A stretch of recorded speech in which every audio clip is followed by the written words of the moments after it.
Hello and welcome everyone to the LPL Brawl Stars Asia Pacific Tour. My name is Blue Panda. Joining me on the mic today is Teddy. LPL are partnering with Supercell to bring 3v3 events to Asia Pacific to give players a chance at a total prize pool of $19,000, $6,000 split over 3 stages. Teddy, how's it feel? We're back with some APAC action in a region that is definitely underrepresented and needs events like this. Absolutely, Billy. This is a region that so far hasn't gotten the love it deserves, and I'm so happy that it finally gets the chance to shine. I'm thrilled to be casting alongside you today. Well, we didn't start tonight, of course. There was the qualifiers. We played 4 different sub-regions to get here. South Asia, Southeast Asia, East Asia, and of course Oceania. They played off in a single Elam best-of-5 format. The top 2 teams from each region have qualified here into the Pro Division, and they will go head-to-head starting today, ending tomorrow in a double Elam best-of-5 format, with the top 3 walking away with some prize money. Now, Teddy, this is a format that APAC is used to, of course, but it's definitely something that could be used to maybe experiment and practice, especially ahead of some of those monthly cups. Yeah, definitely. So there are some teams here that haven't had really, the chance to really play at the highest level just yet, and this is a perfect practice for them for sure. Yeah, great jumping off point, and they're not doing it for clout, they're not doing it for fame, they're of course doing it for the prize money at the end of the day. $6,000 per stage. First place walks away with a cool $3,000 US, then $1,800 for second, at $1,200 for third. This is a decent amount of money. And look, let's be honest, Teddy, it's probably going towards skins, if we're being honest with ourselves. Yeah, it definitely might. There are a lot of skins in the game as well that are dropping that are super cool. So this is definitely a big investment for those players. Yeah, let's have a look at some of those players and get into the teams. Of course, our bracket, 8 teams coming into it. We start here in the upper bracket. 3R Gaming taking on Washed. We then jump on down to Next Level taking on Fresh. We go to a familiar team in our third matchup. It's Revenant taking on Motivated. And then we round things out with arguably a match, including the tournament favourites, Penguins taking on Crazy Raccoon. Teddy, I mean, there are some notable absences in this bracket. I mean, you think the likes of Coco Loco, Navi, not even checking in to the qualifiers and therefore did not make it into this stage. I mean, there's a number of other teams that you would have expected to be showing up here as well. Yeah, there are a few teams that didn't quite make the cut here or didn't show up, but there's still the big 3R Gaming, as well as Revenant and Crazy Raccoon, that for me are going to be my favorites getting into this bracket. Yeah, I mean, some international experience there coming into it, but let's jump into one of those teams. It's 3R Gaming in our first matchup, of course, and coming into it, Teddy, this is a team that has some experience playing in the APAC region, an active member of those monthly cups. They've made a few finals, haven't had the strongest of results, but the consistency is there. They are rising up the ranks. Yeah, they have a world champion and super experienced. In my notes, I wrote legendary player for Memeshi. And this guy, I think that with his guidance, this team can really shine. Yeah, and I mean, you look at a former world champion in a roster, and then you go to their opponents who are coming into this completely unknown, especially for you and I. Washed, No Pink, Razael, and Aaron coming in from Singapore. I mean, that's the beauty of a tournament like this. It allows some of those lesser countries, smaller countries in Southeast Asia to get involved and start competing in tournaments like this. And it could be a stepping off point that potentially leads to Worlds. Who knows? Yeah, those are some OG players. They've been playing for a while, but I haven't really seen any results from them since 2022. Mostly kind of retired from the competitive scene, but still actively playing the game. So they're gonna be becoming a little bit washed, as their team name is, but still certainly a certain degree of sharpness, because those guys, they've been playing this game for years now. So Team Washed coming out of the retirement home. You love to see it. We love our OG players coming back into comp. But let's have a look at our maps and modes set for the tournament. Now, it will be the same every single matchup. So there is going to be some consistency across the board. And Teddy, I mean, surely that allows teams to solidify a strategy going deeper into this bracket. Yeah, I really like the fact that our opening 2 sets are going to be Bounty and Knockout, which are going to be 2 game modes that are purely kill-based. There's still some elements of control to be had there, but compared to Hot Zone, Brawl, and Gem Grab, where it's all about getting that map control and some good positioning, it's going to really change the pace once we head towards that half point of the series. I mean, we were talking about it coming into this just before we went live. A region rather, that is, like you said, underrepresented internationally. They haven't had as many of these tournaments and opportunities to showcase what they're made of. And you were saying there's a good chance we're seeing some pretty hefty variation. Teams are going to be looking to experiment, try and figure out what works and help define that APAC meta. Yeah, there are a few brawlers I think that are like particularly iconic for APAC. No matter the map, no matter the mode, you can expect to see some max appearances. I think Byron as well is one of their most iconic picks. Those 2 are brawlers that like statistically are picked above average in this region. The rest, there's always some interesting ideas coming up, but I think it's going to be very map dependent, and it's really going to depend on those bans as well, and who gets first pick, who gets last pick. Because as a first pick, you want to make sure that you solidify your position, that you take some of those later draft stages threats out of the equations. As a last pick, it's going to be the other way around. You want to make sure that those super versatile early pick brawlers that your opponents are really going to want, you want to make sure you get that out of the mix, and then leave all the more risky picks that you will go for later on in draft still open for yourself. Well, I mean, it begs that question around risk. I mean, we're seeing teams like 3R Gaming, Revenant, Crazy Raccoon coming in. Do you imagine they're going to want to maybe hide some of the strategies going into this early stage of the bracket? Do we see some safer picks, risk-averse play style out of those guys?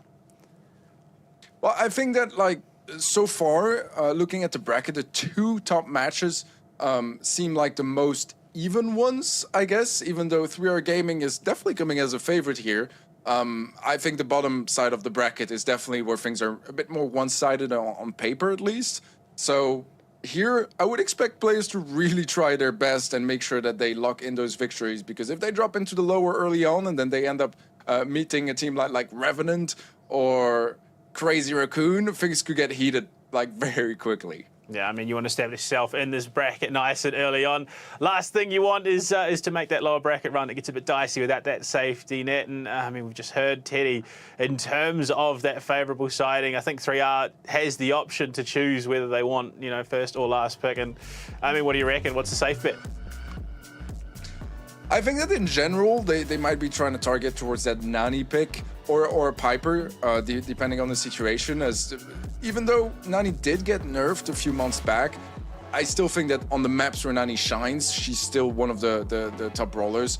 So for the most part, I'd be looking towards that combination, depending on what is going to be banned on the Wash side. So they're going to be targeting that early pick, making sure that some of those top brawlers are out of the equation. But there's a lot of brawlers right now that are super strong on Shooting Star. I think that Byron is definitely a threat. Max, those 2 I already mentioned earlier, but across the board, even Melody can make an appearance here. Jean is also really, really scary. Maybe a Carl that's been creeping up the meta again. So there are a lot of different ideas here that could be very dangerous, and that especially early on in that draft you might want to remove, because if that brawler is versatile, it's going to be really hard and annoying to counter it later on. Yeah, I mean, having a look at the most recent Cup in May, Carl got a decent amount of play time. He was a bit of a weapon in some of those matchups. So you're going to imagine that the teams that are actively playing in those competitions, your Revenant, your Crazy Raccoon, your 3R, have a decent grasp of what the other 2 teams are going to be bringing. So how much do you reckon Mind Games comes into it? Are they going to be trying to read into the plays this early on in the tournament, or is it just play your own game and get it done? I think this is where maybe Washed is like a teeny tiny bit of an advantage, is that since they're lesser known and they haven't been competing lately, at least not in the Brawl Stars Championship, there's not as much to really go off from. So there's not that much information available. So I think 3R Gaming are just going to play it safe, draft, some of the usual comps that they like to play here, and not take too many risks, because they don't really know what to expect from Washed, and neither do we.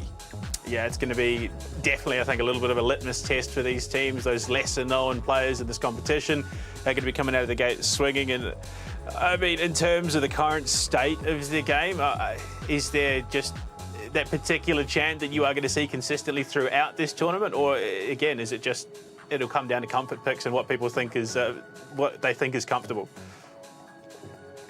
I think it really depends map to map. I think that later on, once we get towards like semifinals and grand finals and even the lower bracket, we're going to see a lot of more targeted bans. But here so far, you just want to play it safe because you don't exactly know what your opponents are going to play. And I mean, we mentioned the Nani pick earlier.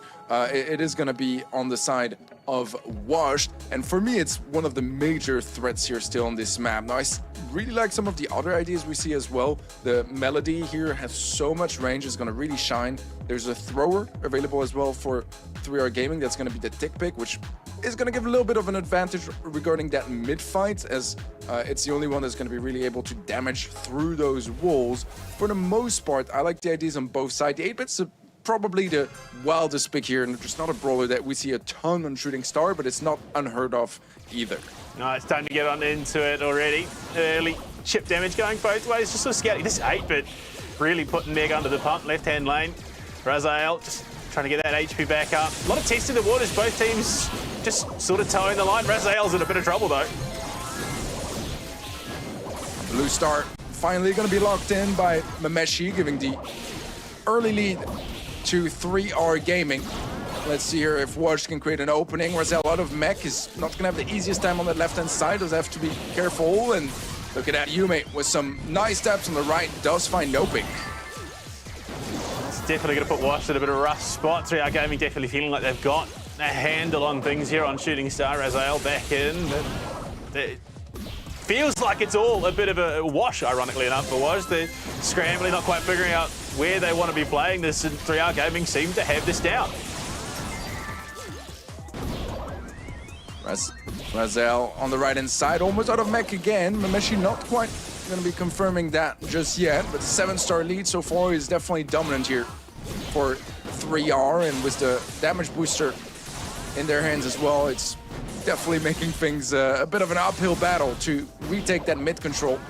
Aaron has Super, gonna potentially opt to clear that out, but so far it's going to be focused on healing Raziel, that has been taking a hefty bit of damage, has to deal with a dickhead, but oh no, the hypercharge is going to claim the kill, and it's 9 now in favor of 3R.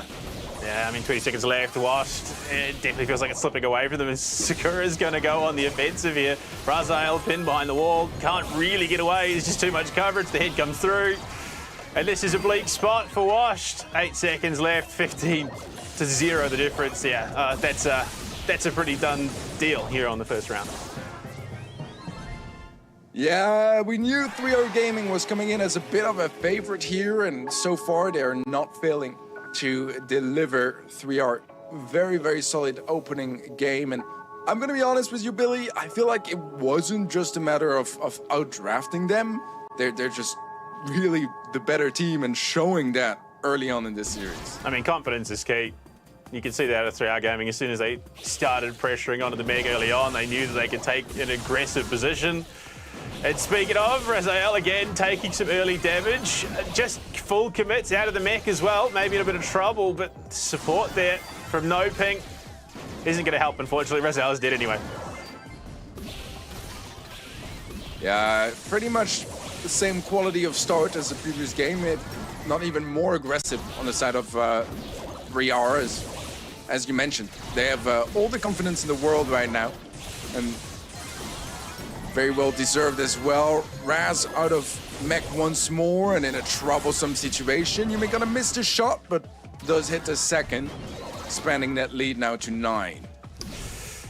Yeah, and I think 3R Gaming once again know that they've got priority in this matchup. This set looking like it could be a pretty, well, it is one-sided so far. Wash really haven't felt like they've had much of a chance after that initial flurry of action. And it just feels like lines drawn in the sand, a bit of a standoff. I don't think 3R Gaming feel like they need to force the issue. The onus is now on Wash to make a play, and they're trying, but they're being so heavily punished for it. Yeah, it's really hard to gain that control. The tick is constantly harassing them, and that was a damage booster as well. Just so much extra damage that makes it really, really tough to regain any sort of control. They try their best to close the distance, but so far it's not looking super promising. Got it popped prematurely as well now by the Nani. still has some spare, but with 20 seconds left, they pretty much need a team wipe here to try to turn anything around. And that wall is doing absolute bits for 3R Gaming. They just stand behind it, don't need to force the issue. And 10 seconds left, it goes from bad to worse. Washed, unfortunately, looking like they are going to drop the mat here. Very well played from 3R Gaming. They absolutely dominate from start to finish. That was an explosive start from 3R Gaming, pretty much flawless, to be honest. That final game especially was just super clean, and there wasn't much of a chance for Wash to really find any sort of space. This was a really solid opening set here from 3R. Yeah, I mean, just having that understanding, that coordination that they were bringing to each round was truly impressive. Having a look at the numbers, though, in terms of what is big, brought a single kill for Washed, and that goes to Aaron. Just domination, though, from 3R Gaming across the board. They absolutely manhandled Washed. Yeah, Mameshi is the same damage output as the entire Washed roster all put together. And that's a bit of a statement, for sure. Now, I think that draft-wise, they had a pretty solid draft on the 3R side, but it didn't really feel unwinnable either on the other. They just mechanically couldn't really keep up. I think that the team synergy-wise as well, they were just not really finding the same amount of pinches, being able to kind of like flank players together. And so far, 3R Gaming are showing us very much why they are the favorites coming into this series. No, I mean, you saw it from Wash even in that first round. They were changing positions, trying to find an advantageous position. They just couldn't do it. As soon as they started shifting, removing that pressure from 3R Gaming, they identified it, and 3R Gaming just walked up, got some big openings and made the most of it. Does that bode poorly for the rest of this map set, do you reckon? Well, I'd say 3R Gaming are a fairly heavy favorite. Again, we don't have the most information on Washed, besides the fact that they did play some competitive like 2 and 3 years ago. But it's been a few years, so keeping up with the meta, keeping up with the current pacing of competitive, like the skill level, even if Washed are playing like at their peak level from 2 years ago, the skill level has increased drastically since then. So there's so much adaptation that they need to do, and I think that, if anything, I'd see them maybe have some bigger chances later on in the lower bracket, once they've like warmed up a little bit more and gotten accustomed to the scene again, because so far it's not looking super promising in this first set, but it might be a matter of unrusting a little bit and you know, getting a little bit less washed and slowly regaining that confidence again, and then maybe we can see something happen. Now, I think that if they can get a winning draft, that would really help them just regain a little bit more confidence and get back into this series. Yeah, I mean, synergistically, that lineup from 3R Gaming made it very, very hard for Wash to really even get out of their half of the map. And we've heard that Wash have won the coin flip this time around. Do you think that gives them enough breathing room to come up with a draft that maybe takes a map away? Or is this just going to be 3R Gaming walking through their opening match, the finals, and progressing through that upper bracket? Well, I feel like in general, if you're the underdog, you might benefit more from having last pick rather than first pick, because then it might be a little bit more clear what sort of counter you can get on your side to really like have a huge impact and have a brawler that counters 2, maybe even all brawlers if there's a mistake that's been made. I think it's more obvious, it's easier to draft this last pick, and I think it gives you, it's easier to spot big opportunities as well to outdraft your opponents. So I think that if anything, they probably wish they had last pick, but at this point they're just gonna try some stuff, and I'm hoping that they go for some off-meta ideas and try to just play with 3R's heads just a little bit. Yeah, maybe lean into the comfort picks a little bit more if you're really good at a specific brawler. Why would you not want to bring it when your situation's looking as bleak as it is? At the moment, they are getting through that pick ban phase. I mean, synergistically, 3R Gaming had that down. They played their positions. They played together incredibly well. It wasn't disjointed or anything, which seems to be sort of that Apex style, which is more team-focused rather than individual prowess and taking down your laning opponent. Yeah, unless you're Mameshi and you have as much damage as 3 players on the field. But no, it is certainly a team effort. You're absolutely right. And So far, I think this is also one of the areas that's interesting with this matchup is that maybe Yume and Neko have like similar skill. They're better than Washed, but it's a little bit closer. Mameshi, though, comes in with so much experience. And we saw in this opening set that just by himself, he was able to be an absolute threat. Looking at our draft kicking in now, we have the Charlie Piper Barley on the 3R Gaming side. I think it's an interesting one. I don't mind some of those ideas. I feel like overall, I might even prefer Wash Draft just a little bit. I think Sprout is a bit more meta relevant on this map. And I think RT as well is a brawler that we've seen shine quite a bit recently. So I don't mind their ideas. The question for me is, are they going to survive long enough in those rounds to really utilize those supers? Or are they going to get shut down before they can really get set up in the first place? I mean, yeah, definitely looking like, in theory, it's a solid draft. In practice, well, we'll have to see as we get into it here in the knockout. Bells Rock, so far, yeah, just sending shots down range, seeing if they can get anything. Mameshi, the first to fall, strangely enough. He spent so much time gassing him up, and he's the first one to go out here in round one on Bells Rock.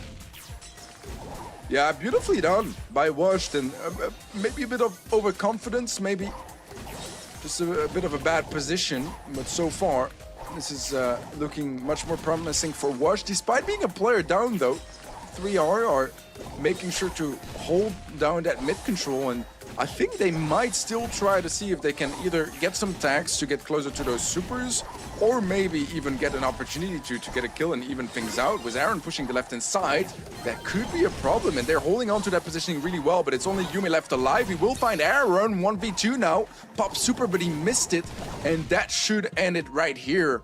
But honestly, if he landed that super, there could have been a chance. I mean, the threat identification there clearly from Wash. They knew that Mameshi was going to be a bit of an issue. They just chipped him down, finished him off early. And from there, they can play the positioning and just capitalize on misplays from the remainder of 3R Gaming. And this time around, it looks like, yeah, going to play it a little bit slower. They have taken some early damage. Mameshi, again, being quite heavily punished here by the Wash roster, but no ping, not out of the thick of it. Yeah, I love the Sprout Hypercharge being available now as well. That really gives a win condition for Washed. They have 3 supers as well lined up. Sprout can just gadget that super straight back into its pocket. It's not going to do it right now, actually, but there is still so much utility available here for Washed, and they have every chance on their side. I mean, that ranged poke from Wash has been pretty brutal for 3R Gaming to try and deal with. They haven't found that opening like they were able to on Shooting Stars. They've just held off for the moment, but there you go, the call's been made. I think it's go time. Super comes out from Barley. They found the first, but it is traded out. Unfortunately for Wash Gaming, they are only gifted the one, a full wipe by 3R Gaming to tie things up. Round 3 on the cards. I think that Wash knew that this was their chance, and I think maybe got a little bit nervous at the prospect here of having to go all in. Didn't quite manage to win that team fight. Sakura in a dire position as well, but does have the heals to get back in shape. Nice stack from Mameshi as well, and Yume was the long-range Charlie snipe onto No Pink. That is going to be the man advantage, and Wiz full on mid control now too. Washed looking in a bit of a tough position. Sakura gets aggressive, forces Aaron out, and from there it's all downhill. The reverse sweep on Bells Rock. 3R Gaming, a bit of a wake-up call there in the first round. They bounced back with a vengeance. Yeah, there was definitely a chance here for Washed. I mean, I think the first round they played really well. It was a bit of a placement mistake from Mameshi, and honestly, Yume almost 1v3 afterwards, but they did manage to keep that under control. Unfortunately, in the second round, despite having every advantage they could have at that point, really, they had 3 supers, a hypercharge. I think they made some placement mistakes. They weren't really able to get the value of their utility. The gene pull, I believe, also missed and pulled a little spiderling from Yume. So yeah, those were some small mistakes, but that's the thing against a team like 3R Gaming. Is small mistakes, you will definitely get punished for them big time. So Wash have to play absolutely pitch perfect right now. Well, Raz can open things up. That's your Barley down for 3R Gaming. Looks like we might even see a repeat here. Raz looking to split the difference here. They isolate Mameshi. The bounce away. The super does try and keep Mameshi alive a little bit longer, but no, finished off Yume. Or potentially coming in with a bit of a clutch here. Aaron in trouble, being threatened. Just a bit of HP regen for you, mate. Oh, wow. This could be the opening they're looking for. And the burn. Aaron in trouble. How has 3R Gaming brought that back? I mean, Yume almost did it in game 1, but he got his clutch now. And a little bit of BM as well to celebrate, play with his opponent's mind, and I absolutely love it. 3R so far in a really good position, and now a round away from taking a second set already. Yeah, this is a bit bleak. Oh, what a shot from Mameshi. Putting that Piper to work, the long-range threat of the sharpshooter. And I mean, from here, Washed, what do you do? Sakura just going to full send, get up in the face of Aaron. Rizal, this Piper is just ripping and tearing Washed apart. An absolute crumble. Solid set here from 3R. There were some cracks here and there, some mistakes, but even then, even in the situations where it felt like, you know, the advantage was on the Wash side, Yume still comes in and gets those clutches in place. Really, really nicely done by him, especially.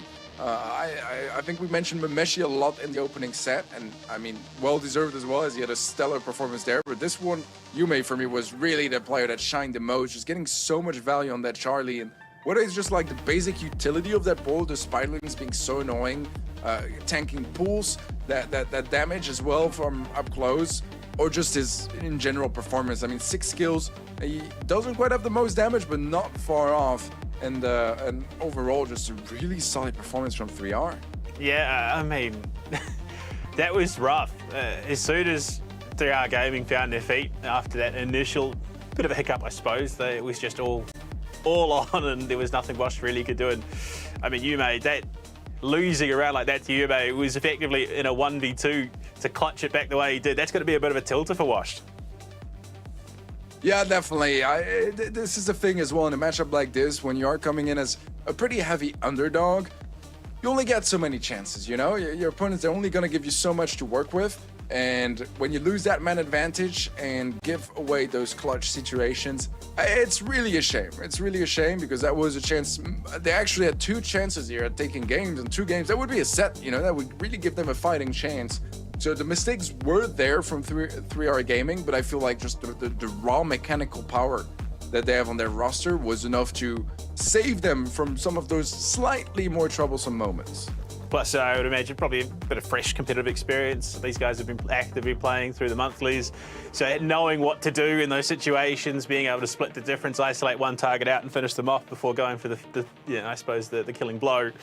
Whereas you look at a team like Wash, like you said, they haven't been actively playing competitively since 2022. That's 2 and a bit years of competitive downtime. So yeah, unfortunately Wash, yeah, the rust is shining through a little bit. Yeah, so far it's been a bit dire on the Watch side, but we've seen some signs of life here and there. I think that second set definitely looked much more promising than the opening set, where they really didn't really get anything going their way. You had some opportunities, they had some ideas they tried to develop. I think their draft was really that bad either. I think that in many situations, if it was like a really strong team that was on that draft, I would have said they might have the advantage here. It wasn't enough this time around, but it's giving me the signs of life to maybe expect still some games to potentially go their way further into this series. Yeah, I mean, definitely looked like potentially there was a little bit more cohesion coming into that one. It's a great start to that second round. But then again, it all comes apart. 3R Gaming capitalise, and it's those opportunities that you can't be giving away, though. Ted, we turn our attention to map 3, the hot zone on Ring of Fire. Do you think that is a potential turning point for Washed, or is 3R Gaming just going to slam the door shut? Well, I'm going to be honest, I don't really know.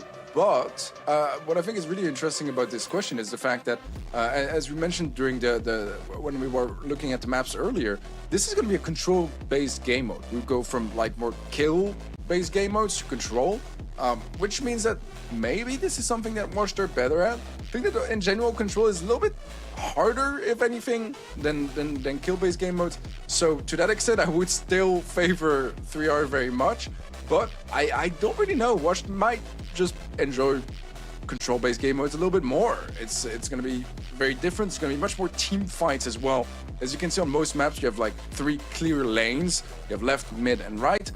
On Ring of Fire, a lot of the action happens in the middle. You can go for some wide flanks, but they're more occasional compared to the other maps where you really have 1 player per lane. Ring of Fire has more of that huge mosh pit in the middle.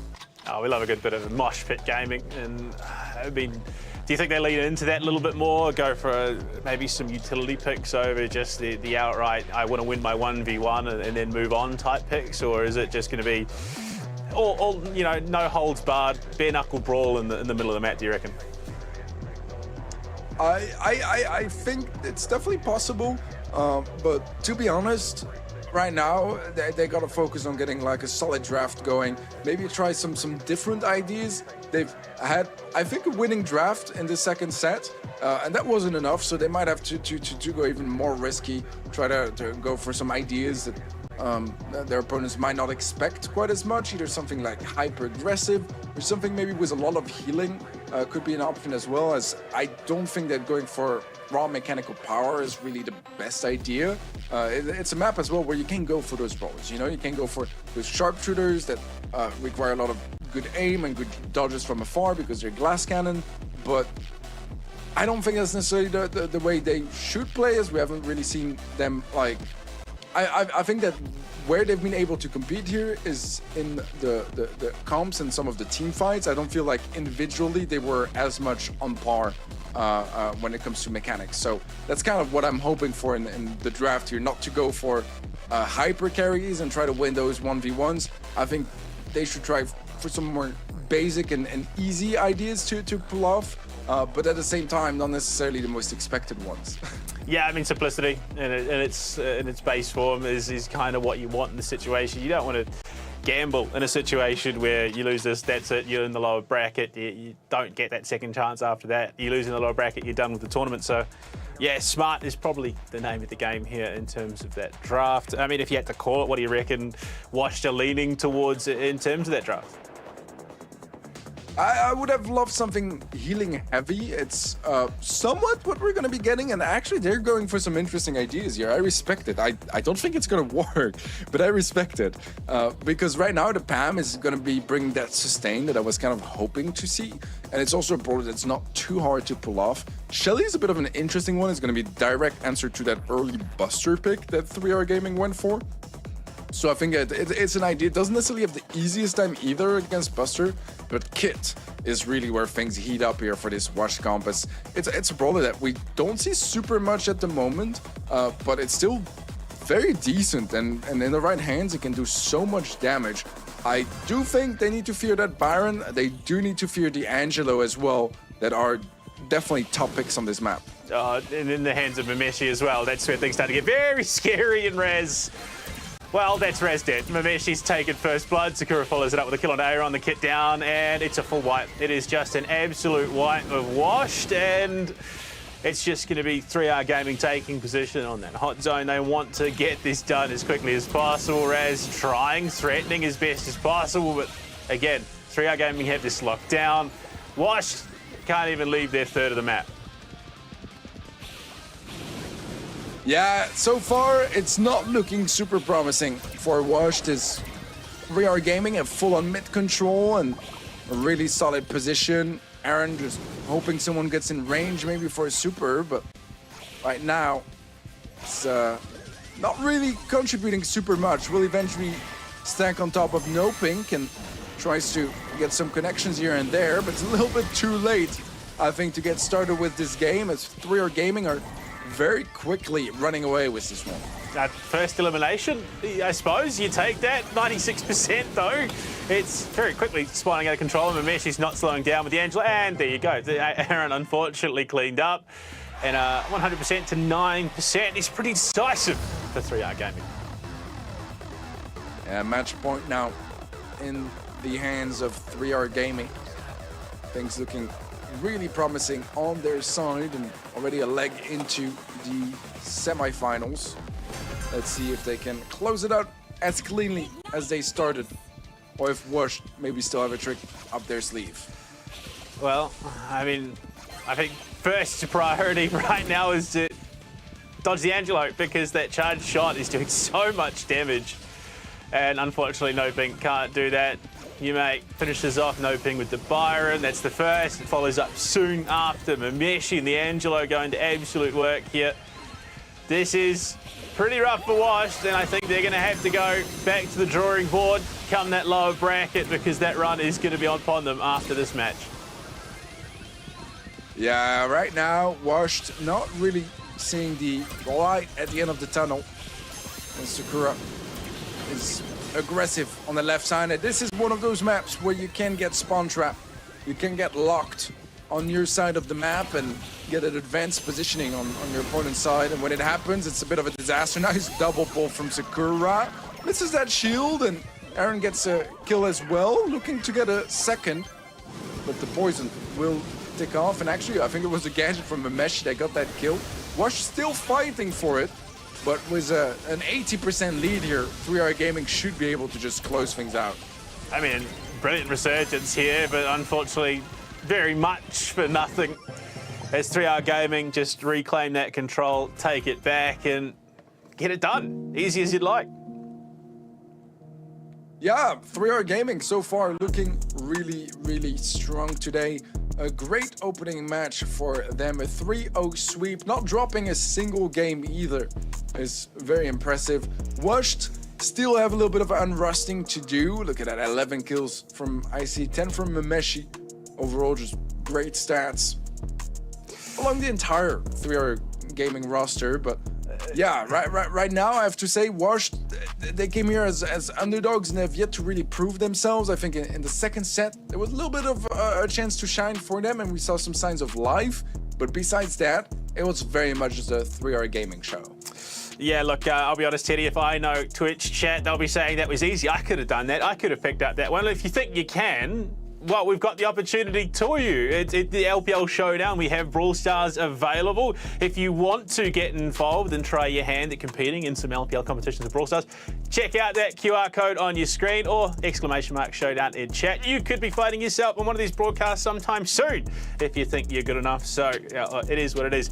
Give it a crack if you think you're good enough. But Teddy, it's time to jump into the second match. There's no downtime. We've got games to play, matches to be won, and a lower bracket to be run as well. Jumping into it, it's next level, of course, coming in. Kanga, Megu, Soda looking at this matchup. I think, in all honesty, another situation where limited information, I suppose, but Fresh coming into this as their opponents. Much the same, a bit of a dark horse run potentially coming out of either of these teams. Yeah, next level is known in the Brawl Stars Championship as Team Angelic. So they are the third seed right now in APAC, potentially getting a spot as well for the LCQ. So this team is actually a very decent one. I like to call them Match Arena Warriors as well. They've been described as living in the servers in Hong Kong. That's the terminology that people have used.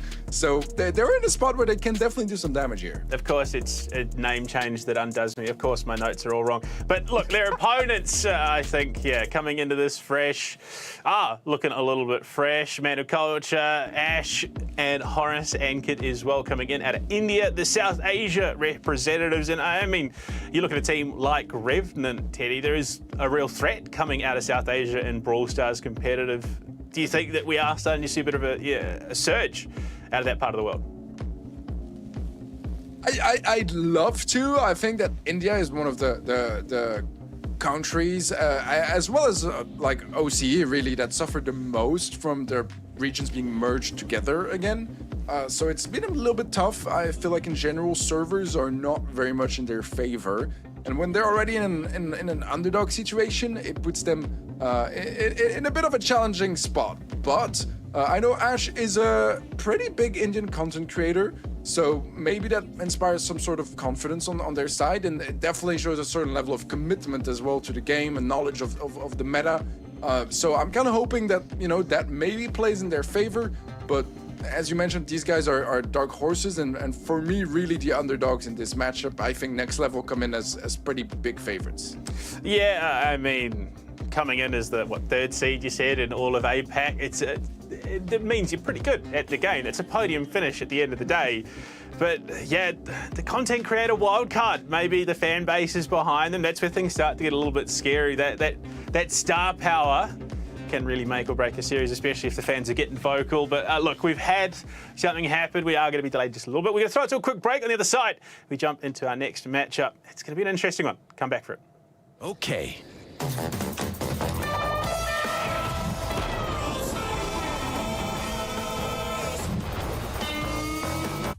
Play for free and win prizes with LPL Showdown, a weekly tournament series at Let's Play Live. Currently available for Brawl Stars and more. Earn LPL points to redeem in the Showcase shop for subscriptions, digital and physical prizes. Subscribers can also win cash prizes and receive double the LPL points. Sign up for free today at Let's Play Live. Introducing LPL Tournament Builder. Build your own tournaments for up to 16 participants in 3 easy steps. Choose one of the 53 supported titles across PC, console, and mobile. Select the tournament format and number of participants. Set the prizes for your tournament. It's that simple. Your tournaments, your community, your way. Try LPL Tournament Builder for free today at Let's Play Live.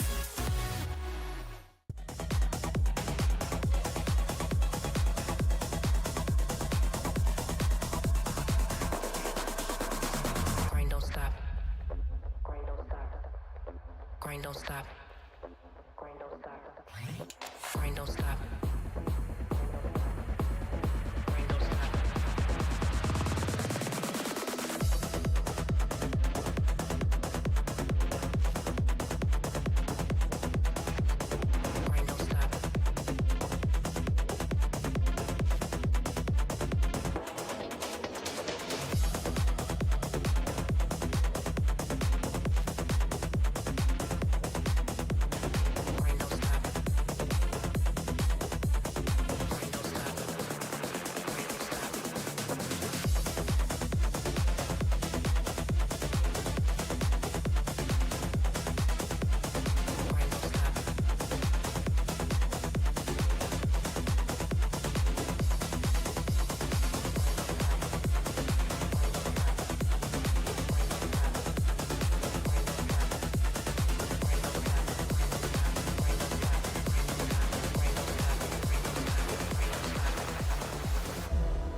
coming back into it, next level, taking on Fresh. We didn't get a chance to start the series, but Teddy, I'm told it's only moments away. And I mean, look, the one thing we don't have to worry about is there is no deviation between the maps at all. We know exactly what we're going into for this series as well. We got to see a pretty decent showcase in our first matchup out of 3R Gaming. I mean, do you see that sort of line being followed with the Brawl picks? We are going to see too much deviation, or is it again that, I mean, Angelic third seed decently obviously have a great understanding of the game and what they should be doing, and a content creator who's up with the game on the side of Fresh should know exactly what the current meta is.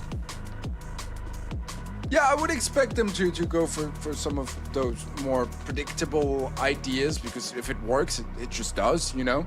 I think that earlier in our opening match, we did have some more off-meta ideas here on Shooting Star, was the Tick 8-bit combination. Maybe it's a huge thing here in APAC that I don't know about, but that seemed a little bit more unusual, so probably not seeing that one again unless something crazy happens. Well, as we jump into it, there's 8 bits there. We also see the Max and RT, Melody, Piper is there. So, I mean, we see a pretty significant deviation, I think, from what we've seen so far. Meg there for next level. I mean, is this what you would have thought this draft looked like coming into this matchup? Well, early on Shooting Star, if you have first pick, you want to make sure to lock in either the Nani or the Piper. If Piper is open, you lock in Nani. If Nani is banned, you lock in Piper. So I kind of like some of those ideas. A pretty classic Brawl Stars drafting. I think the 8-bit's still an interesting one for me, because I feel like 8-bit has fallen off a little bit in Gem Grab, which is the game mode where you used to see 8-bit all the time.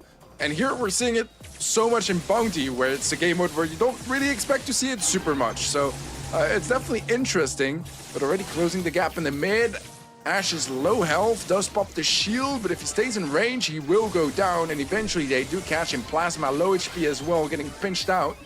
And that is going to be an early team wipe already here for next level.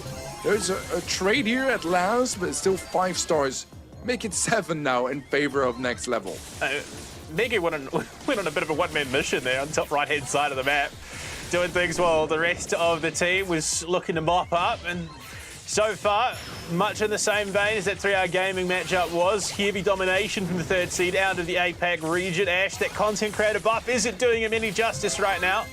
Unfortunately, the power of the fans is no match for this absolutely dominant next level roster. Yeah, these sort of picks are something that is quite expected as well from next level, because those guys living in Hong Kong, that's where servers are, so it's going to be favoring some of those hyper-aggressive playstyles. You don't have to. You can still play sharpshooters, you can still play control-based brawlers. I mean, 8-bit is very control-based, but it's the perfect opportunity to pull off the Max, pull off the Stu, those more high mechanical brawlers, and so far they're doing a fine job with it. Let's see though if they can hold on to that lead. Megu is out of mech, and it's only 5 stars. If they find a kill on him, things could quickly turn around. Can't get so low HP as well. They're going to be trying to heal up a little bit as the final countdown is coming through. Oh, Soda played a dangerous game, survives, and I think that's the name of the game here at the moment, is survive. Fresh are going to have to force the issue if they want a chance back into it. Ash going to go deep, 4 seconds left, though they can't finish anyone off. They do get the 1 kill. But an 18-10 score count is going to be tough to overcome next level. Looking very solid and proving why they are currently third seed. Yeah, great job here in this opening set. We do see a bit of a fight though from Fresh. Some good ideas across the board and some opportunities. I think that if they don't give away such a massive lead early on, they definitely would have a much higher fighting chance.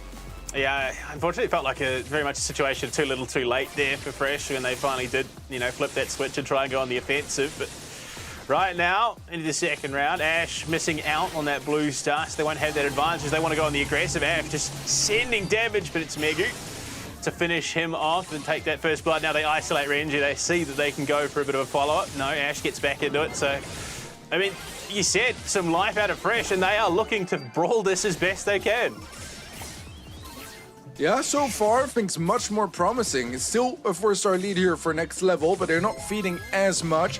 I think that Ash needs to be a bit careful. I like that he's playing aggressive. I like that he's playing not scared, but it feels a little bit like maybe there isn't quite enough respect towards next level, where maybe he wants to be a little bit more careful, play a little bit less like a ladder game, but a nice snap from Plasma does get traded away. It's still 5 stars here in favor of next level. Kanga ducking back to that damage boost, just going to stay in it. Megu, not afraid, not willing to shy away from a fight. They want to get up in the thick of it. 5-star lead. Soda going to turn on one. Plasma goes down deep at the back of the fresh half of the map. Ash as well follows soon after, but that Piper going to work with the long-range threat. Kanga finally finished off and taken down. 40 seconds on the clock. I mean, 4-star difference. This is doable for Fresh. Definitely doable. Their best opportunity so far, but a nice kill there from Megu. The follow-up from Kanga, and that is going to be the 20 stars required to end the timer early on. And the opening set here, going the way of next level, still pretty confidently. This was the closest game I think we've had today so far, but there's still a little bit to go here for Fresh to really put them in any sort of danger zone. Nothing like an early caster curse to start a tournament off. Just as I said, Fresh were making a bit of a resurgence. It all just comes apart as next level go on the front foot. And I mean, looking at the numbers across the board, I mean, look, on the whole, it's a little bit more positive, I think, for Fresh than, say, compared to our first matchup for Wash. They weren't quite putting up the same numbers. Fresh actually digging in their heels and giving as best they possibly can. But again, next level showing why they're that third seed. They're showing that little bit extra cohesion and already proving that they can capitalize on any mistakes that Fresh do make. Yeah, it was a super solid set from next level, really. I think that Fresh, I still don't know how to feel about that melody, because I feel like Ash was playing super aggressively. It felt like he was playing a ladder game, and sometimes it worked, which kind of made me feel like, okay, I like the confidence. I like that, you know, it's easy to get very scared when you're facing a team that plays professionally. And you're not, so I kind of like that confidence, but at the same time, it kind of felt like maybe he needs to you know, be a little bit more humble, respect a little bit more his opposition, and make sure he doesn't go all in with Melody 1 versus 3, pop a gadget and just dash onto them, because more often than not, you're gonna get shut down at this level because they just melt you down before you get up close. So I think there's a bit of a balance to be found here, and that would have made that set even more competitive. I mean, do you think maybe it was a case of just there wasn't the follow-up? If Ash had the support of his 2 teammates, that they could have made something, or was it just a case of the YOLO push is likely not going to work in a competitive environment against a team like Next Level? I think it was maybe a little bit of a mix of both. I mean, I think there's always a matter of finding like your win conditions as a team. Sometimes you have a brawler, it's not really your own fault or like the player's fault, but it's just a brawler that doesn't work well against those matchups. That can't really find a space to shine. And in that case, you're going to be relying a lot on another. I think that here the Melody was a brawler that had some of the best matchups and was able to really shine. But I think he still needs to really find that balance between playing aggressive and you know, not getting too scared of his opposition, but at the same time respecting them enough to not go for plays that are near unwinnable either, because if he keeps feeding them, especially in a game mode like Knockout, it's going to go super quickly. Yeah, it definitely has the potential to spiral away. And I mean, with the Piper in that lineup, with the Melody, maybe if Piper was hitting more shots, surely that would have been a little bit better for Ash, just to come and play cleanup. Is that something that they can maybe look to clean up a little bit and capitalize on? Yeah, maybe. I think that there's a few brawlers as well from this opening map that could also be played on Bell's Rock. I mean, we saw the Piper earlier today played on Bell's Rock. So there are some of the ideas that they had here where they found some success that they could try to repeat. I think Melody is still pretty much good everywhere, to be completely honest. And I like the idea you mentioned as well, to maybe Ash could have tried to, instead of trying to create the openings, you could have tried to close the openings that the Piper made by getting some tags and then, you know, just dashing in and confirming that kill. Looking at our draft coming in here, we have a comp that makes a lot of sense here on the next level side. 2 sharpshooters, a Gene. The magic buffs provide a lot of healing. On the other hand, the Gene is able to get a lot of chip damage from afar, so you basically out-heal your opponents from a long distance. I think that Fresh have some ideas as well. The Bell, I think, is a really good idea against Gene, because the bouncing shot is going to prevent the players from stacking up too much, which is what you want to do as Gene, but you really don't want to do against the Bell. Yeah, I mean, there's definitely feeling like there's a lot of long-range poke coming out of Next Level. They could just whittle away at the HP. Having the Gust there, though, and the RT for Fresh, obviously there's some sort of game plan. At least you'd like to hope that there is. And it's just going to be a bit of a dodgeball, effectively, for the first little part here on Bell's Rock. Yeah, a lot of aggression, though. Megu getting an early kill into Plasma somehow. And now, they're looking to just quickly get some more supercharge. Soda getting a little bit low HP, but still very much in control. Nice steps from Megu. He's been going crazy on that Piper. That was, what, a 20-second opening round? And so far, it seems like Fresh. Oh, they're going to get absolutely clapped off the start here as well. Some nice stacks, and the Vengeful Spirits from Soda dealing a ton of damage too. Yeah, hyper aggressive off the start of that round. I think, yeah, early on, after that first round, they identified that they were clearly coming in with a bit of advantage. They could just poke, and I think, what, a 2-shot to start off that second round, and from there, being a player down for Fresh, it just came apart. Yeah, that's kind of the risk as well, you know, when you lose the first round, in theory, it's because you dealt less damage than your opponents, meaning they have more supercharge, so they're going to have more utility getting into the second round. And that Brock super that just landed off the bat completely melted Fresh, combined with the Vengeful Spirits as well. It was just a lot of free damage that was very hard to avoid. And I mean, if Meg was hitting those shots, it's going to be a tough time here for Fresh. Yeah. Having that damage steroid over distance is going to be a rough one, so you don't really want to be running away, and Mega's just going to come in and drop the super. It does get finished off by Ash, but it is more or less just a consolation prize. As Next Level, this long-range poke setup is really working for them.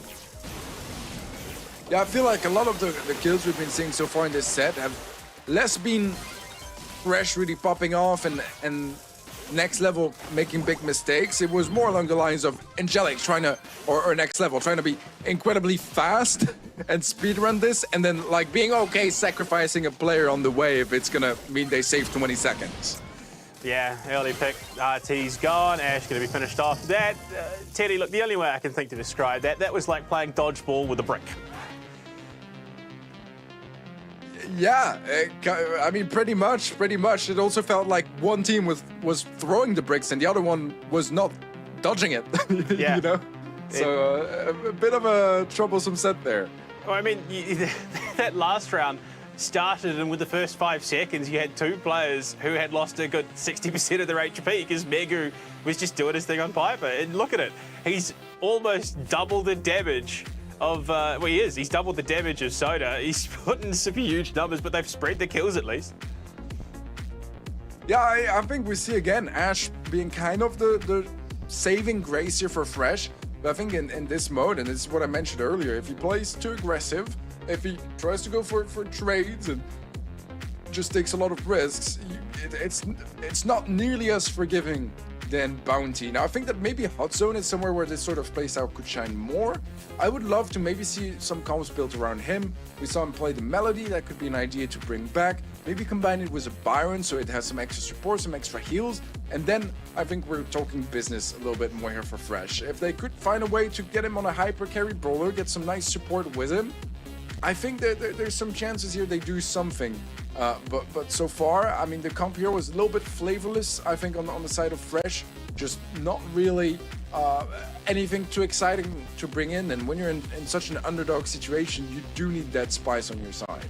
No, I mean, we've gone from an overly aggressive shooting star to almost a passive Bell's Rock. Now, I mean, heading into BAP 3, hopefully you can pivot and find the middle ground between the two, because otherwise, again, we're going to be facing down our second 3-0 of the evening to start off this finals bracket. I mean, in all honesty, like you said, I think that is their win condition. Ash, set him up for success, and if you can do that, you have a real chance of potentially making a comeback in the series. Otherwise, it's just going to be a nice, easy 3-0 for Next Level. Yeah, I think what's a little bit scary here as well is by the fact that Next Level love playing those super aggressive brawlers like Max, like Stu. I think it's a little bit dangerous, because if Fresh decide to go for some more mechanical sharpshooters, then we saw it in Shooting Star. Next Level, they're just going to bring in the max, get that movement speed. It's going to make your entire team a nightmare to hit. Easy for you to close the gap and get up close and personal, and overall that's something to keep in mind here for the comes from Fresh. So I'm kind of hoping to see maybe the melody brought back, or at least have some sort of more hyper carry ideas on the side of Fresh. I think that maybe playing some tanks or some like a Poco comp could also be a good idea, because the main plan then is not even necessarily to get kills and win the fights. It's just to get into that zone and just try to survive as long as possible, create some space for your team. Maybe even a gray comp could work too. So the principle is just you TP into that zone, and then the TP is just placed there for the remaining of the match. So if you play some tanks that have a lot of health, if you maybe have a healer as well in the mix, it's gonna mean that even though you go like 0 and 10 in kills, you're getting percentage after percentage, you're pushing the opponents off the zone. And if you can always keep like a player or two in the zone, that's enough to win those games. I mean, the big problem is Next Level have clearly got a decent read on Fresh. We saw that Piper in the first round, and Mega's immediate answer was the Meg just bum rushing up that right-hand side of the map, getting up close, the shots did less damage, and just wiping her out. So, yeah, I think it is going to have to be a bit of an out-of-left field type of draft for Fresh if they want to try and come in and take a set off this Next Level roster, because, I mean, stock standard isn't going to work in this situation. Yeah, they need some fresh ideas, no pun intended. And so far, we've seen some signs of hope. To be honest, I think this opening set, I at some point was thinking there might be a chance, and if some fights went a little bit differently, it could have happened. But this second set here was very different. It was much more one-sided. No chance really for Fresh to create any opportunities. And now hopefully in Hot Zone they managed to get a nice reset, and I think that's the challenge as well. You're down 2 sets.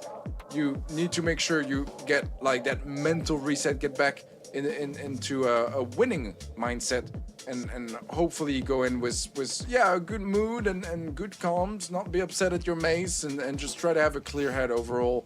That is one of the challenges I think in Brawl Stars, especially since you have like it's so action paced and you have like 2, 3, 4, 5 minutes of drafting, chilling, not really being into the next set.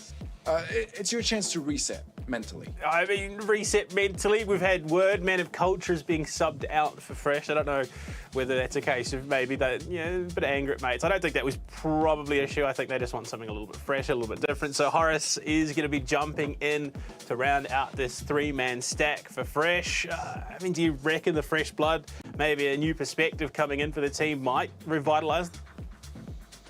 I like the pun, but I don't think it's gonna save them in this situation.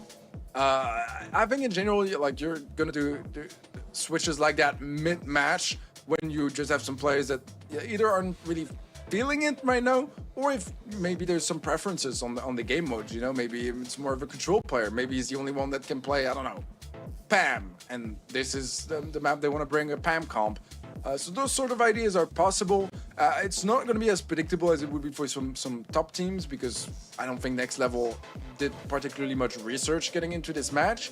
But it could help. It could help. I think it's also a nice thought or a nice gesture to, if this ends in 3 sets, to have every single player on the roster at least have had the chance to play a set. I mean, either it is that friendly, we want to make sure everyone has a turn, or maybe you're on the money. Maybe it is that deep cut Pam one trick in the back pocket that comes out and reverse sweeps the whole series. I think it's probably a bit of a gamble at this stage in the competition, but who knows? Yeah, look, Horace, hopefully he is going to offer just maybe a fresh perspective, whatever it is.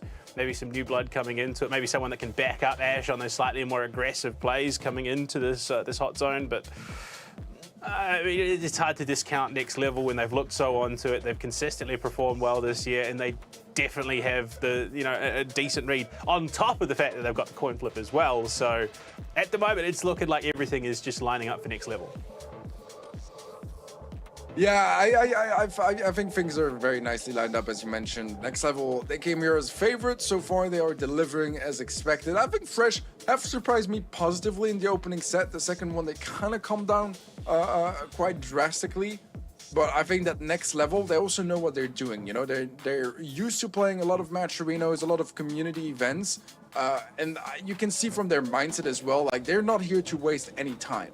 I mentioned it earlier, if they were willing to sacrifice a player or two if it means saving 20, 30 seconds instead of having that slow battle in knockout, which you often see, to actually just like fully commit, win those fights, and get it done with. And I think that plays on the mindset as well, you know, because Fresh, they probably left that first set thinking, okay, we lost, but we had some chances here and there. If we made some adjustment, we could have won. Let's win the second set. And then immediately they get like shut down with a huge double down on the side of Next Level, just saying like, yeah, you guys got it easy in the first set. This is what you can expect now. And yeah, we talked a lot about like, you know, the mental state of the players and such. And I think that plays a lot into this as well. Like not get bullied, feel like you can still, you know, make things happen, still have that X factor. And Fresh so far, they have yet to prove it, but hopefully they're on the right path getting into this third set. Well, you'd have to hope. Otherwise, it's going to be a nice quick 3-0. And there we go. Viper, Genie, and Max coming out of Next Level. Sandy, Meg, Shelly. Look, do you reckon that's the right call out of Fresh? Yeah, I think we had a slight UI bug on the Shelly, so I would think it's probably an Amber, which would make a lot more sense. Now, maybe I'm wrong and it's going to be a Shelly. We'll find out momentarily. I think that overall it's not a bad comp here from Fresh. I like the Sandy pick quite a bit. I think that overall things are a little bit more promising probably for Next Level. We know they want to play that Max. They have the Max. They have the Gene as well. So it's just a very strong combination. And I think overall it should be more than enough to overwhelm their opposition. It is the Amber indeed, by the way, played out by Ash. So not necessarily a hyper carry, so a bit of a different approach here from Fresh. Maybe that's what they needed. Potentially. Early pressure. Oh, Horace is already in trouble. That's a bit dicey. He's going to have to reposition. Ash is going on that offensive once again. We've seen this consistently from him. A little bit slower in the second, but he's looking to isolate. He's looking at his zone. The team, though, is getting into the objective, trying to provide that control. Ash, unfortunately, now isolated, doesn't have the support. With Meg outside the mech, there isn't as much support as he would have liked, and Next Level going to capitalise on that, get themselves into the zone and start ticking up that progress. It looked like that resurgence that we were hoping for out of Fresh, but unfortunately it was shut down in quick fashion. Yeah, right now, Next Level looking super good. Everyone playing flawlessly, really, on their side. I think Kenga is a ridiculously strong Piper. Very, very underrated player overall. Megu is nasty on the Max as well, and Soda's been doing a great job with Gene earlier. Got a kill and dropped the Meg out of mech with a single Vengeful Spirits, which is kind of crazy value. As Hypercharge now will get a trade on the right-hand side, but trades when you have control of the mapping, especially control of the zone, are always going to be in your favor. And Next Level showing that just now. Yeah, I mean, despite the best efforts of Fresh, they look like they were trying to assert some control, but Next Level have not really eased up. The fact that they survived as long as they did, they've only dropped, I think it was, what, 2 players so far. 2 deaths on these brawlers is pretty spectacular. There we go, a third to round it out, if my numbers are on the money. But yeah, Next Level had that in hand. They let Fresh overextend a little bit. They then collapsed on them. And from there, Fresh just couldn't get out of you know, their own territory. Yeah, I think the comp is just better here on the side of Next Level as well. They got the outrange on the Piper. They had the outrange as well on the right lane with the Max versus Sandy matchup. And I don't really know what the adjustments are because the Sandy, it's just such an awkward spot. They're going to lane switch now, so we'll have the Amber on the right-hand side to deal with that Max. But look on the left side, Sandy's getting outranged massively again. And so far, it's been one of the weaknesses here, one of the cracks for Fresh. And I don't really see what they can do with that Sandy. They need to get it in the back line. They need to get it aggressive. But with so much of an outrange, it's really hard to close the gap. I mean, ironically, Sandy, this pick has been a bit of a snoozer. It hasn't really felt like it's offered a whole lot to the Fresh roster. Because, I mean, even if there was something for it to offer, Next Level just keep shutting it down. Renji falls. They are pushed back momentarily, but it's more of a regroup than anything, not necessarily a retreat. Just to reposition so they can then turn and burn onto Fresh. They just keep losing bodies. It's just falling apart. And Teddy, it's looking like we are going to have another quick 3-0 to start off this upper bracket. Yeah, it's going to be challenging here for Fresh to make a comeback. I think that the Sandy pick was just a mistake. Hypercharge Gene Super is going to be missed. They do find some decent damage across the board though, but it's a 3 versus 2, and Fresh at last have some map control here. Renji is out of mech though. Does find Megu. He's going to try to get some tags. Can he get back in mech in time? He does. Soda fails to get the kill in time, and right now Fresh was a bit of a chance to come back perhaps. Renji is low HP, will drop out of mech, and the team wipe is there. Map control back in favor of Next Level, and Fresh are gonna have to fight for it because there's only 15% left. Yeah, it was one of those moments where it looked like Fresh were going to make the comeback they were hoping for, and then all of a sudden Next Level hit the you thought turn and burn, and all of a sudden Fresh just forced out of the objective. I mean, to be fair, it's a decent showing compared to our first series. They actually got a good 60% almost of this possession of the hot zone. Unfortunately for them, it's short-lived. 95 now ticking over the wipe as well on the team, but it's Next Level just going to walk it home. A very convincing matchup from Next Level. They just keep proving why they are a top 3 competitor in the APAC scene. Yeah, super solid performance from them overall. Called them Match Arena Warriors earlier. They showed a Match Arena pin as a celebration towards the end.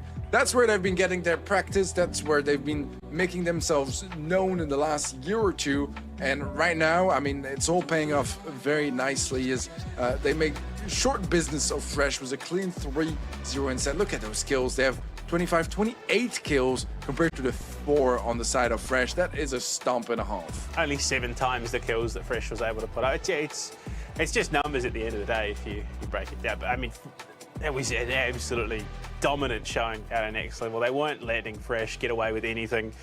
But look, it's time for us to take a quick break. Teddy, on the other side, we carry on with our upper bracket matches. 2 more to go in the upper bracket before we head down to the lower bracket to see who heads home. We'll see you guys back in a bit. Okay.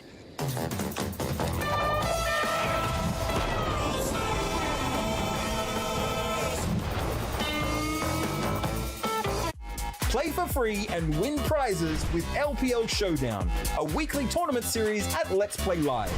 Currently available for Brawl Stars and more.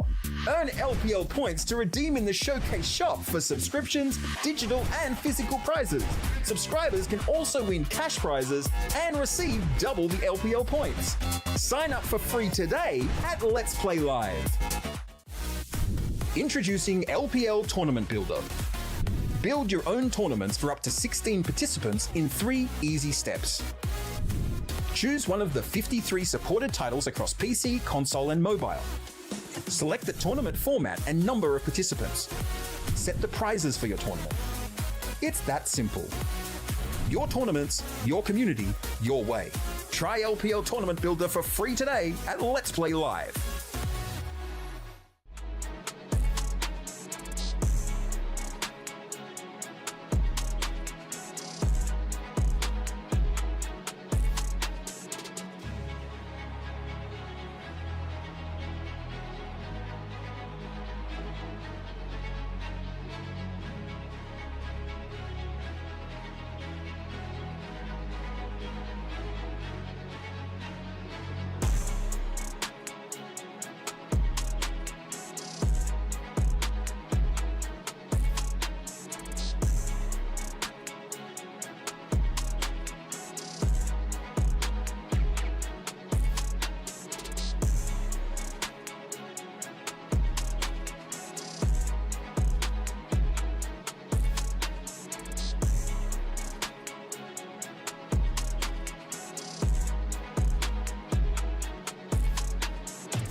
coming back from the break. And Teddy, look, the bracket is progressing quite quickly at the moment. It's definitely a blink and you'll miss it type situation. So as we jump into our further matches, if you think you are good enough at home to jump in and play some Brawl Stars, you can do that with LPL Showdown. Make sure you check out the QR code or ! Showdown in the chat. Look, it's not that hard. Get in there. Do it. I was playing just before. I'm going to be on the show at some point, Teddy. Just you watch. I'm going to be playing, not casting. It's only a matter of time. But no, look, if you feel like you want to scratch that competitive itch, check out LPL Showdown. Who knows? It could take you all the way to the LPL Asia Pacific Tour if you're good enough. But going into our next matchup, having a look at the bracket and how things have progressed so far, it has been pretty easy. The bracket has been 2-3-0 sweeps.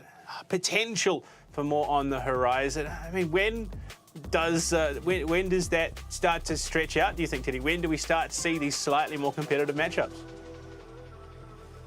Well, honestly, this match now might be a little bit promising to that extent. I feel like Revenant versus Motivated is potentially the closest matched quarterfinal we have here. That doesn't mean it might not still be a 3-0, but I think this is one of the more promising quarterfinal matches. But later on in the semis and the lower bracket as well, tomorrow there's going to be plenty of opportunities for the teams to shine. And even some of those teams that have struggled so far and got swept, well, I mean, they're going to be facing each other tomorrow and have a chance to, you know, have a more competitive match.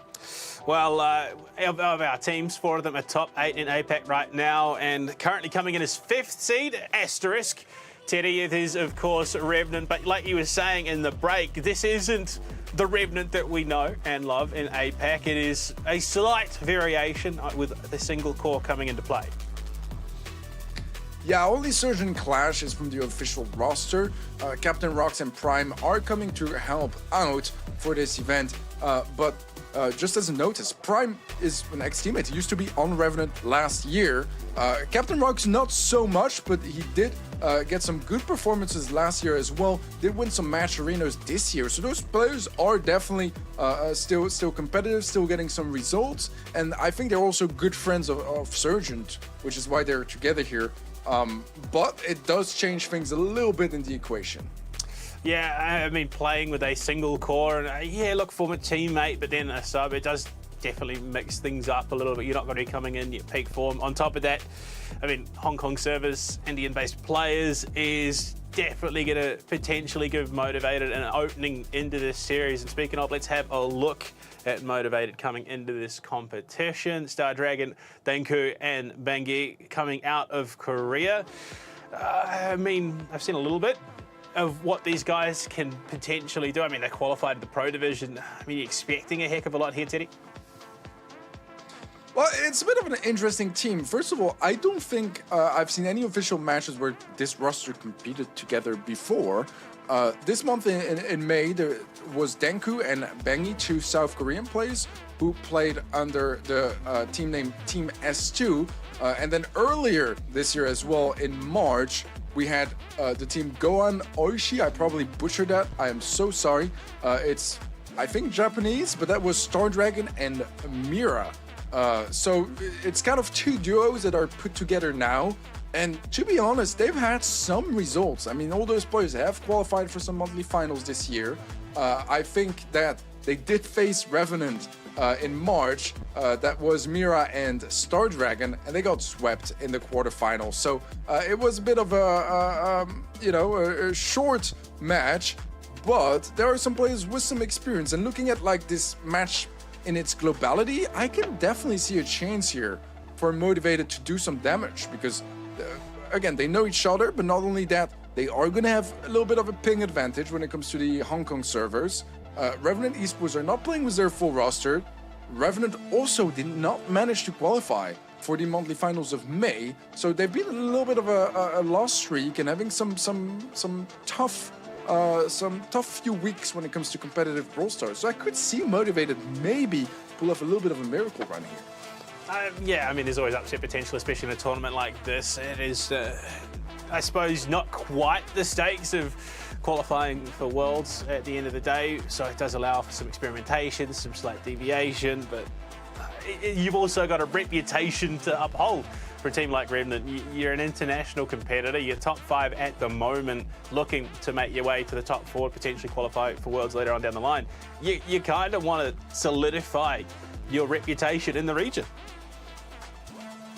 Yeah, I think it's a bit interesting as well, the fact that Revenant decided to not play with their official roster. Maybe some of their players did not really want to bother, but that's a bit worrisome as well, considering they haven't been doing the greatest recently. So I feel like, you know, if I were them, I would come here super serious, and if not for the money, for the practice as well that this offers. So honestly, I think that right now, and I said it during the bracket, and I'll say it again now, I think that Revenant Esports, even though they're favorites coming into this match, I think Motivated have a good chance, and this to me is the closest quarterfinal matchup we have lined up for today. Yeah, I mean, it's definitely feeling like there's a bit of a mid-season shake-up going on. I mean, you look at these teams who aren't quite hitting the stride that we think, you know, we know that they're capable of. I mean, you think Navi in particular, IC leaves the roster. He's qualified for the tournament with this 3R Gaming roster. We just got to see him play as well. So maybe there is something going on behind the scenes in the greater APAC ecosphere of Brawl Stars Esports that is making things a little bit tougher for some of these teams outside the top 4. So, well, who knows? Jumping into this matchup though, I mean, again, we know the maps, we know the modes.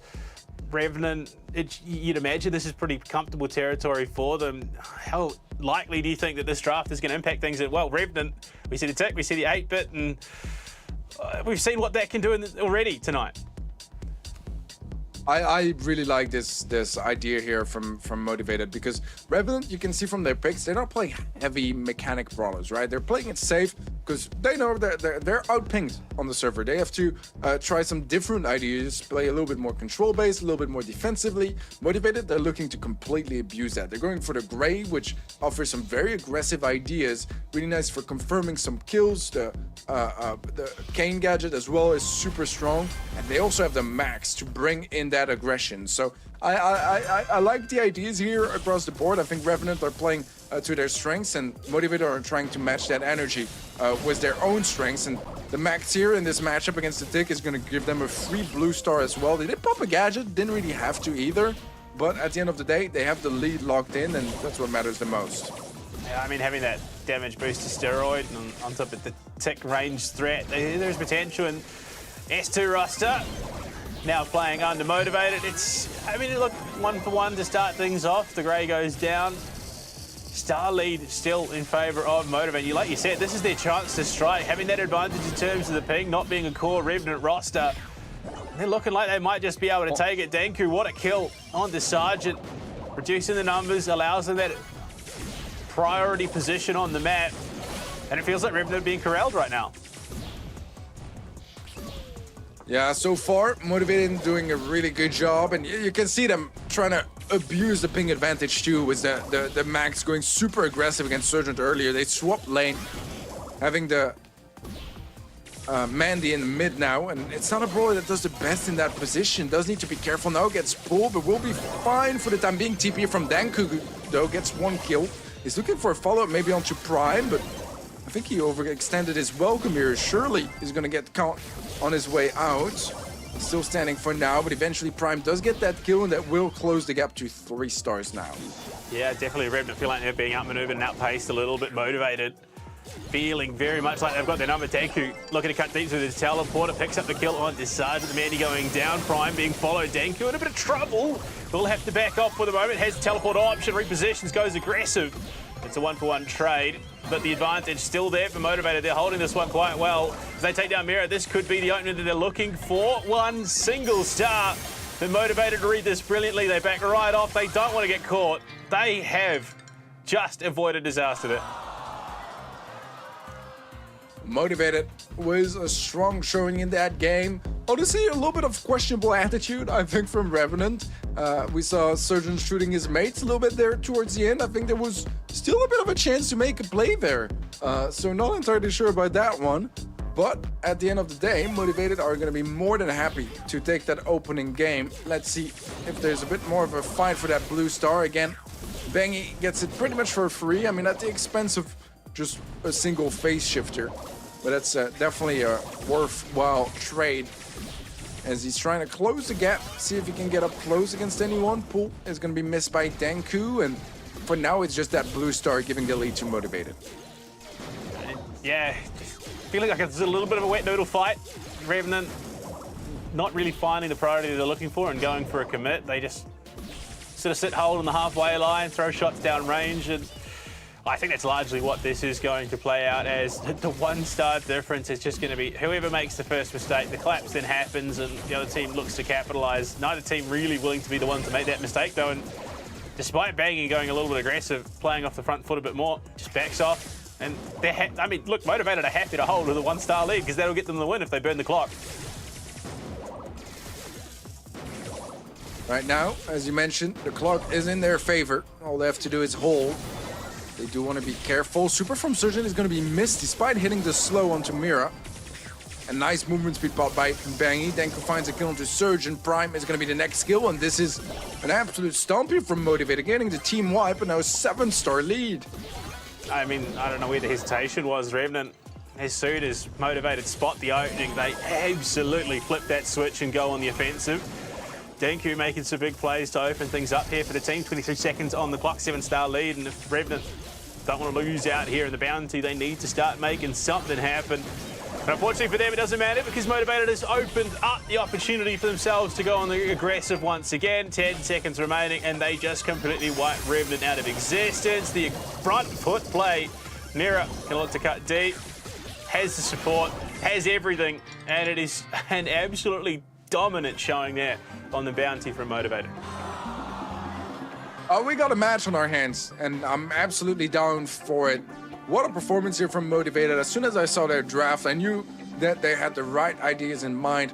Play aggressive, try to make sure that they play to their strengths, and they were doing absolutely that. Great max plays. I think the Gray played phenomenally across the board. I mean, look at that, 7 kills here on Denku alone. That is more than the entire Revenant roster.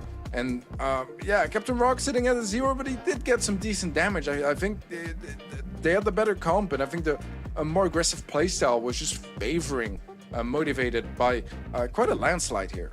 I mean, yeah, you'd look at someone like Denko on the Grey to be the one sort of setting up the plays for the team on that Grey, but no, he was a playmaker in and of himself. He got in, he got the kills, he was active. Those teleporters were pretty hard to deal with for the side of Revenant. I mean, after that first round, they just felt so passive. I mean, look, why not commit to the fight? Why not go down swinging? But Revenant didn't let that happen.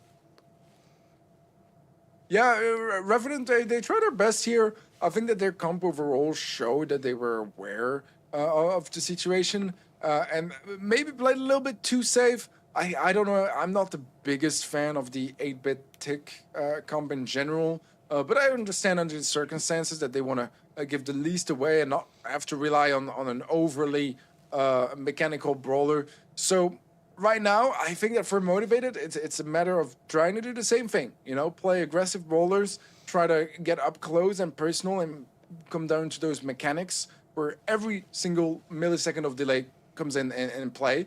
And then I think for Revenant, it's the exact opposite. Try to make sure to ban maybe the max. Try to ban some of those high mechanical, high movement speed brawlers that they're going to be harder for them to hit. And maybe they can find some winning drafts that way. Yeah, I mean, the utility setup there that was coming out from Motivated was kind of hard to deal with because as soon as the opportunity presented itself, Motivated were on the front foot, capitalising up in the face of Revenant. And with that delay, Revenant, I mean, you've got limited reaction time as it is. You add ping delay to that, it gets even worse. Heading into the knockout, I mean, this is a map game mode that really feels like it could spiral out of control for Revenant, Teddy. Yeah, we've seen it earlier, you know. We've had some very, very quick knockout sets, and both teams here want to be incredibly careful with their draft, make sure they don't give too much away. I think one of the things that I thought was nice today is that there was no heist in the game mode, because that would have been a game mode where you can very quickly get outdrafted and just have 30 seconds games, and there's kind of nothing you can do about it once the draft is done. So I like that we don't have to see any of that today. However, I think Knockout is a game where things can be a little bit similar as well at times, and especially in this sort of situation, I'm really hoping that Revenant take out some of those high mobility brawlers, those very pesky and annoying brawlers for them to deal with, right now and try to play by their strengths, and I think they'll have a bit more of a fighting chance there. However, I could still see Motivated very much taking the set here, as it's very similar to Bounty, and maybe when it comes down to control, that's where I would expect Revenant to maybe have some better drafts, try to go for some cool gray or heal comps, and you know, play to their advantages. I think that's really the name of the game here. Well, I think that brings me to my next point. You know, Teddy, is it something maybe we see a bit of sustain drafted in here for Revenant, given that when things do happen, when Motivated does flip that switch and go on the offensive, it's because the HP has been whittled down. They spot that opening. Is that maybe the best way to mitigate that, is just make sure that the HP is constantly up? It's an idea. I think that Gene plays into that, and I think in general, Gene's a bit of a mixed bag because the pool is going to be hard to hit, but on the other hand, the other shots are much more straightforward. So it's not necessarily a bad idea. It is something they can try to bring to the table. I think that we saw the Charlie shine here quite a lot earlier today. I'd love to see that, and honestly, I wouldn't be shocked to see another thrower perhaps being brought in the mix, whether it's a Tick or a Sprout. They've shown their willingness to play that brawler. I think it's also, Tick is a very APAC brawler, so maybe some of those ideas will be inside of Revenant. Do have to be careful for something like a Miko to show up, but no throwers here. Instead, we're going to go full sharpshooter for Revenant as they go Byron, Angelo, and RT. Motivated are going to be stealing that more sustained idea you had in mind, Billy. It was that Gene pick. Yeah, but you've also got that range threat at the Piper. We've seen how impactful that could be. I mean, you look at both sides. You got Angelo, who has that real threat with the charged shot. You then have Piper on the side of Motivated that could be a real threat over that range. So this is going to be a match that is, I think, highly impacted by your ability to dodge those shots. And with ping delay, that gets that much harder for Revenant, unfortunately. All right, let's see what they have in store for us. We have 5 sharpshooters and then Gene. So it's going to come down to some long-range mechanics and a lot of playing around max range. Let's see how it does that better. Homemade recipe popped early on the left-hand side. It's going to create a little bit of space, but Prime returns the favor, and that's going to keep the Piper at bay for now. Brilliant shot there from Prime to dissuade this Piper from getting involved. And look, it's enough for them to move up a little bit. They take a bit of priority on the map, and Motivated aren't quite landing as many shots as Revenant are right now, and whether that's that ping delay coming and working in their advantage, because it's that much harder to figure out where someone's going when they're working on delay. But right now, Revenant have that priority. Yeah, very well done by Revenant. I mean, they have such a good grasp of the map and such good control. Right now, Bang just trying to not feed too much and die to the gas. It's going to be just a 1 RT super carried over for Revenant. The Piper super for Motivated, but a Bang was a 2-tap. Takes out Surgeon early on into that round, and that's a massive advantage for them to pick up.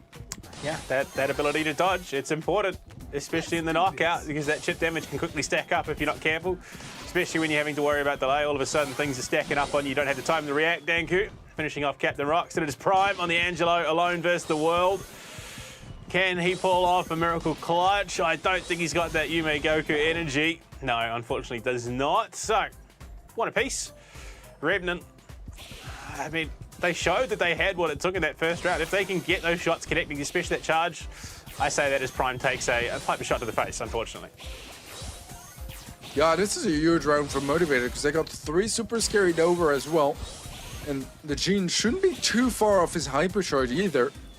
So if they play it patiently in max range, they're going to have a lot of utility for that final fight. But there are 3 supers as well now for Revenant. They don't have any hypercharge brawlers, so don't have to care about hypercharge. So in theory, as long as they're playing long distance and just pokes, it is going to be favoring Motivated because that Gene is going to keep getting value. He's going to keep charging that hypercharge. Whereas for Revenant, they already got everything they want. Bang! There's a huge kill. Is going to jump back. Now Surgeon is getting a little bit low. The pool is absolutely flawless there from Mira. Beautifully done. Captain Rocks left in a 1 versus 3, and this is going to be a hard one to win. That was absolutely brutal to watch.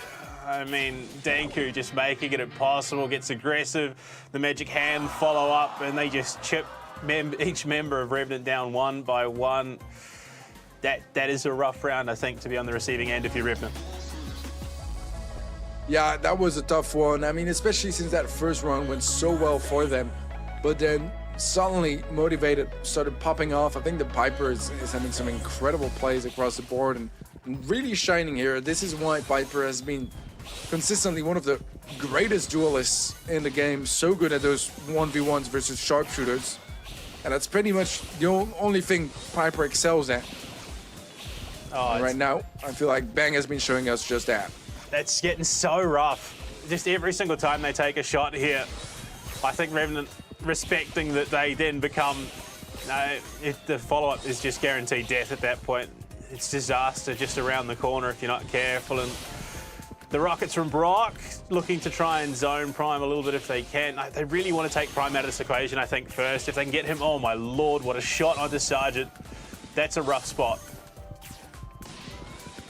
Yeah, they had enough control, though, for Certain to heal back up. So at the end of the day, it's not going to have the biggest impact. Jinpool is there. Does need to be careful of the target on to an RT. It can be a bit dangerous. They might want to risk it.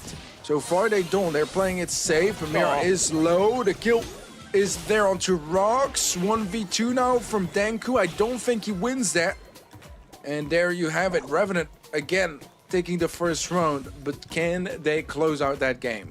Bit of a misplay, bit of a misstep from Motivated. They allowed Captain Rocks to get up on that flank and unfortunately couldn't confirm the kill, but it was enough damage to set up Revenant to close down the remaining players, pick themselves up that round. And it just feels like these rounds could spiral out of control so quickly. You need to be that careful if you take a shot that could mean death in just a moment if you don't dodge the follow-up shots. And a lot of time spent just playing passively and trying to get those heals off once someone is tagged.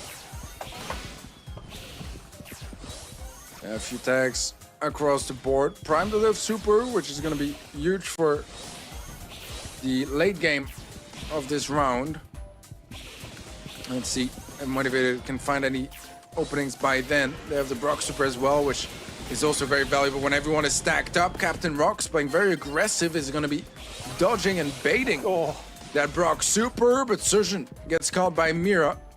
Mira who has that pull available, and so far so good. Prime taking a bit of damage, will fall. Captain Rocks in a 1v3, not able to clutch it up, and Motivated now a round away from taking the second set.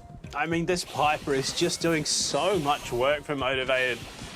I mean, it almost feels like he's curving those shots around walls with the way that he's tagging up some of these Revenant members, and that is that ping difference coming into play. The Magic Hand possibly going to come in and be that linchpin to throw things in favour of Motivated. Super out from the Piper to get away, just sort of trying to bait out the over-aggression. Oh, the Rocket Rain, RT in trouble. Captain Rocks, can he get that regen off? He's looking like it. No, the follow-up from Danku. They tucked him into the corner. There was no getting out of there. Unfortunately, Captain Rocks falls. Prime soon after, and Sergeant, he's just going to stand there and take it. He knows it's a done deal. Motivated are playing so well and doing such a good job at just playing by their advantages and making sure they get the right comps as well. They've won playing aggressive, playing the max comps. Now they're winning with the sharpshooters as well. Overall, just beautifully done on their end. And Revenant, definitely more of a fighting chance here at some opportunities. And at some point, I thought they might take really both of those games we watched. But Motivated were able to just keep their cool. And despite losing the first round twice, were able to just reverse sweep both games, which is very impressive here. So far, I've said Motivated really exceeding my expectations. Yeah, I mean, they've definitely got a firm grasp, a firm handle on what's going on. They understand what Revenant's trying to do more often than not, and those adjustments coming in after the initial rounds and knockout prove that they are looking like they could be a solid contender in this competition. The real problem being, I mean, Revenant, how much is that ping actually coming into play? Is it really what is hampering them in this matchup, or is Motivated actually proving that they're a class above? I think it's a mix of both. I mean, right now, it does feel like Revenant are not playing to their full capacity, but at the same time, Motivated, they're doing a great job at just abusing them, you know, and using every little advantage they can get in their favor. I think it's very, very impressive so far what they've been pulling off. As they are a team that, as far as I know, have never really played like this four-man roster they have right now. They've never really played together. It was two duos that joined each other for this event, and they're playing good. You can see some synergy. They're going for some good pinches. They're seizing every opportunity they get. If they get some tags, they will make sure to punish you for overextending, and they're playing as they should be playing. So Revenant right now, maybe as we move on to Hot Zone, they'll be able to find some comps that work a little bit better for their situation. But I think that Motivated are becoming my favorites really for this matchup. Well, I mean, I think more than likely it's going to be more of a test going into their next matchup, which likely will be Crazy Raccoon, if we probably had to put money down, and whether or not it's just them being able to play over the pick advantage. I mean, to be fair, they have been playing pretty spectacularly. They've capitalised when the openings have presented themselves, so it's impossible to discount what they've been doing in the server. It's just going to be more telling, I think, when they come up against a team that isn't suffering the same detriment, I think, as a team like Remnant. But I mean, from what you're seeing in terms of the draft, look, it's working. Motivated, their drafts have been pretty spot on. They got the right ideas and they're executing it well too. So honestly, I have nothing but good things to say about Motivated so far. I think that their mental resilience as well has been very impressive, because when you're losing the first one of those games, you're playing against some legendary players. Like Surgeon is one of the best players in the world. He's incredibly talented, incredibly mechanically strong. Obviously not in the conditions to let it all out in this match, but still, he's super strong. And they're losing the first round here on the Motivated side, and they still manage to keep their cool, win the second round, win the third round, do that twice in a row, and really just seem very, very casual about it almost. Which I think is a great sign of promise here for Motivated, as they just seem to be able to keep their cool, even though they are not the favorites getting into this match, even though they know they are facing a team that has more experience, that has more achievements. They're not letting that get to their heads and just play their game, focus, get the drafts right, and get them their kills right. And they've been doing just that so far in this series. Yeah, I mean, you're looking at this Revenant roster, you've got two players on it, Prime and Sergeant, who have world's main stage experience. I mean, that's a pretty impressive feat. And Motivated are making this look kind of easy, if we're being honest. They have capitalised, again, every single mistake that has been made by Revenant, whether that's intention, due to any sort of misplay by themselves or the ping delay having that impact.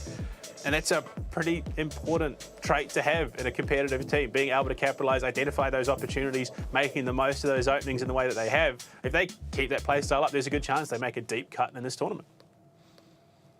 Yeah, definitely. And I think that there's a lot as well to consider for the mindset on the Revenant side. They got 2 top 4s, which is decent results in March and April monthly finals. But then here in May, they didn't qualify here for this event. 2 of their main players, the ones that would not have delay here, did not show up. They might have very valid reasons to not be available. I'm not saying anything like that, but it's a bit worrying that their biggest chance for this event, they decided to just not be a part of it and have 2 substitute players. So right now, Motivated are in a really good spot. I think Revenant, they're slowing things down here, taking things easy and seeing if they can maybe get a nice reset when it comes to momentum as we're heading into our 3rd set.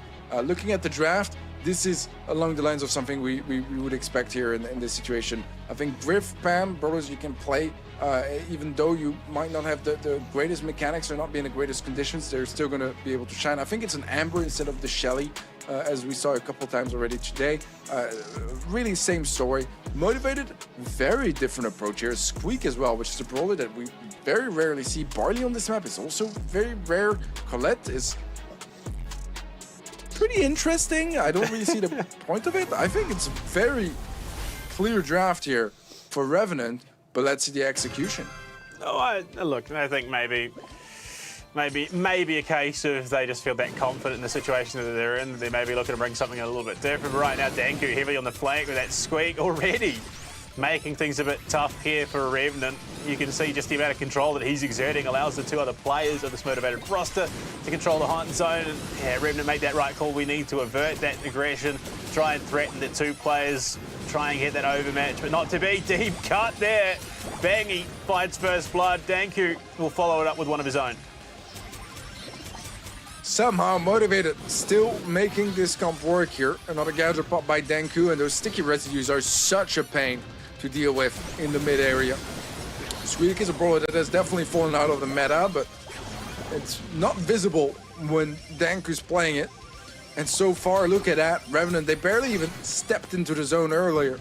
And so far, they've been locked into their spawn. The barley pick as well is so interesting. I don't really understand why it's working so well.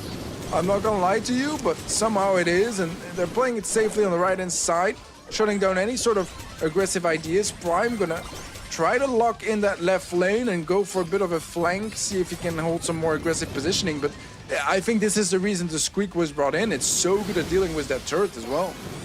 Yeah, it's also a measure of frustration, Bangy, with the time to collect, looking for more. Sargent's still playing that objective, but mismatch of about 50% means that it is a pretty tough gig. Sargent gonna find one with the grip, only to be traded out by Mira. I have to say, Revenant are really giving this absolute guts here, trying to force Motivated off the objective. They made it decent comeback, brought it to near 50%, but losing out in that positioning, they're just being forced off once again. Danku hits that left lane, back on with the squeak. It's just so frustrating for Motivated, Revenant to try and deal with this squeak. He's proven that it's capable.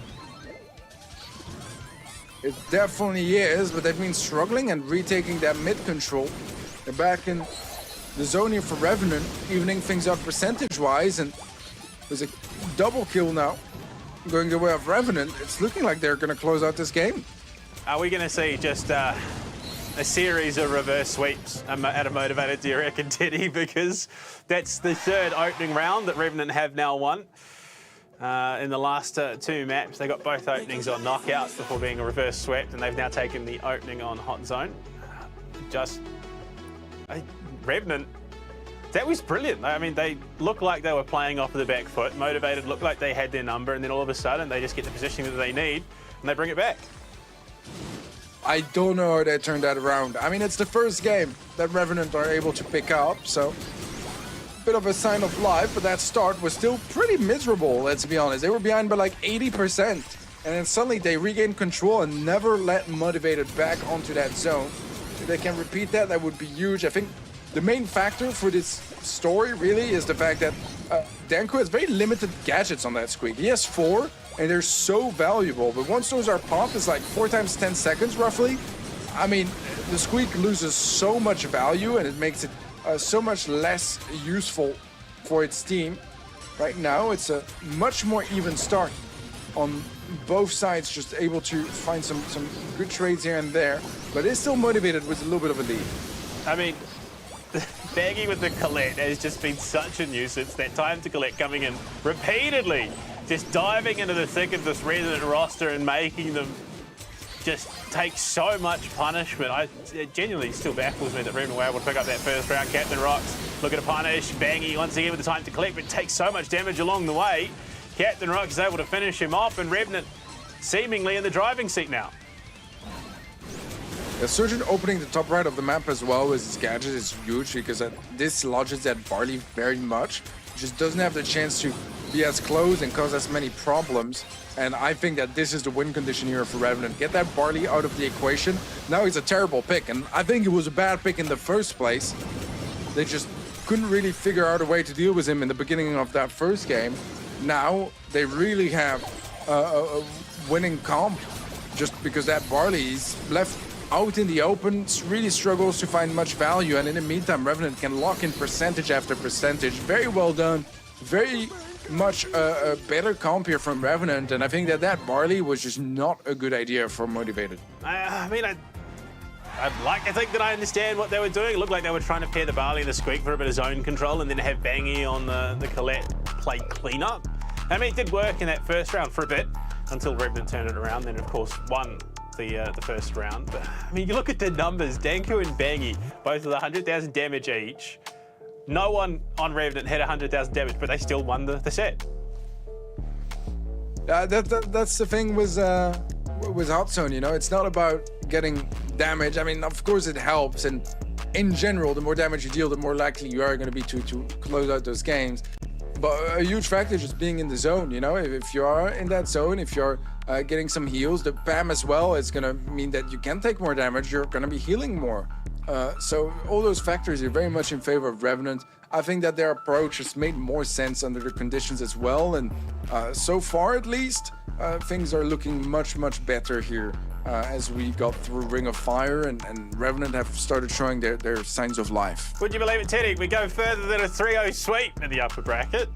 But I mean, I think the first round was kind of how Motivated wanted that to play out. You had two of your brawlers zoning, and then Bangy was just playing clean up with a collect, the time to collect going deep, and then being able to get out again. But Revenant caught onto that. They then repositioned and stopped taking that chip damage, had the PAM to keep that sustain up as well. And it was a brilliant read mid-map to then adjust and take the win. Going into the Brawl Ball, centre stage, I mean, this is new territory for us. I mean, are you expecting anything too crazy? I think that for me, some thrower ideas could be very good on this map. I really like, in general, Rico. I think that going for the roughs is not a bad shout either. We could see some tankier ideas as well. We see some Buster here very often. We can see some Buzz as well. I think that Nita is also a brawler to not underlook on this map. Melody is going to be always a threat no matter which Brawl Ball map, so that's something you definitely want to keep in the list. And anything that can give you some goal scoring opportunities as well. So maybe a Standy could be interesting. Maybe a Cordelius as well could prove quite valuable. So I think there's a lot of different ideas that can work here, and I kind of hope that Motivated go for something very aggressive and try to like keep the pacing in their hands again. I would expect them to go something like base around a max comp, especially since they did get first pick. So I could see them try to go for a max comp and let's rev ban max out of the equation, and then just bring a lot of aggression, maybe even a tank into the mix. Would love to see a Buzz, a Buster, something along those lines. So yeah, those are kind of like what I'm hoping and kind of expecting to see coming up. Well, it's going to be interesting to see how things go for them going into this fourth map. Maybe feels like there was a little bit of hubris coming into play there for the hot zone. Maybe they were just getting a little bit arrogant, going with these picks that they thought was a little bit cheesy, and they were punished for it. Whether or not it was a legit strategy, obviously we'll have to wait and find out later on in the tournament. Maybe it's something that reoccurs for them in the hot zone. But, I mean, look, this is kind of that readjustment you need when you make those, I mean, hot-headed plays. You think, oh, well, this is going to be an easy sweep, and then all of a sudden you get that, the rude awakening that was a Revenant victory, and maybe this is that course corrector that they need. Yeah, this is the first time we have a shift of momentum as well in this series, meaning that so far, Motivated, they've been winning everything. I mean, they won 4 games in a row, nearly won a 5th, and now suddenly things are a little bit different. Revenant are showing up to the match and in a strong fashion too. They look really good in this set. I think Motivated also, they were at the point where they almost reached match point. They almost picked up that 5th game. They definitely could have won that set.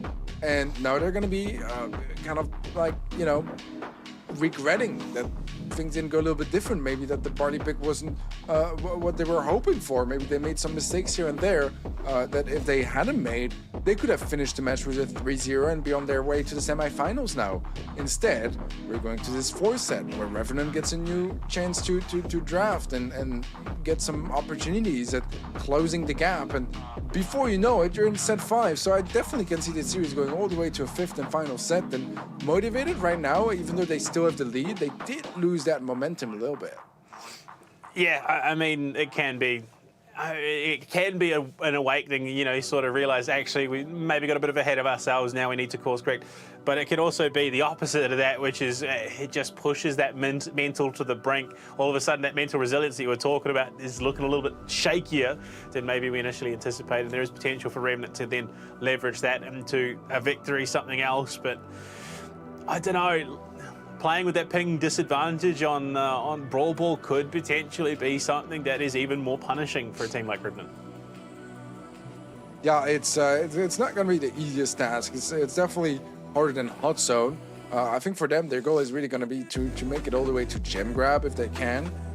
I don't really know what the plan is for Revenant either. It's kind of challenging to play some tanker brawlers under these conditions as well. So I don't know if that's really a card that Revenant are willing to try. Well, it's been an interesting series so far, and unfortunately it just gets even more interesting. We're going to throw it to a quick break on the other side. We see if Revenant can start that reverse sweep and bring it home, or whether Motivated shut the door. Finish things off. We'll see you back in a sec. Okay.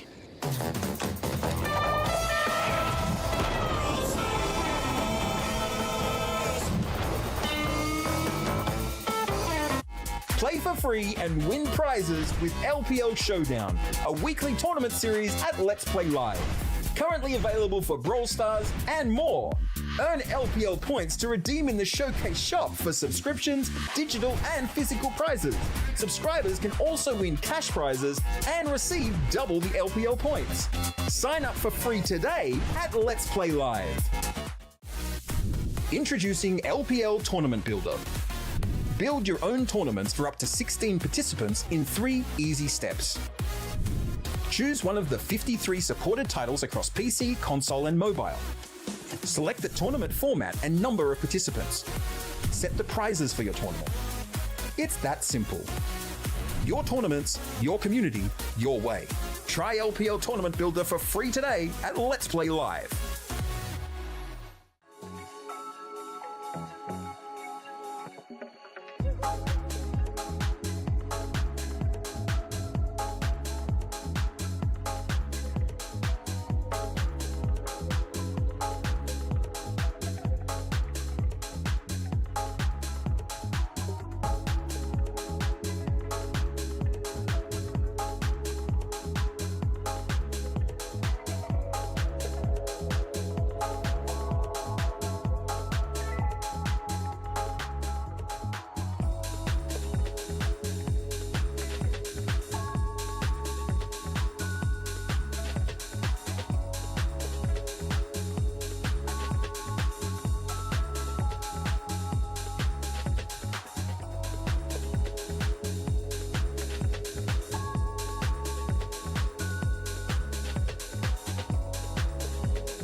Well, looking to come back into the remainder of the series, Teddy. I mean, the reverse sweep is potentially on the cards for the first time tonight. We see a map before we go to the Brawl Ball at centre stage. And, I mean, we were talking about it. There is potential for a bit of a shift up in some of the picks that we get. You know, some of those brawlers that will provide more of an opening to get that decent ball run up the field. But, I mean, again, this could just as easily be Motivated turning around and slamming the door in Revenant's face.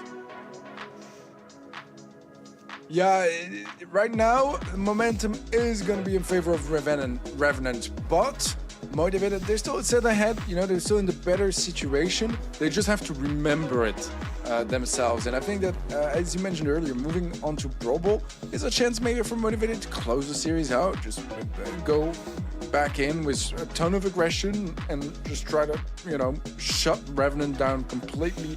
And things right here, right there, I think that Brawl is going to be more in their favor than Gem Grab. Yeah, I mean, it's going to be interesting to see if we go the distance at all, how that plays out on the Gem Grab, because, well, it's new territory for us. We haven't gone past the map 3 yet. Now we're finally getting it. It's going to be interesting to see Revenant. I mean, you want to hope. They've put up a showing in that map 3. They've looked much better than in the initial 2 maps. Now they've got that, you know, their feet back under them. Maybe they can start that resurgence and make that dream run and get the reverse sweep to carry on that upper bracket. But Motivated just looks so on point. They've looked so on the ball. Ironically enough, now going to the Brawl Ball, you've got to still give them a decent shot at closing the series out. Yeah, definitely. They're still my favorites here. They're still my favorites. They looked incredible in the opening 2 sets. I think this one was just a bit of a draft mistake, and that happens. Yeah, I'm not entirely sure what happened there and why things have been a little bit more difficult in that set. We kind of, you know, announced that there would be a bit of a more challenging process of drafting, just because it's a more control-based game mode and things just work kind of differently.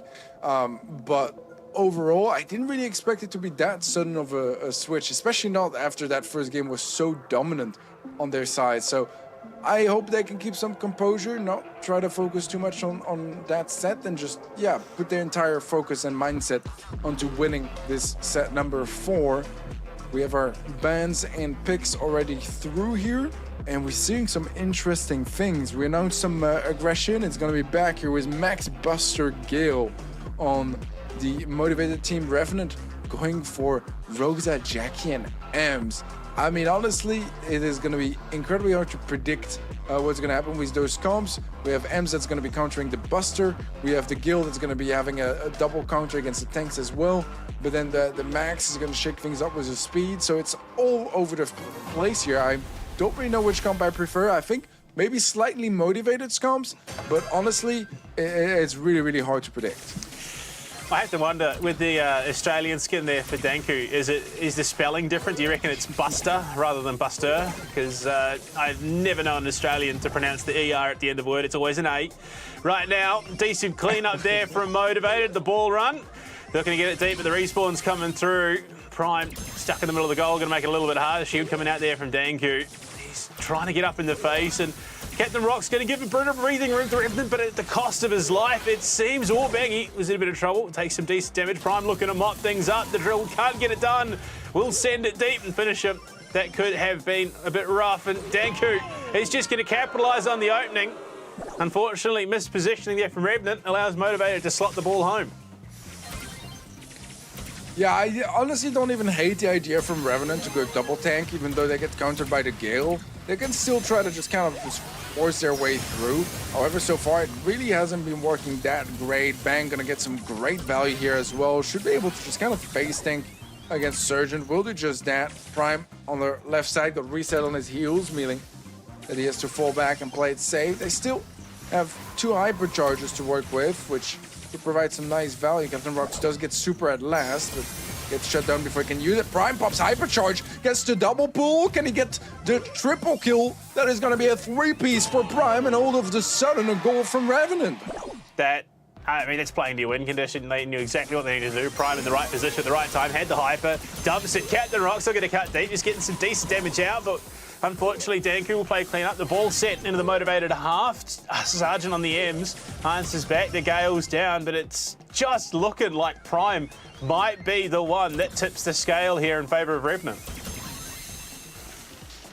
Shield popped by Danku, but doesn't really get much value. Surgeon in that goal area with a super is so huge. That's so much value. The knockback will slow things down. There's Storm as well to try to stop things from going through. Lord. The ball gets stopped, but the goal still goes in, and it's brute force all around here for Revenant. And all of a sudden, they're just a game away from evening things out.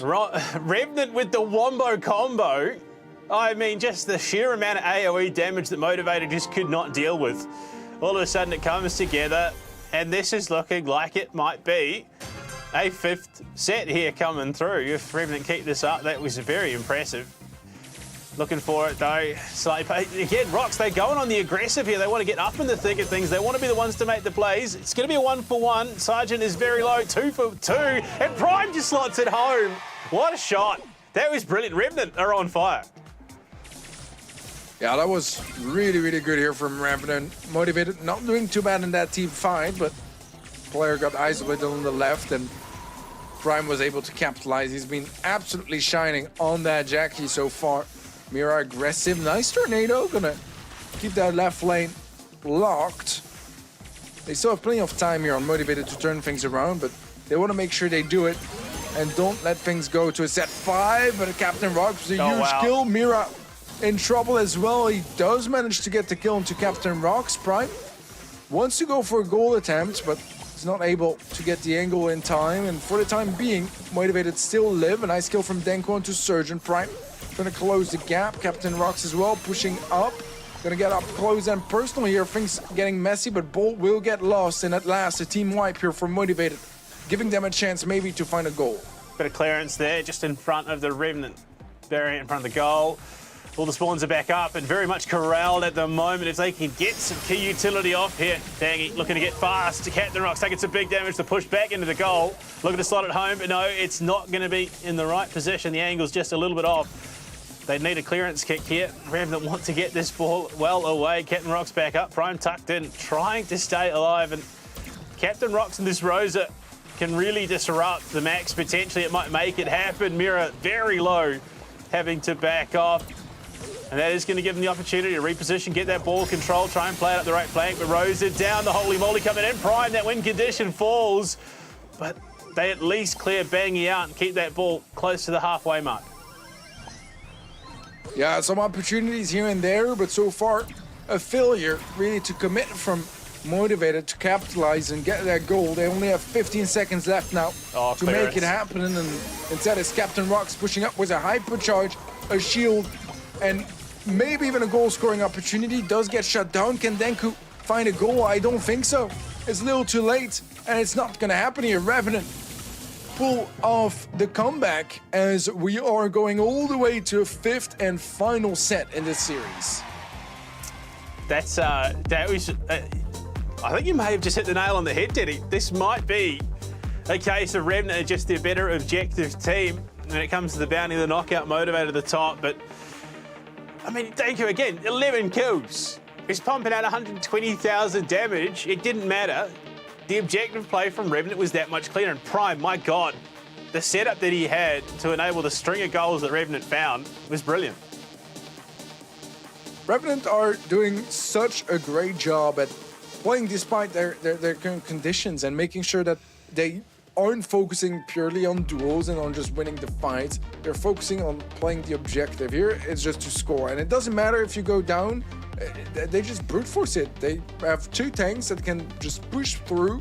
Even though there are some nice tank measures on the side of Motivated, there wasn't enough damage to kill the tanks. So yes, you can control them, you can slow them down, but if you don't have enough DPS to just confirm those kills, one player gets through with the ball and that's a goal, and that story happened multiple times in that set. So right now, Revenant Esports bringing this back to a fifth and final set. Motivated, still, like, depending on how the draft goes, can definitely make this work. I think that Revenant still are in the more challenging position. Sure, they have momentum on their side, but they do still need to make sure they have a draft that is both playable for them and that's a winning draft too. Yeah, well, I mean, it was that playing the objective. Even if they didn't score a goal, they were making sure that the ball was deep in the Motivated half, so they weren't punished on the respawn. Going to the gem grab, yeah, I think you're on the money. This needs to be a solid draft for Revenant if they want to complete this reverse sweep, because Motivated have proven that they can win. I mean, we're deep into this set, the deepest set we've had so far tonight, and I mean, both teams proving that they equally deserve a spot in round 2 of this upper bracket. Yeah, Rustic Arcade as well is going to be a very open map, so potentially another uphill battle for Revenant, as we might see some longer range brawlers. And so far, I feel like we've seen Motivated shine just a little bit more when it comes to those sharpshooters. I think that sharpshooters also brings the risk that something like a Max gets left open into the draft. And that would be a scary prospect, I think, across the board here for Revenant. So Motivated, they gotta try their best to play it safe, but get enough aggression on their comp so that they can, you know, play at their advantages, as they did in sets 1 and 2, where they were able to identify the win conditions and just capitalize. In the 3rd and 4th set, it feels like Revenant were able to just kind of cheese things a little bit with the draft and find drafts that are winnable despite them kind of losing the fights. This is going to be harder in Gem Grab, however, and I feel like for that reason, Motivated, they have to make sure they nail that draft. They can't give anything away here. They have to live up to the name as well. They have to stay motivated because I would imagine, winning the first 2 rounds and then losing the second 2 maps sets yourself up for potential demotivation in that situation. But I mean, look, they've shown that they've got the skill. That mechanically, team cohesion-wise, they have got the talent and the skill to make this one happen. But momentum's a pretty powerful thing, Teddy. Revenant have 2 maps behind them. They have the finish line ahead of them. They can see it. They know that this reverse sweep is possible. You got to wonder if Motivated still have that mental fortitude to keep themselves in this. It's been an emotional roller coaster here for Motivated because they were popping off in the first 2 sets, nearly winning the 3rd one, and then suddenly it's back to Revenant taking control of the match and of the pacing. I think that's the challenge, as you rightly said, to not get influenced too much by the momentum, keep your head clear, and it's especially challenging when their win conditions has to be to out-mechanic their opponents, to play more mechanical brawlers, brawlers where every split second, every millisecond counts, and it's hard to have to think like, okay, we gotta, play crazy and those high mechanic brawlers after we've just been shut down 2 sets in a row. You have to have the right mindset for that, for sure, and that's something to keep into account for Motivated. I think that on the Revenant side, they want to play it safe with their draft. I'm kind of thinking maybe a Gene mid would be a good idea, as I could see them lose the fights for the most part, but a clutch pull and suddenly things are back in their favor. I think that the Magic Puffs would be very valuable as well. In general, any sort of healer could be good. I don't know if they would be daring enough to go for a sharpshooter if they really wanted to, and in the mid they could also just try to play Meg and have that sort of extra safety net of having the Meg to tank for you. But across the lanes, I think there's so many different combinations that are possible, and it's going to depend entirely on what this ban process is looking like. Yeah, I think if you're smart in the situation, if you're motivated, you go for the safer pick. You want something like the Gene who can set up but also sustain the team. I think you're right on the money with that call, but unfortunately, safe picks aren't always a guarantee. The drafts so far in the last 2 objective game modes haven't worked the way that they wanted them to, and Revenant have been able to capitalise. So who's to say that Revenant haven't now got a 5th draft that also secures them the series in a way that would probably cause some severe frustration to their opponents? It certainly would. I mean, regardless of who wins this, I feel like the other team is going to be very frustrated because they know both teams could take this match at this point. They're both playing really well. They're both making sure they have some win conditions and then just like abusing them as much as possible. And looking at the draft, we will see the Gene here on Motivated as well as an 8-bit and a Ruffs, which is a bit of an interesting combination because Gene and 8-bit are kind of both mid-brawlers typically. I think the Rico though is going to have a great matchup overall against the Ruffs, especially if he can line up some super. Byron mid is not something I mind. I think it's a little bit scarier with the delay, but what is looking like an Amber pick and not a Shelly here on Prime is not a bad shout either. So overall, I feel like both comps are alright. I wouldn't say that either one is super dominant, but personally, I would probably be just a little bit more attracted to Motivated's comp. Yeah, I mean, they've got the potential. They've got the team fight. They've got a lot of utility as well. It's going to be interesting to see how it plays out, of course. That Rico coming in, the Captain Rock's already starting to bounce shots, sending down. Ruffs taking some punishment. Denku playing that left lane. Gems, once again, Teddy, we are seeing very solid objective play out of Revenant. Yeah, a great start so far. A couple of gems in, and they've been in favor of Revenant. Surgeon pops together, get some nice stacks. May are low HP, but the healing pops will keep him up for now. Eventually, we do have a trade here coming through. Revenant, though, with a 6-gem early lead, are in a really good position. I mean, this is quickly spiraling out ahead. I mean, 7-0. Sergeant has not been threatened at all through the mid.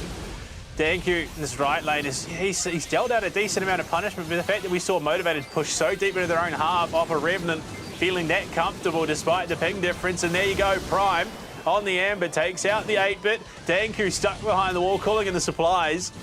But what can you do in this situation? He's just going to be cleaned up. Revenant have just absolutely dominated in the objective gameplay, Teddy. Motivated felt like they haven't even been here.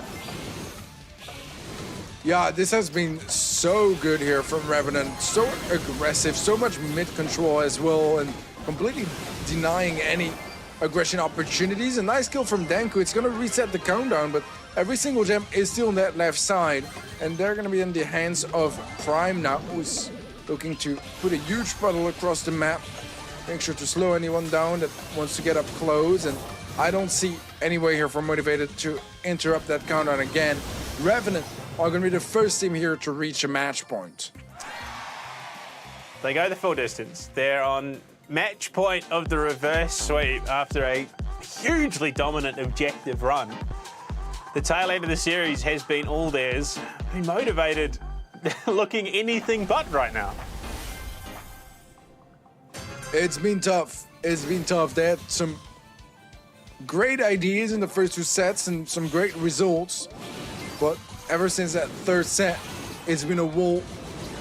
Let's see if they can break it at last. Surgeon taking a lot of early damage is going to give a little bit more control here to Motivated. But again, Surgeon, the only reason he took so much damage is because he extended to get a 3-gem early lead. Let's see though if the lane situation could maybe improve. We have some different matchups now as the refs is going to be facing the Amber rather than the Rico. I mean, Motivated this time around, getting a little bit more of their share of the gems, but I mean, in the grand scheme, they're taking so much punishment. Mira goes aggressive on the Sergeant, looking to pump out the damage, but all of a sudden the turn and burn, the Rico Byron combo. Suddenly, 8-bit is removed from the server. Bangy going to cut deep with support of Dankyun. Find themselves the opening on to Prime, but it is still 6-3. Prime now spawned back up. Danku playing very deep on that right-hand side, but Captain Rock's answering with a push off the left-hand side of his own. And once again, Motivated have just pulled off the mine in the middle. Oh, onto Captain Rock's a nice kill for Motivated. Can they find more here? There's not a gem on their side, so they're not that far behind. Surgeon and Prime both do have super. Burn from Prime will connect. That's going to be a trade on the right-hand side as Danku will burn down. Mira placing another damage booster down, though. That's going to give him some extra movement speed and some more damage as well for Bang. 9 gems now for Revenant and Motivated. This is too much of a gap. I think they need to find that next gem that will spawn if they want to even things out. And with the control they have right now, they're going to be able to do it. Look at that, 7, now 8. They're only a gem away, and if Revenant isn't able to retake some of that mid control, Motivated might just bring us to a double match point situation. There's a rough spot. Prime and Captain Rocks both went down for free on the outer lanes, and then now switched position. 10th gem picked up by Sergeant, but that is their win condition. They need to keep him alive. He's just going to get that heal off. As Bangy was looking to aggress. Both teams have the 10, and we're in a bit of a stalemate here, Teddy. 11th, the countdown starts once again as Sergeant does pick that up. 15 seconds, and all of a sudden Motivated now have the onus. They're going to pick up theirs and stop that timer once again.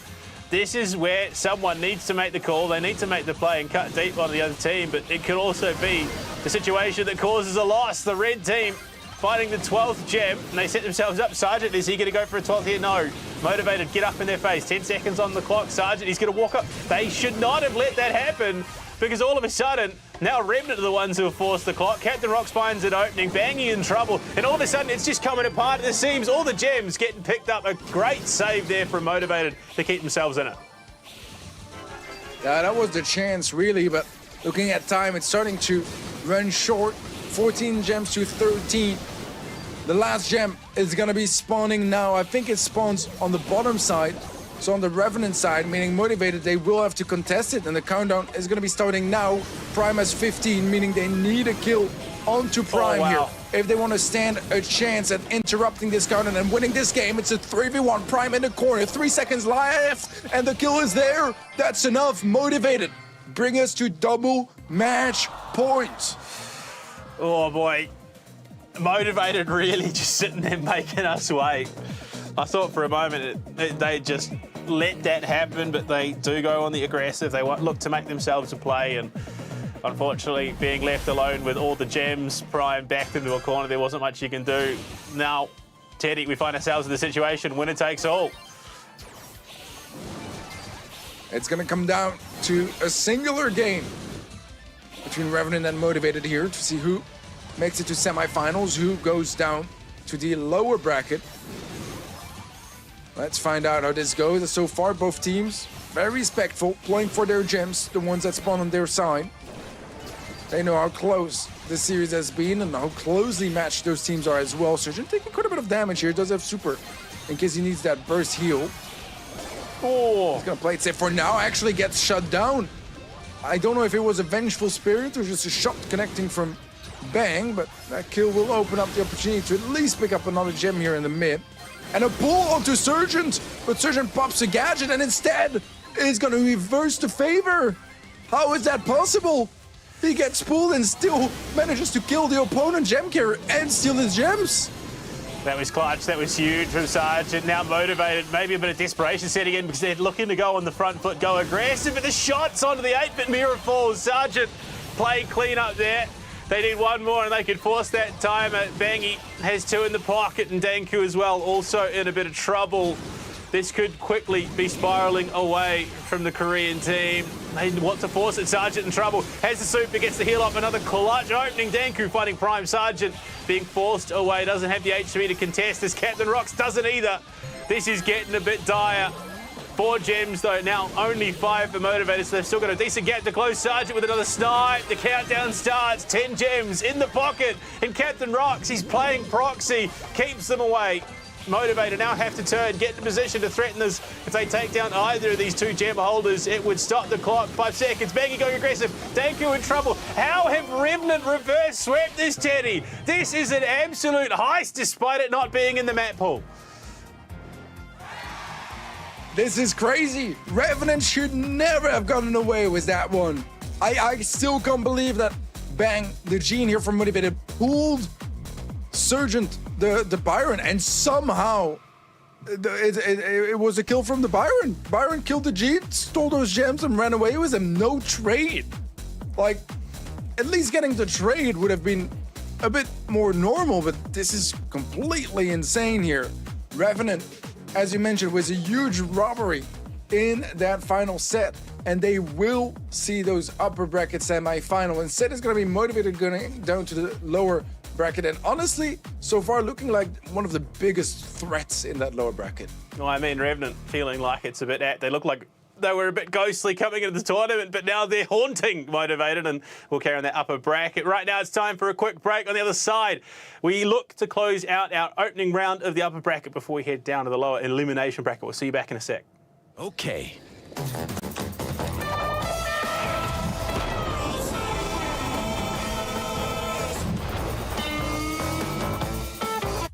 Play for free and win prizes with LPL Showdown, a weekly tournament series at Let's Play Live. Currently available for Brawl Stars and more. Earn LPL points to redeem in the Showcase shop for subscriptions, digital and physical prizes. Subscribers can also win cash prizes and receive double the LPL points.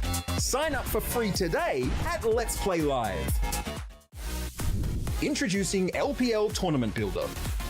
Build your own tournaments for up to 16 participants in 3 easy steps. Choose one of the 53 supported titles across PC, console, and mobile. Select the tournament format and number of participants. Set the prizes for your tournament. It's that simple. Your tournaments, your community, your way. Try LPL Tournament Builder for free today at Let's Play Live.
Well, Teddy, so far it's been a pretty quick night, and they say a good game is a quick game. So therefore, Brawl Stars must be a pretty good game. If you want to try and compete yourself, check out LPL Showdown. It's going to pop up on your screen. There's a QR code. Scan that.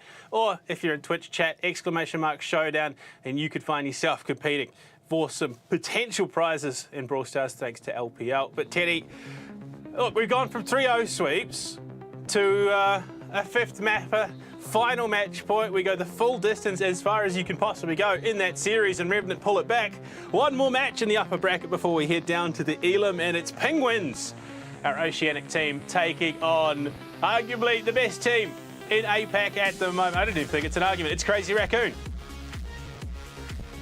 Yeah, that is gonna be an interesting quarterfinal match. We had some sweeps earlier on. Now we did have a nail biter for our third match. This fourth one, I'm very, very sorry to tell you, especially since the only New Zealander is going to be on that team. I don't have the highest hopes for them. I'm very sorry. Whoa, Billy. whoa. Come on, mate. Us Kiwis are pretty resilient, but I mean, look, in all honesty, New Zealand not known for its presence in the mobile esports team. Yeah, it's Penguins, Skyos, K-Brawl, and Sadbreeze coming in, and they could not have found themselves taking on a tougher opponent. Look, we love our locals, we love the Kiwi boys, we love to back the Oceanic lads, but I'm not holding my breath here, Teddy. I think if this win happens for Australia, it is going to be one of the biggest upsets possibly in Brawl Stars history. That would be one of the biggest achievements ever here for the OCE region. It's an upcoming battle for sure. Right now, like Crazy Raccoon, I would argue are the greatest team in APAC. Penguins maybe one of the lowest seeds getting into the LPL here. Crazy Raccoon, I mean, do they need an introduction? It's Tensai, it's Tempo, it's Moya Tempo. Incredibly strong players, super experienced, just really, really solid. Apparently we got Milk Rio playing as well, which is interesting. But for the most part, those guys, just looking at this year alone, right? I'm not talking about the fact that they're world champions, but in March, first place, April, second place, May, fourth place, and narrowly losing, by the way, to Coco Loco. In April, they narrowly lost to Navi, so twice where they super narrowly lose to the monthly final champions. These guys are super good. Yeah, look, I mean, it's hard to be a member of the APAC Brawl Stars community without knowing who Crazy Raccoon are. In fact, it's hard being a member of the APAC esports scene in general without knowing who Crazy Raccoon are. They've made a name for himself. They've been putting up some impressive results across the board, not just in Brawl Stars, but in pretty much every single title they represent in. And they are top seed at the moment. These guys are, I mean, some of the best available in this part of the world. They are. They have some world champions material on that team. Some of the most incredibly talented player when it comes to mechanics, but also when it comes to the mindset. I mean, just recently, I think it was Spen that tweeted it that the play was the most aura had to be Tensai, because that guy at the World Finals was down 2 sets, about to lose, and he was chuckling. He was laughing on stage, just absolutely ice cold. Those guys are demons, and they are here for one thing, and that's winning. And honestly, as much as I would love a crazy story here to happen, I don't see it happening, because Scarge, Kay, and Breeze, they're incredible players. They're super nice. They've been in the comp scene for years now, but they're gonna be playing on delay. they are definitely not the same caliber of players, and I just don't see the win conditions, sadly. But I am cheering for them. I am openly biased here. I'm cheering for them because that's how much of an underdog story we got here. Yeah, look, if it was maybe the footy, then yeah, I'd be right there with you. I reckon Penguins could potentially do something. Japan, to be fair, Japan has a pretty solid rugby scene at the moment as well. But I mean, when it comes to Brawl Stars, there is one real contender and one absolute hopeful coming into this matchup. But we have our draft, Melody, Kit, and Byron for Crazy Raccoon. Penguins, they're going to try something, it seems. Yeah, I think I prefer this Crazy Raccoon draft. It's a bit crazy with the Kit pick, but if there's any team that's gonna nail it, it's gonna be them. And overall, it's just much more flavor on their comp as well. Like, they're the ones having fun here with the comp, and that's a bit of a scary thing to have to deal with. Shitatambo, he's going deep with the Kit. Big damage and first blood. Secured by Moya, sniped away with the Melody, and well, the Kit goes down, but it's a 1-for-1 effectively. Bounty still held, they got that blue star. The Kit's gonna jump on the back, and all of a sudden, Melody's deep. This is what we should have been seeing from Ash earlier on in the evening, and Crazy Raccoon are just all over this poor, actually, sorry, no, wait, what? Yeah, no, the colours are around the wrong way. I got confused there. It is Crazy Raccoon monstering poor Penguins. Yeah, the teams are reversed right now, so it is CR that is dominant so far. I'm sure we'll have that fixed up momentarily. In the meantime, though, CR, you're looking at closing this game very quickly. I don't think they want to wait for another minute, and right now all they need is 2 more kills, and they'll be doing just that. They do need to find those frags if they want to make that happen. The ticket will head down. They will be able to just tank it, really. And now with this final push, it should pretty much just be over. A nice attempt, but I don't think there's, any other direction this could be going. Yeah, look, pretty brutal lesson for Penguins to learn, unfortunately. Crazy Raccoons playing a comp that favoured the high mobility. Yeah, look, okay, you can just see the look on their faces. He's pretty happy with that. Yeah, I mean, I think that this is just like kind of routine at that point for them, you know? Like, this is the equivalent of just playing some ranked or something. This is they have, a bit of a pub moment for them, I think. Yeah, it's a bit of a complicated situation here for Penguins. Again, I think that for the entire set we will have the POVs reversed, but it will be fixed for the next set. So don't start thinking that Penguins are pulling off the impossible as much as I am praying that it happens. 100%. But yeah, look, at least they're self-aware. The name sort of says it all. They kind of knew how this was likely going to play out, and this high mobility, high damage comp, and the Melody and Kit just all up in the face of Penguins. You've then got Byron there, bit of support, bit of healing. They are just... This is Crazy Raccoon trying to win some style points, I think, more than anything. It's a super cheesy comp as well. I love it. I love it. They're just having fun with it too, you know? And some people will see that as like disrespect, that they're not trying their hardest. But I think it's also just making things fun and entertaining for everyone, including for the enemy team. Now, even though this is a bit of a wild comp, it's still 19-0, and I'm pretty sure they'll get another kill, make it 21 stars to 0. So Crazy Raccoon doing pretty much what we were expecting them to do, and being literally as dominant as expecting, and having a chuckle with it too. You know, they're having fun, they're having a good time. This is a match where it's the top seed of the region against the lowest seed of the region, so obviously, you know, it is to be expected. Well, I mean, what's the alternative? Yeah, look, you might as well come and have a bit of fun. You know exactly what's going to happen. If you were coming in absolutely ruthless, looking to beat up on poor Australia, I think that probably speaks to a slightly scarier outcome. But I mean, look, you're in this situation. You're likely going to win. You might as well have a bit of fun with it. You might as well showcase some of the cheesier side of the Brawl Stars games. I mean, there's probably people in chat that are a bit new to this. They haven't seen much of the Brawl Star esports scene. They see that it could be a bit of fun. They want to get involved. Yeah, I mean, regardless of what happens here, it's still a fun opportunity here, you know, for those Penguin players. As much as they're not really like esports players, they are fans of esports. I've seen those guys around Twitter. I've seen those guys in various Twitch chats during events. So they're around, and I don't know how often they get the chance to play against Crazy Raccoon. Even if it is a stomp, it's still like a fun experience to have, you know?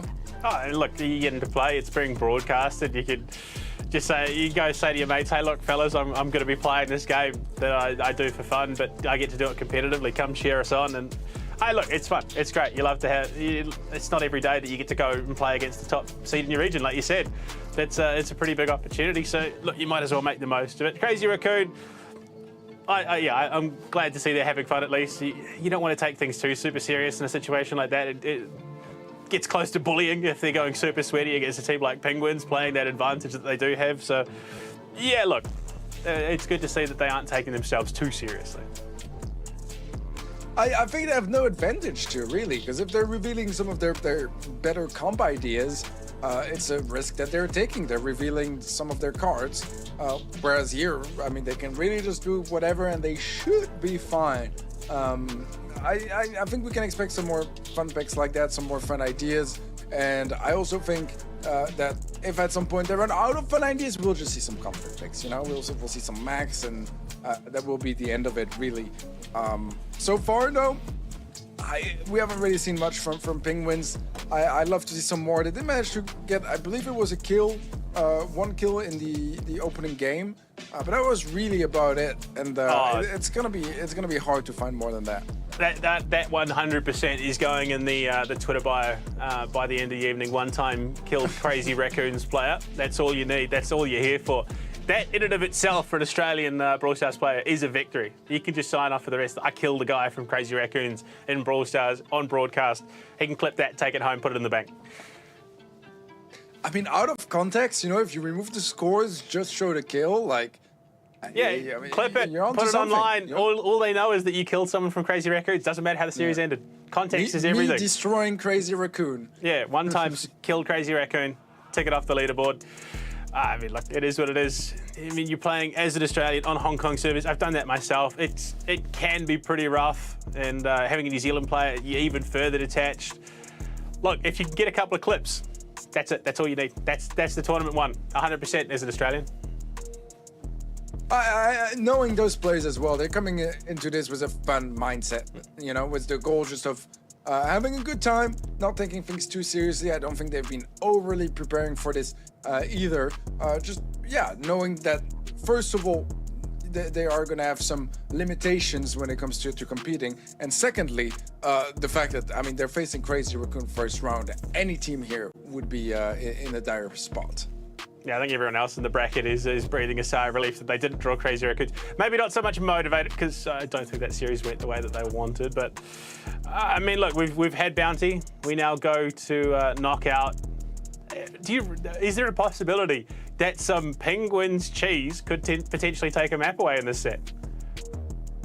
No. I don't think so. I would love for it to happen. Like, I genuinely I'm crossing my fingers for a crazy narrative here, but I just don't see it. I feel like there's too little win conditions on their end, too many drawbacks, too many limitations, and CR, they're CR, you know, they're having fun so far, and that fun is still incredibly dominant. Look, all I'm saying is that between Australia and New Zealand, I think we've won, what, 7 Rugby World Cups? Don't know how many Japan have won, but it seems that Penguins are definitely cooking up something. They are taking a little bit longer than expected, so we're going to throw it to a quick break on the other side. We'll see if the Aussie boys can represent here down under, pick themselves up, and we'll see you back in a sec. Okay.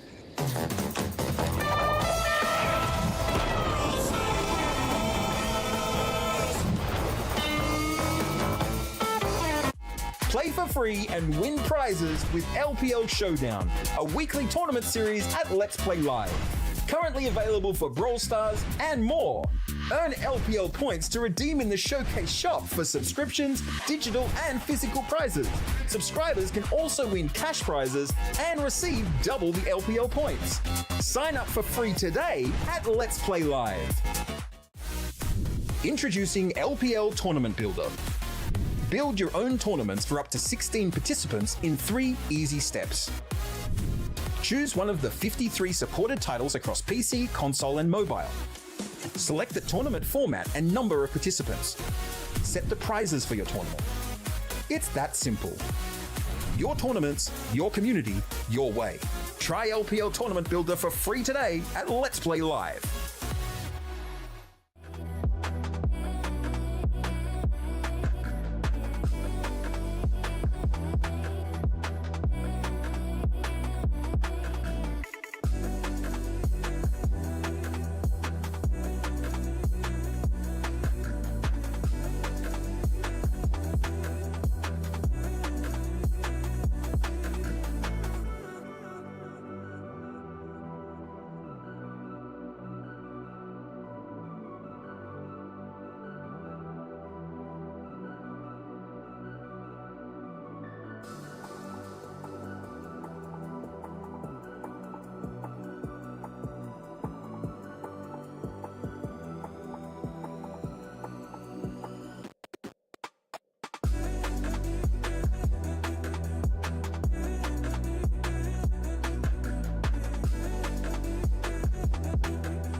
If you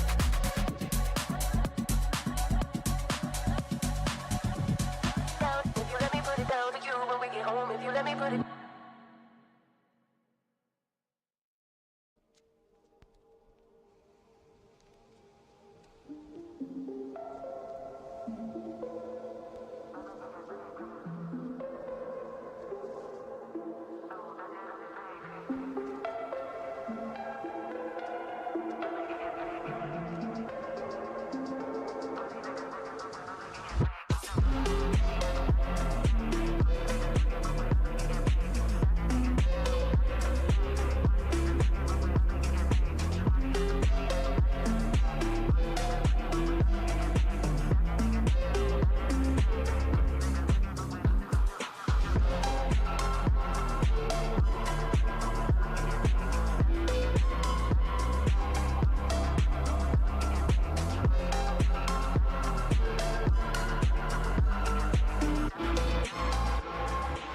Well, our prod team huffs the copium of the masses and believes that the Australian team might go all the way and win the whole tournament, Teddy. I think the reality is this is likely going to be Crazy Raccoons closing out the series and progressing through the upper bracket, despite the best effort of our brave down-under battlers. I mean, look, it was...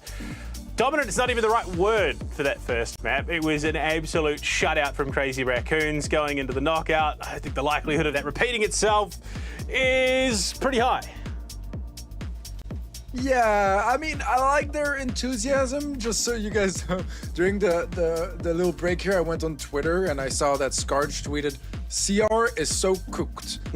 So I like the confidence. I like the confidence. You know, so far it's not really like paying off for Penguins, but you know, they got the heart in the right place. Yeah, look, enthusiasm is great, no confidence is key, but reality is also a pretty brutal wake-up call, as we've already seen this evening. Maybe, look, we'll see. Maybe if they can take a round, then we start with that. Maybe they can take a map from there, who knows? The possibilities are endless. Who's to say? We'll have to figure that out as we go. Penguins draft. I mean, look, anything is possible at this stage, Teddy. Who's to say that the laws of meta apply in this series? That is true, I guess. I just feel like things are not like that open-ended either. You know, like there's a world where CR wins. There's a world where Penguins loses. Yeah, those are kind of like, you know, that's as far as you know, I can predict here. Yeah, I think that world is called the Marvel Universe, and it's cinematic only, buddy. I think the reality check is about to be a swift everyone. Who knows? Maybe CR are cooked. I think the likelihood is likely going to be Penguins that are in the frying pan and about to be tossed, sautéed, and served up with a side of rice. Because unless they are cooking up something absolutely magnificent, I think they're probably going to get styled on a little bit. Yeah, in that opening set, that was really what it looked like. You know, we had a fun comp, some just overly aggressive ideas as well from Crazy Raccoon, and they just did not have the stopping power required on the side of Penguins. They tried, they got some opportunities here and there to get some kills, but it was all CR in control from A to Z, just fully, fully under their control, really. There was not a single moment where it felt like things were a bit scary or things might go wrong. Now, I don't want to underestimate Penguins either, but I feel like if they are to do any damage to any teams in this event, it's probably not going to be here. And looking at our draft here, CR, they got a good draft. I don't hate the ideas from Penguins, but I feel like Pearl is just not really the most in touch with the meta right now. And Byron and Tick are alright. I think Crazy Raccoon are just going to play super aggressively with that Charlie and just go for the kill.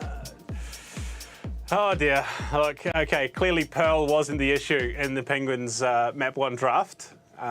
So we're going to see it return. I don't know if adding the Byron and the Tick is going to be the answer that Penguins hopes it is, but we're about to find out. All right, the sides are still the other way around. I think that will be the case for the entirety of this match, but it doesn't really matter too much. For the most part, CR still just doing CR things. A slower approach though, respecting their opponents here. Nice connections onto the Tick though. He's gonna be forced to pop a gadget and fall back, and right now it seems like mid control is gonna be favoring Penguins. I mean, look. They haven't all gone down, which is a start. I say that Scarjus is just going to face tank a shot from the Brock and to follow up. The fact that they've survived as long as they did, I think this knockout round speaks to the potential that Penguins have to maybe win this whole series. Yeah, I mean, they're doing a good job at defending their spawn, but they're getting pinched now by the gas and this immovable object that is Crazy Raccoon, and the round goes swiftly in their favor. But yeah, keep hoping, buddy. I think more than anything, Penguins just trying to prove that Pearl is still a relevant pick in the current state of the Brawl Stars meta. I don't know how well that's working. Their campaigning may be for nothing right now. Is Moya's just going to walk into their spawn and say, yeah, this is mine. You can sit there and have. Okay, he's just behind K. K walks up, accepts fate. Breeze looking for something, and they're tucked into the corner. They're wrapped up. Scarjoss is down. To be fair, Pearl has survived the longest of any of the brawlers so far this map for Penguins. It certainly has. It certainly has. But yeah, game 2 of knockout coming up, and honestly, kind of just expecting some more of the same. Yeah, for people tuning in, and a little bit out of context here since we had a short break. Penguins are from Australia and New Zealand, so they are gonna have a little bit more delay. They're also a team that obviously is a much lower caliber than Crazy Raccoon, and with all of those conditions, it is a bit challenging for them to really have any sort of winning chances here. Never lose hope completely, but so far, all the evidence has been pointing in this direction. Crazy Raccoon, however, are playing with Milkreo instead of Tensai, because I believe Tensai is at the global launch for Squadbusters, Supercell's new game. So he's not available. He's going to be in Finland at the Supercell HQ. So Milkreo, super capable player though, super experienced as well. Is going to be a great replacement. That might give a bit more of a fighting chance to a lot of the teams competing throughout this LPL day and tomorrow. But they're still the favorites, don't get me wrong. Look, all I'm saying is if Tensai was here, this was preload. This was the easiest win of Penguins' career. They're just lucky that, unlucky rather, that Milkreo was the one to fill in. And, well, speaking of, he's going to find not one, but two. It is all down to K, who's in the corner, in the gas, and taken out. Crazy Raccoon looking to get this series done nice and quick. I couldn't agree more with you, though. I feel like, you know, they prepared to face Tensai, and Tensai isn't there. So I think that's like, you know, that's the reason things aren't going the way Penguins were hoping they would go, because they just prepared so specifically for that Tensai matchup, and unfortunately, they're not getting it. Of course, I'm trolling here. Things are going as they probably expected things to go to. Let's be honest here. Yeah, look, they're about the long and short of it, and they're just going to corral the remaining member of Penguins, and it's over. It's over just like that. Crazy Raccoon go up 2-0 in the series as the kill-based game modes end on Penguins securing a donut for each and every member of their team. So at least they've got that to share. That is very true. That is very true. Still also proving so far, that Pearl wasn't the issue, because she has technically the least deaths on Penguins' team. Also the most, but still. Well, I don't think I ever meant to insinuate that Pearl was the issue. I think that at this point, Pearl is more like the cherry on top of the cake, really. Hey, they gotta try something, you know? They gotta try something. They tried a Pearl, didn't work out. For the most part, I mean, this set is, this match has a certain, like, symbolic aspect to it. This is the top seed against the lower seed. I think APAC has always, as a region, been known to have quite a divide between the top pro teams and some of the up-and-coming, like, tier 2 teams. And this is showing that right now. Like, it's brutal, it is scary, but it is super valuable experience nevertheless here for Penguins, and a great opportunity anyways. And this is also why we have that double elimination bracket format. You have a whole lower bracket to still go through if you lose here, and another chance at shining and finding some victories. So even if things were to end in 3 sets, as we kind of expect them to at this point, it's not the end of the journey just yet for Penguins. I mean, respect is due. Penguins showed up and actually played the series. I've seen other competitions where a team sees that they're facing up against the top seed and said, yeah, no, we forfeit the remainder of the tournament. We just can't be bothered. So, look, you got to respect them for that. They're showing up. They're giving it their best. Unfortunately, it's still Crazy Raccoons at the end of the day. They're what, top 3 world champs team coming out of APAC. And like you said, the divide is pretty significant between the top and the bottom when it comes to APAC teams, so it could not have been more of a stacked task. Yeah, this is what happens when you have like arguably the lowest seed of the tournament face the highest seed. It's not pretty. It's not pretty. But Crazy Raccoon are being classy about it so far. They're respecting them, even though we are getting quick games.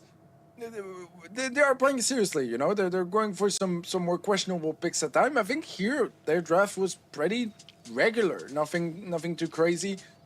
They're just playing it safe, playing brawls they feel like playing, and not really thinking about it too deeply as they should. I think on Penguins, they are the ones that have to try to pull something crazy out of their bag, but I still don't really see the win conditions so far, unfortunately for them. But who knows? Maybe in hot zone they prove me wrong. Maybe it is much like Remnant and they're a control, objective-based team. Maybe that is where they shine, and there is a second reverse sweep about to happen. I think the likelihood of that is pretty low on the scorecard, but I mean, maybe some decent odds if you want to put money down on it. I think you'd have a decent payout if you were to win, which is less than likely. Yeah, I don't think you should, you know, bet on that horse here. I think that's a very, very poor investment. But hey, you know, to each their own. I mean, look, if you want to back the boys that hard, go for it. But I mean, going into the control, do we see Crazy Raccoon spiral into the weird and wonderful once again? Do you reckon? Do we see them go even crazier here in the hot zone, or is it this a case of they just want to get it done? They'll play it smart, they'll play it quick, and get it over with. Yeah, I don't think they care too much, to be honest. I think they probably just want to go in and be quick. I mean, it was pretty quick and bounty, you know. Even knockout here didn't last very long either. There were some moments where in knockout I feel like there were some slightly like larger opportunities, let's say that way, for Penguins. But for the most part, all the kills that happened were also just Penguins, you know, playing it.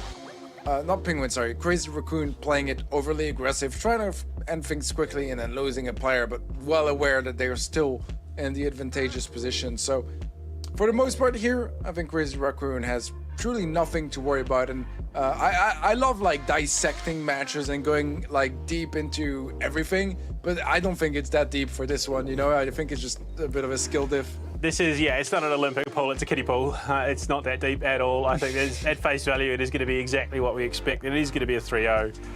Great. Penguins, maybe they get another kill here in the hot zone. Maybe they don't. Unfortunately, they weren't able to find anything in the knockout. They found the one in bounty. Even still, it's going to make for a good clip. We'll see. It's possible, but less than likely. Yeah, at this point, you know, like again, I would love to give the most valuable insights here and talk deeply about like what they should do differently. But I think there's just a lot of work to be done. It's just very complicated at this point. They're not in the best conditions to compete, and maybe on like even ping, it would have been a bit more close. But I don't even think that's like. It's just tough. It's just really tough here. It's just really tough. I think that you can replace the Shelly pick probably by an Amber here once again. The rest of the comps seem alright. I don't mind the ideas on either side. I think Carl is a bro that we used to see a lot here on Ring of Fire. Not as much nowadays, but it's only been creeping up in the meta recently again. So that is worth pointing out. And let's see here how our third set goes. If Penguins can maybe take a game, or if Crazy Raccoon will be able to make it a clean sweep. Breeze almost got the kill on this is a dumbo, but no, shutdown. Not going to be allowed to happen. Scarjo, he's stuck in a corner. This is about what we expected so far. Crazy Raccoon have all the time. Breeze. K finds an opening. That's a second kill onto Crazy Raccoon for the team. They find Milk Rio as well. It's all coming together. This is the moment, Teddy. This is APAC at its finest. Australia on top. It's happening. It's happening. Penguins. No, I was going to say they have the lead. Step in the zone. Please have the lead. Please take the lead, at least for a second. You don't have to win. Just do it for the screenshot. What are you doing? Yeah, look. No. Missed opportunity there for a Twitter moment, but You can't have everything. You can't get kills on a team like Crazy Raccoon and have the lead in the same map. It's against the script. We can't let that sort of thing happen. It'll just put everything in shambles. Scarge taking shots, so is K. I mean, the fact that Scarge, okay, there we go. He's finally taken down. I was going to say he lived as long as he did was rather impressive. And now, the Rough making that opportunity to get some ground, take some priority. Scarge, Carly's on his way. He's looking for it. Do they get themselves another kill? Yes, they do. Scarge has one under the belt. Man, the clips are just racking up here, Teddy. Yeah, I mean, you know, CR are giving them some fun. You know, they're giving them some fun. It's going to be match point regardless here for CR. I want to see Penguins take the lead in this next game. Even if it's for 5 seconds, even if it's for 1 second, I want to see them have the percentage lead. So I'm cheering for that. Honestly, I believe in the call. He can do it. All he needs to do is pop a gadget, dash into that zone, and get a percentage before anyone from Crazy Raccoon steps in it. Surely. He's not doing it. No, he's not. And Crazy Raccoon get the first percentage. Breeze is dead, unfortunately, but K is on an absolute heater. I think this is what, third kill or something, and he's right in the middle of the supply drop, gets himself out. That could have been rough. Oh, look, Teddy, they might crack double digits here in the kills department. Yeah, it's possible. It's possible. I mean, the score is close, 2% difference. Can they take the lead? They might actually get into the zone here. Never mind, just the tempo back in the zone.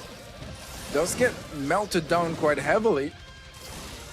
Crazy Raccoon still was double the percentage. Nice snipes from Milkweir. That's a ridiculous shot to land. CR now with a lot of map control. Breeze has to respect it on the right-hand side, but he gets greeted by a fat tap. Make it a second from Milkweir. And Penguins are a man down pretty much constantly. Crazy Raccoon doing a really good job at just cycling those skills and making sure that it's constantly a 2 versus 3. We need K in there. No, never mind, he's gone. I was going to say he's the difference maker. Scarge sends it deep. I don't think he got a single point of damage up there. And I think we're going back to a bit of a roots. You know, started the night where we had a, what was it, 100 to 7 difference in that first series. And look, K, he got himself another kill, goes down. We're rapidly approaching the close here of the hot zone. Milk Rio on the breeze, is just, on the Piper rather, has been an absolute monster. K wants it but can't have it. Breeze going to try much the same. I hate to say it, Teddy, but I don't think Australia are going to carry on that upper bracket run. Yeah, it was a good attempt. Honestly, I think they should have just gone for a call gadget into the zone, get that like 2% lead as the game started, and you know, take a screenshot, be there like we were winning against Crazy Raccoon, but they pulled a crazy comeback, like something like that. You know, that would have been sweet, but unfortunately, it's not going to be meant to be. They do crack double digits here with 11 kills now on their side for that final set. It was a rough run here, but it was pretty much as expected. It was, yeah, look, our final match of the opening round of the upper bracket done and dusted. Teddy, after the break, we come back for some lower bracket action. It's time to send some teams home. We'll see you guys back very soon. Okay.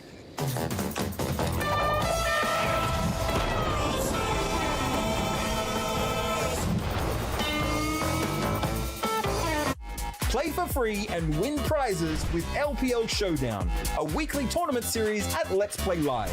Currently available for Brawl Stars and more. Earn LPL points to redeem in the Showcase shop for subscriptions, digital and physical prizes. Subscribers can also win cash prizes and receive double the LPL points. Sign up for free today at Let's Play Live. Introducing LPL Tournament Builder. Build your own tournaments for up to 16 participants in 3 easy steps. Choose one of the 53 supported titles across PC, console, and mobile. Select the tournament format and number of participants. Set the prizes for your tournament. It's that simple. Your tournaments, your community, your way. Try LPL Tournament Builder for free today at Let's Play Live.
Coming back from the break, it's time to jump into the elimination bracket, Teddy. Unfortunately, it's time to start sending teams home.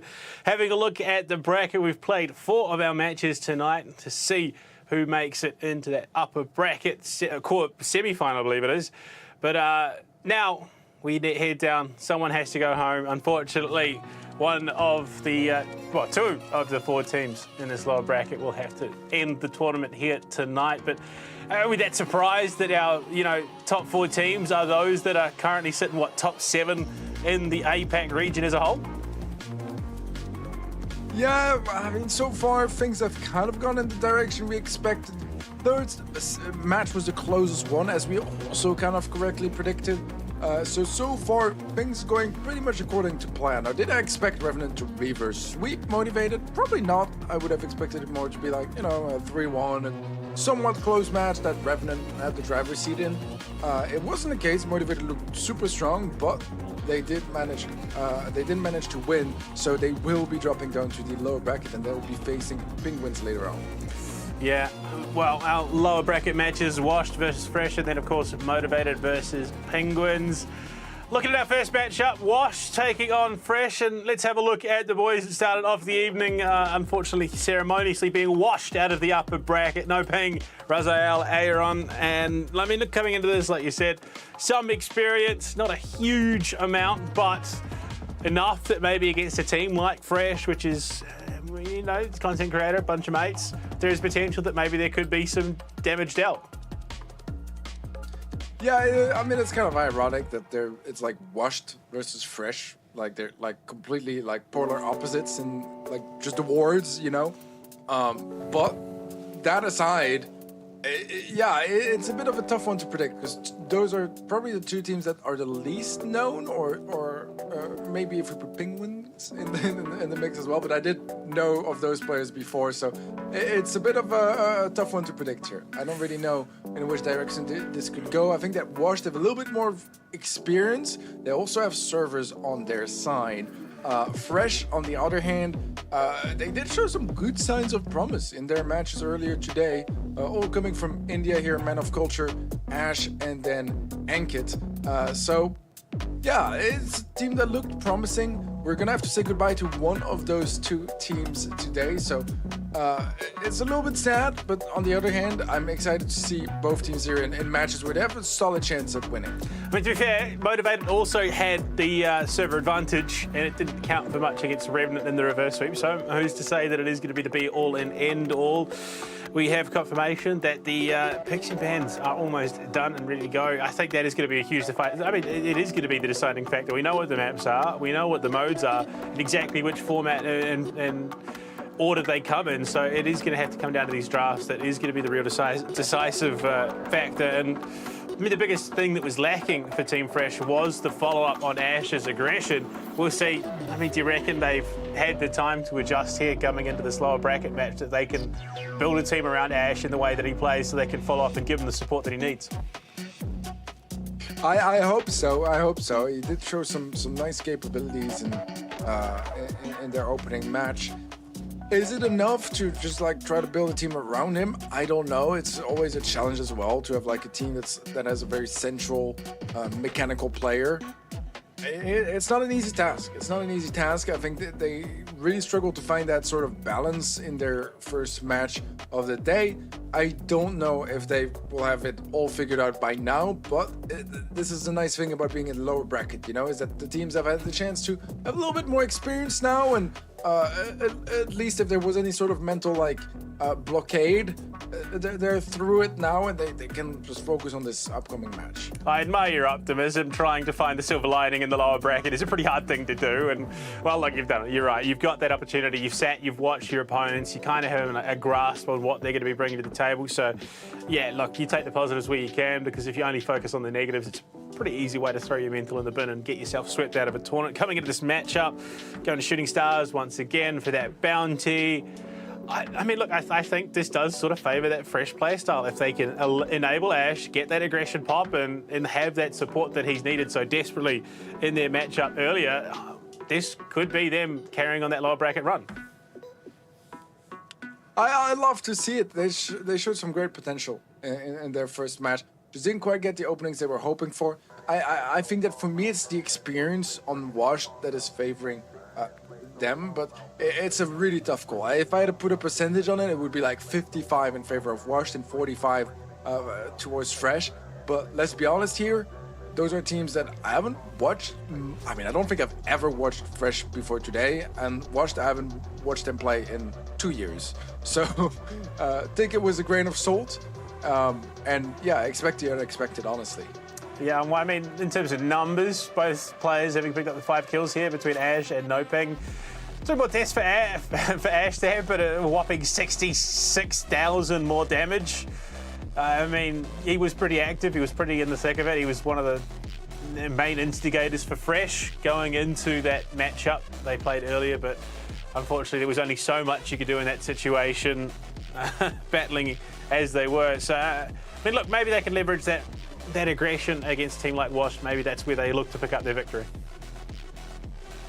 Yeah, but both teams are coming back from a stomp where they had very unfavorable matchups. They were very fast. There wasn't much like of a chance for them to do much. So I think it's worth like considering the fact here that their mental aptitude is going to be key. Their ability to just kind of reset from, okay, we just got destroyed. Like, we didn't really get much of a fighting chance, but we're still in this, and we still got to play our best here if we want to stand a chance. And that's hard. That's hard at this point, especially for those teams that don't have the most experience. But I think Washed has a little bit more experience here. I think they might be a little bit more, like, cool about it too, because they're like ex-retired competitive players. So, you know, they're playing this for fun. They want to make a little bit of pocket money. I don't think like they might take it a little bit less seriously, but in a good way here, because it's like a little bit further away from their heart, if that makes sense. Yeah, I mean, remove the restrictions of going super sweaty into a competition, play it for fun, get some content out of it, just enjoy yourself. It's something that we rarely see in games that also have esports scene nowadays. It's hard to play just for fun. So maybe if they could find that approach, maybe they could find themselves some joy in playing it right now. First star goes the way of Fresh, of course. They get the blue star in the middle of the map, but Ash taking some pretty significant damage, so the middle of the map could be punished quite heavily, and he is being punished at that.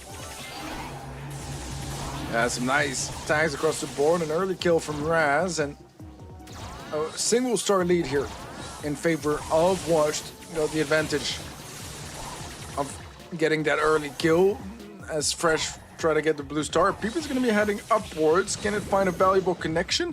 It's going to go towards the Meg. I don't know how valuable that is. I think they wanted to just like pop her out of mech, but she had enough HP to survive. So it really was just a waste of a peep at this point. Yeah, I mean, Aaron, Raz, no ping. They're playing pretty passively, all said and done. Don't want to get too aggressive, don't want to overplay their hands. They've got the lead, but the Cocoon going out puts this Meg in a pretty heroic position. Horus popped out of the mech, in trouble, finished off, and it will be another star in the pockets of Washed. Ash as well, popped over the wall. Raz in the right place at the right time to capitalise. But this is just that slow bleed, unfortunately, for Fresh, that likely will signal the end of this round for them at least. Yeah, this is definitely not a stomp like those teams have seen in their opening matches today, but it's still always been in Washed control so far. 20 seconds left, max speed gonna be popped now as well. Meg does have a swipe if she gets close. Nice gadget popped by Aaron. He is low HP, should fall, but the heals are so good there from Raz. Ash burns down, and they do manage to make it a trade, where there's 5 seconds left and a required kill onto Raz or double kill. Neither is going to be happening here for Fresh, and Washed will take the opening game. Yeah, the Hyper Cocoon just sort of, yeah, the final roadblock there to sort of seal the deal. Fresh, I mean, they tried. They looked somewhat decent in that matchup, but it was a pretty passive round all said and done. Yeah, overall, I think it was just really well played by Washed, and they got the early lead, played defensive from there, played safe, just hit your shots from afar, get some better jukes, and keep it simple.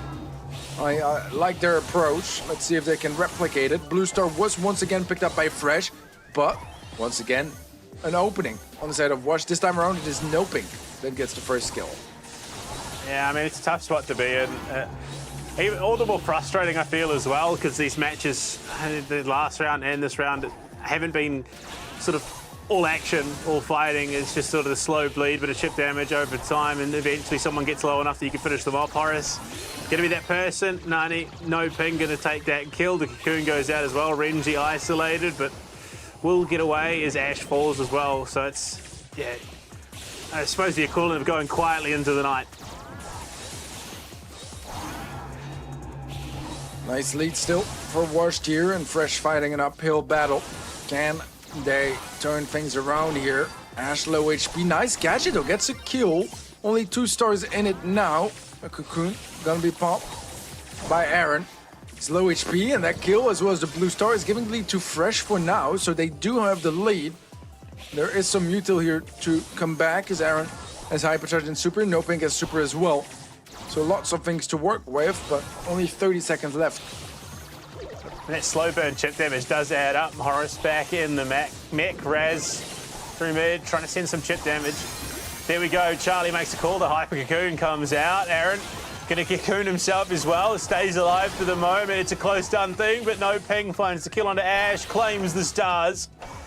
And at a 3-star lead, unless they can get right up in the thick of it. Nah, Washington is playing this too well. They understand the win condition. They're not going to throw away an opportunity. And they will just easily close it out. 8-star lead, and they take themselves the first map. Well played here by Washed. Overall, just in control through and throughout. A little bit of doubt at some point in the second game, but I feel like it was due to them like maybe getting a little bit overconfident, doing some slight mistakes, but not really the biggest deal either. Like, they still were very confident in that spot. They had so much utility getting into that final push, and there was just no way realistically for Fresh to stop them. So well done. Watch looking good so far in the series, and I said they were kind of the favorites here so far. They might even they look even better than I expected. I think it's probably more than anything competitive experience. I mean, you got a team like Wash who have played in the past. I mean, I wouldn't imagine that the game changes that drastically in terms of the overall concept and flow of the competitive scene. So they have I would imagine, slightly deeper understanding, despite Ash, having experience with the game, having history with the game. Unfortunately, yeah, I think that's likely an indicator of how the rest of the series will go. Right now, though, it's time for a quick break. We need to get a couple of things sorted on the other side. We'll carry on between Washed and Fresh. We'll see you back soon. Okay.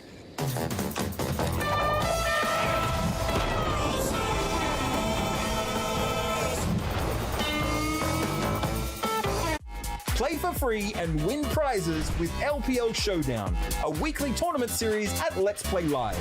Currently available for Brawl Stars and more.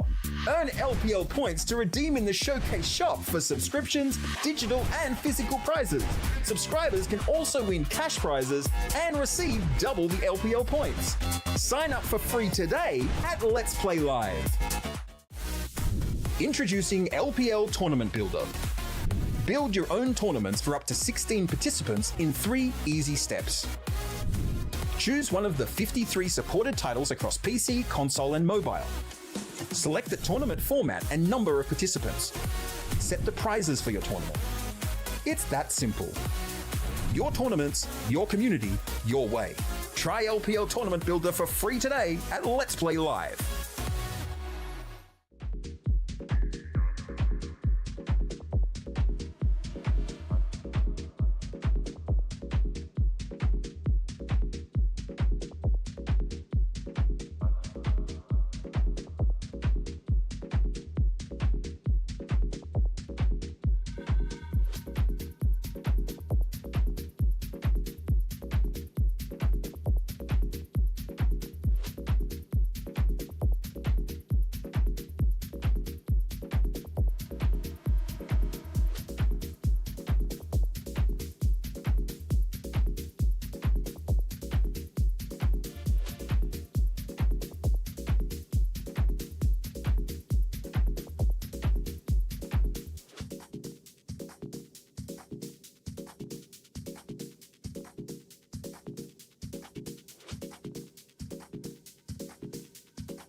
Coming back into it, our matchup between Washed and Fresh. Map 1 got done and dusted. Washed walking away with the victory there, but we had to knock out Teddy. Do you hold out hope that maybe Fresh can find that aggression trigger that we saw in their first series of the day? Maybe they can unleash Ash and they could actually get a map on the board. Yeah, I think that this first set, maybe they're drafted into the best job at putting that player kind of on a pedestal, you know? I feel like they did a better job in their first match of the day, where they were able to get him like on the melody, and he really got some plays. So maybe if they're able to utilize him a little bit more and get him on some brawlers where you can just shine just a bit more, I think that could go a long way. So far though, as I kind of predicted, I feel like Washed are looking like the stronger team here. The experience is going a long way, and it's proven invaluable so far. Invaluable, rather. But looking at the draft coming through, we have the Piper RT Tick comp here from Washed. Fresh going Gray, which is a bit of an interesting pick here. I think probably trying to get some cheeky pulls onto that Tick, get him up close. I like the Gene pick as well. We've seen a lot of Gene so far today. Grom, this is our first Grom of the day. Not necessarily the easiest to pull off, but I can see it do some work here. It's a map where its shots definitely have some nice space to, you know, just angle very nicely around those walls. I mean, his shot is across. The map is like literally crosses, so it kind of just makes sense. Yeah, the old G's up for Fresh is an interesting approach. We'll see. Maybe it's exactly what they need. Maybe this is the hope that they've been looking for. Oh, what a kill early on there from Raz. Picking up Ankit on the left-hand side, unaware. An early lead here for Washed so far. Looking comfortable in this situation. 2 supers as well. Razel could open up some walls if he decided to. He's going to do just that. The Tickhead is not quite going to get the kill. Will open up some walls, but doesn't really matter in that spot. And Raz is looking for that final sniper, and she actually will take him down, but the trade is there at last, and Washed will take that first round. I mean, it was a pretty decent shot. I mean, last player alive, you get at least 1 kill, but I don't know. Yeah, look, this shots, that Piper has just proven so valuable. Being able to get that long-range damage and allowing for the follow-up. And Ash, this time of the guy, yeah, again, I just don't. It seems such a far cry from the Fresh that we saw in their opening series. Slow-paced this time around, at least compared to the previous round. Taking their time, Vengeful Spirits up for some gentle poking from afar. Hoping to get all the way to half HP. Hypercharge is available for the Tick. That can be huge for late round. Grom Bomb does find a connection, but Aaron is there with a shield to tank it. No Pink has super as well. That can also be great for the later stages of this round. As the damage output up close is very menacing. Pull into Razel, gets him low. Follow-up shot from Renji will connect. Aaron popped Hypercharge. That's some decent value, but is it enough? 1v2 now. Ash is gonna go down, and that is gonna be Washed taking a third game in a row. That's it's a little bit rough, I think. I don't know. It's just it feels like you've gone from hyper aggressive in that first map of their first series for Fresh, and then from there they've just gone super passive. They've just been playing off the back foot. They don't want to fight. I think you're right. If we hit the melody, if we got that back into play for Ash and something that was there to support it, enable it a little bit more, we could see maybe Fresh take a map. But right now, they're just going to continue standing back and throwing shots down range. They're just going to keep getting chipped away. Because you look at the lineup, you've got the Piper, you've got the RT, you've got the Tick. They can just sit there and give as good as they get until Horus takes out Rezel. Yeah, that max range Vengeful Spirit deals so much damage. That was a beautiful kill. No Pink, also incredibly low HP. Should be able to heal back up. Aaron, though, needs to be careful in this position. I think they're still trying it for now. It's a bit risky. You don't want to feed supers or hypercharge too much.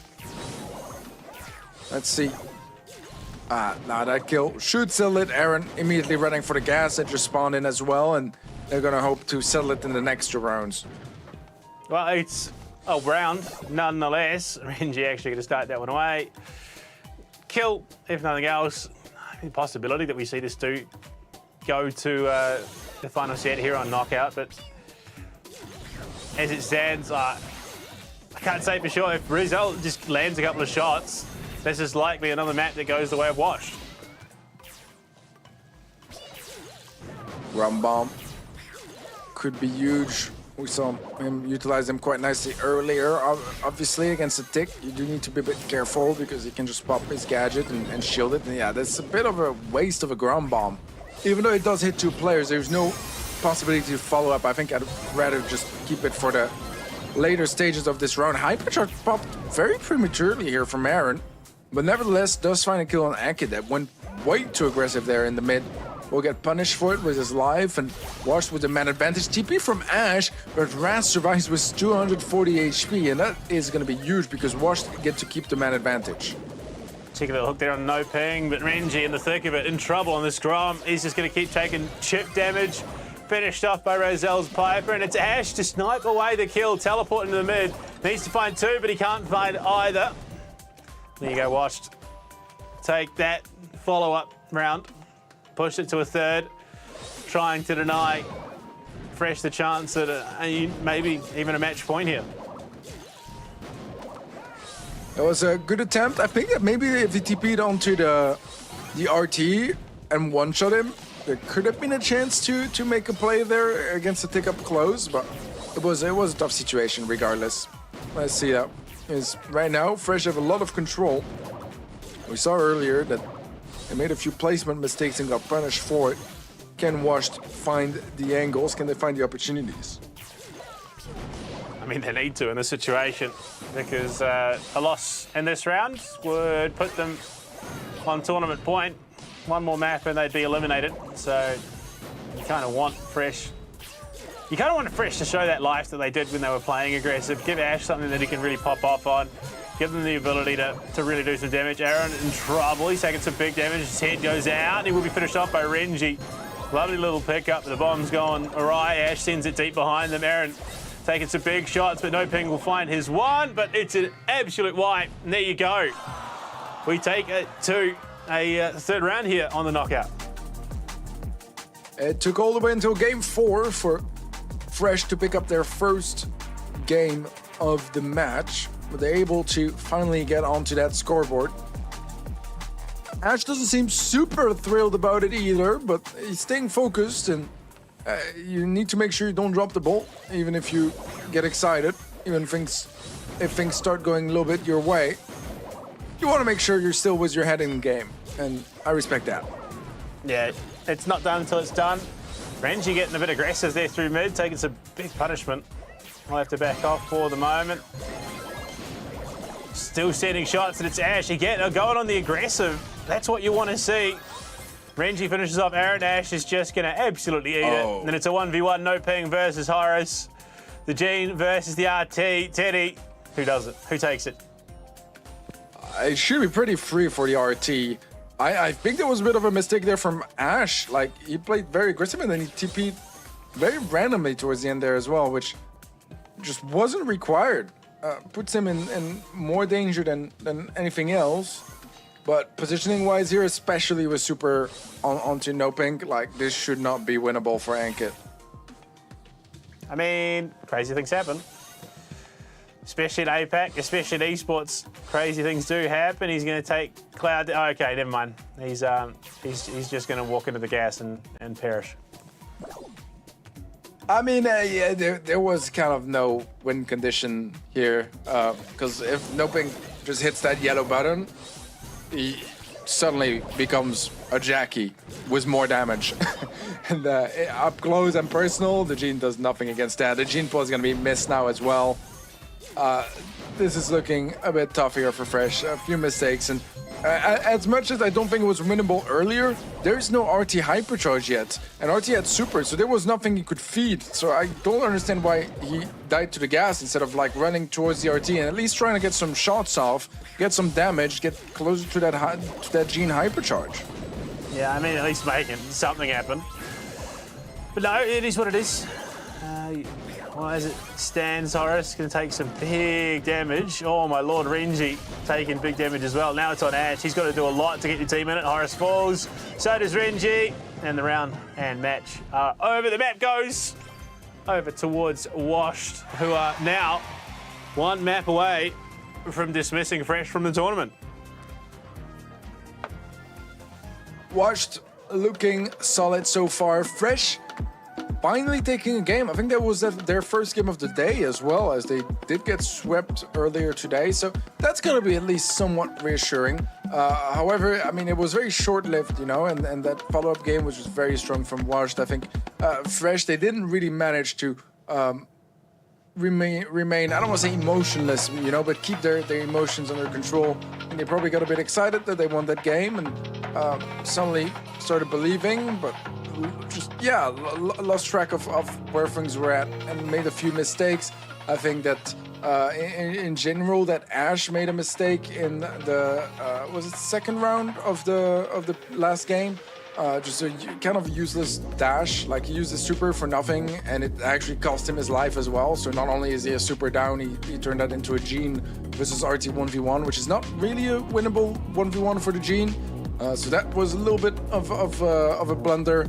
And then the Gene also went for the gas instead of trying to get some shots on the RT and try to get his next super. So yeah, a few mistakes here and there that I think could have made the difference.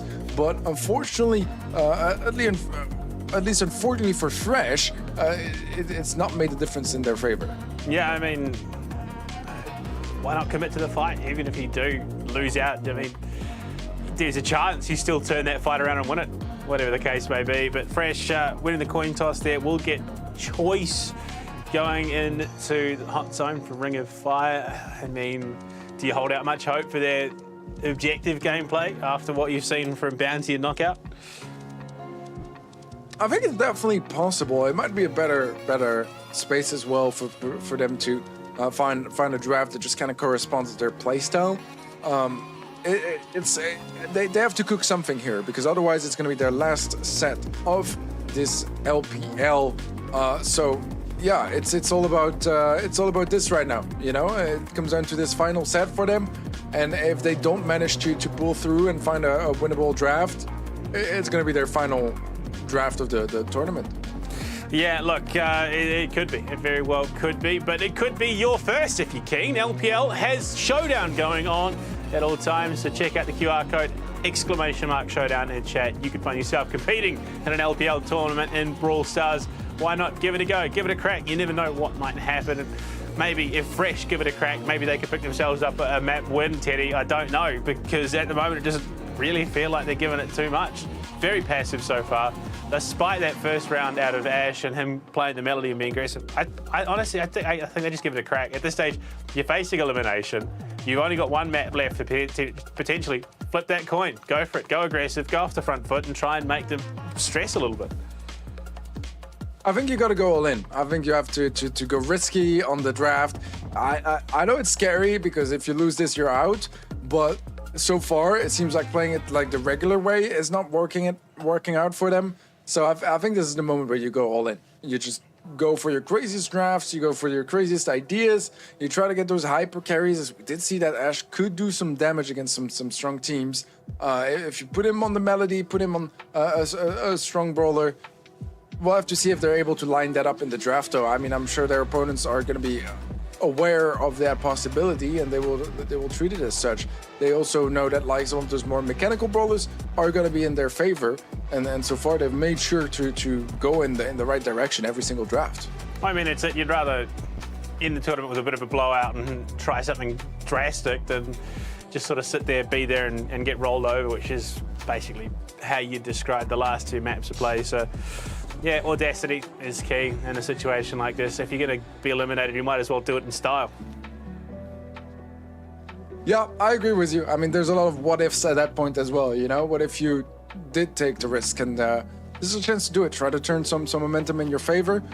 Go for the gamble. If it works out, it's great. If it doesn't, it wasn't working out until that point anyway. So not much to lose, and yet everything is on the line. So it's a tough moment for this fresh team getting into the third set, but they got they got some opportunities to do something here. I think they showed us they're capable of winning those games. If they get a draft that works for them, I can definitely see them take a set here. Oh, 100%. If they find something that works off their aggression, which, I mean, look far more successful than what they're currently doing. I don't know, maybe it's a matter of just the right draft. Maybe this play style is something they can leverage into a set win. I think possibly not. I think at the moment, Washed just having that competitive experience, they're looking like the better team. They're playing the better Brawl Stars at the moment. And I mean, it kind of looked like it was the fact that Horace chose to walk into the gas and just expire rather than take a fight kind of speaks to how this series will likely finish. Yeah, well, the thing about that play is that, like, if his opponent did not have super, or if it was a brawler that had a hypercharge that they could charge, like, you don't want to feed, you know, if it's a 1v1 you can't win. But in this case, there was nothing to feed. He was the one that could be fed more super. So, yeah, it was a missed opportunity. And there were a few like that. If they managed to, like, narrow down some of those issues and avoid replicating them into the third set, maybe get a decent draft going. I would love maybe something like a Byron Melody, as we did see how capable of a Melody Ashe was. I think that could be a cool idea, but otherwise, I mean, just go for some comfort picks, even if they are not the most, like, meta brawlers in the game right now. Let's see though, as our draft is coming in, and I got the Byron right, but it is not on Fresh side. It's gonna be on picked up by Washed. They're gonna pair that with the Meg, which is a very strong pairing. The Carl as well can be very deadly. I don't mind the comp from Fresh, to be honest. I think the Griff is a very Indian brawler. They just love Griff. It's not terrible. It can find some value. I don't think it has crazy matchups here. It does bring a bit of versatility. It has some wall break. It has some sustain. It has an AoE super. It has some decent damage, decent health. It's decent overall. I think Pam is a good shot, though, to try to get that healing station down. Rico is a very interesting one. Not really a top pick here. It can be dominant, but you need to play it aggressively on the sides and go for constant flanks. Yeah, well, we'll see. I mean, Renji taking a big hit. Ashe is just there. He's up in the thick of it, wanting that flank on the grip. If he can do anything, maybe he could find an opening, but no, Horace is gone already. Ashe is being zoned by this car. I don't know what the game plan is. He just wants to kill, I think, and he will get it onto Aaron. Maybe the team then can collapse here in through mid. Meg, about half HP, but having the Byron in support. Yeah, no, the respawn from Aaron. It's just, I think, yeah, it was an attempt, it was something, but unfortunately it's not going to amount to a heck of a lot, I don't think. Yeah, I think the draft here is just GG's, honestly. I think the Rico needs to play way more aggressive. He needs to be in that back line. If the game is stalemate-y, it's going to be Washed that wins 100% of the time. Because they have the Meg that deals damage, is easy to hit your shots, is very tanky, has that extra safety, and it has a Byron that's just constantly going to heal him. The Pam, if you want that level of sustain, you need your super.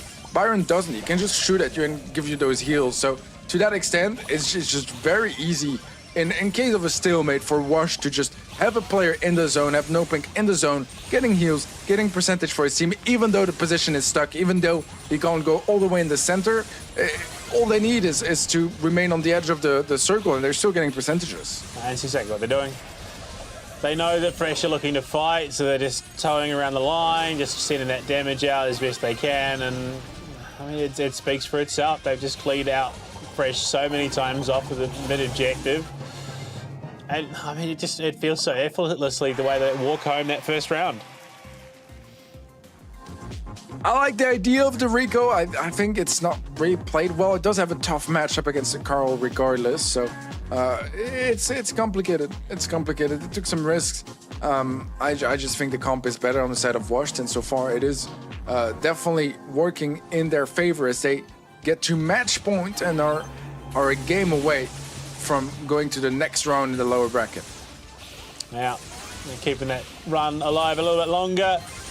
But already Ash trying to get aggressive again, up in the flank, finds the first kill on to Raz, but he's got no support. Aaron will finish him off, and Noping all the while just progressing the hot zone.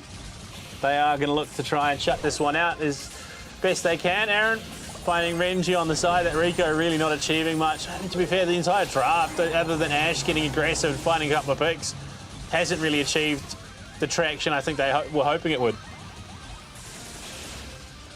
Yeah, so far it seems like an uphill battle for sure. Nice angle from the Rico, but Aaron is just ready to punish him. Aaron going for a follow-up as Noping swipes Ankit away from existence, and Wash past the 50% threshold now. Getting closer and closer to knocking Fresh out of the tournament, and right now I don't see a win condition for Fresh. Yeah, I don't even know if they thought had a win condition in mind. Ash falls with, what, 15% left to go. Renji sends it deep, finds Raz. That's the heal gone, so if they have to follow it, maybe they can completely wipe out Wash, but for how long then becomes a question. Aaron still finding a clear, allows Raz to walk up, and he's just going to toe the line, tease it a bit, and we'll finish it off. Fresh are out of the tournament. Washed will be moving over to the next round of the lower bracket. GG's well played. Great performance overall. Aaron particularly shining here for Team Washed with 11 kills, over 100k damage, clearly standing out of the rest of the pack.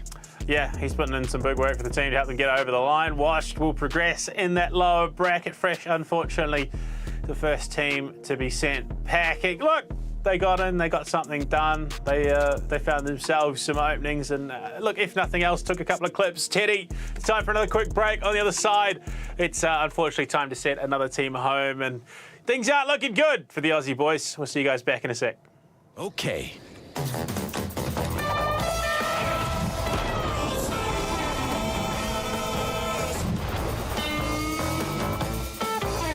Play for free and win prizes with LPL Showdown, a weekly tournament series at Let's Play Live. Currently available for Brawl Stars and more. Earn LPL points to redeem in the Showcase shop for subscriptions, digital and physical prizes. Subscribers can also win cash prizes and receive double the LPL points. Sign up for free today at Let's Play Live. Introducing LPL Tournament Builder. Build your own tournaments for up to 16 participants in 3 easy steps. Choose one of the 53 supported titles across PC, console, and mobile. Select the tournament format and number of participants. Set the prizes for your tournament. It's that simple. Your tournaments, your community, your way. Try LPL Tournament Builder for free today at Let's Play Live.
metaphorically, they were already home. So, look, unfortunately, our first elimination of the tournament. Time to eliminate another team. And, well, if we thought the matchup against Crazy Raccoons was a bit rough, Teddy, it doesn't get much better for Penguins. They now take on a very, very jaded, motivated, who come off the back of a reverse sweep against Revenant and probably are looking for a bit of a beatdown on their, well, Australian opponents coming into this matchup. I mean, this is the nice thing about facing Crazy Raccoon first round, is that it doesn't get harder, you know, when it comes to opponents. So, yeah, Motivated is not arguably much better. They're a very strong team, and when I say better, I mean like an easier match. You know, they're definitely not. But hey, they just go off a match against Crazy Raccoon at this point. They face the hardest team that there is to face in this tournament. It's still going to be an uphill battle. I still think that you know, Motivated looked very strong today. Penguins unfortunately didn't. So, yeah, to that extent, I feel like Motivated still have a very good match ahead of them. I mean, to be fair, there is possibilities. Motivated started strong and then really petered off against Rev. I mean, to be fair, Bangy and B-Bang and Danku were kind of scary in that matchup, despite the fact that they still lost it. They had the makings of a team that would have made that upper bracket run. Unfortunately, now they have to do it without a safety net in the lower bracket. But this Korean powerhouse, once again, will have server advantage, so to speak. Yeah, this is a thing as well. Yeah, they definitely are going to have the advantage to that extent. And Motivated, they looked really solid. Like, they honestly, I thought they were going to beat Revenant earlier. I really did. And that would have been quite the achievement. They came very close to doing that. It came down to a double match point, but it just wasn't quite meant to be, unfortunately, for them. They're stuck in the lower bracket now, but I feel like, you know, facing Penguins now is as good as a consolation prize as it gets, because, well, you know, they could have been facing much tougher teams at this point, and this is their chance to at least go to the next round in the lower bracket, as I'm pretty confident in them. Well, I mean, Penguins, Scarjo, after that first map, he tweeted out and said, well, CR are definitely cooked right now. Maybe it was all mind games trying to get into the heads of their opponents in this matchup. Motivated saying, yeah, if we think we've got the mental game against Crazy Raccoons, Motivated's light work. We should have this as well. Yeah, I don't think the mind games worked. They tried. They tried. I mean, at that point, you know, you're in a matchup like that against CR. You got to do what you got to do. You know, if some trash talk could help, go for it by any means. But I don't think it's going to make the difference here.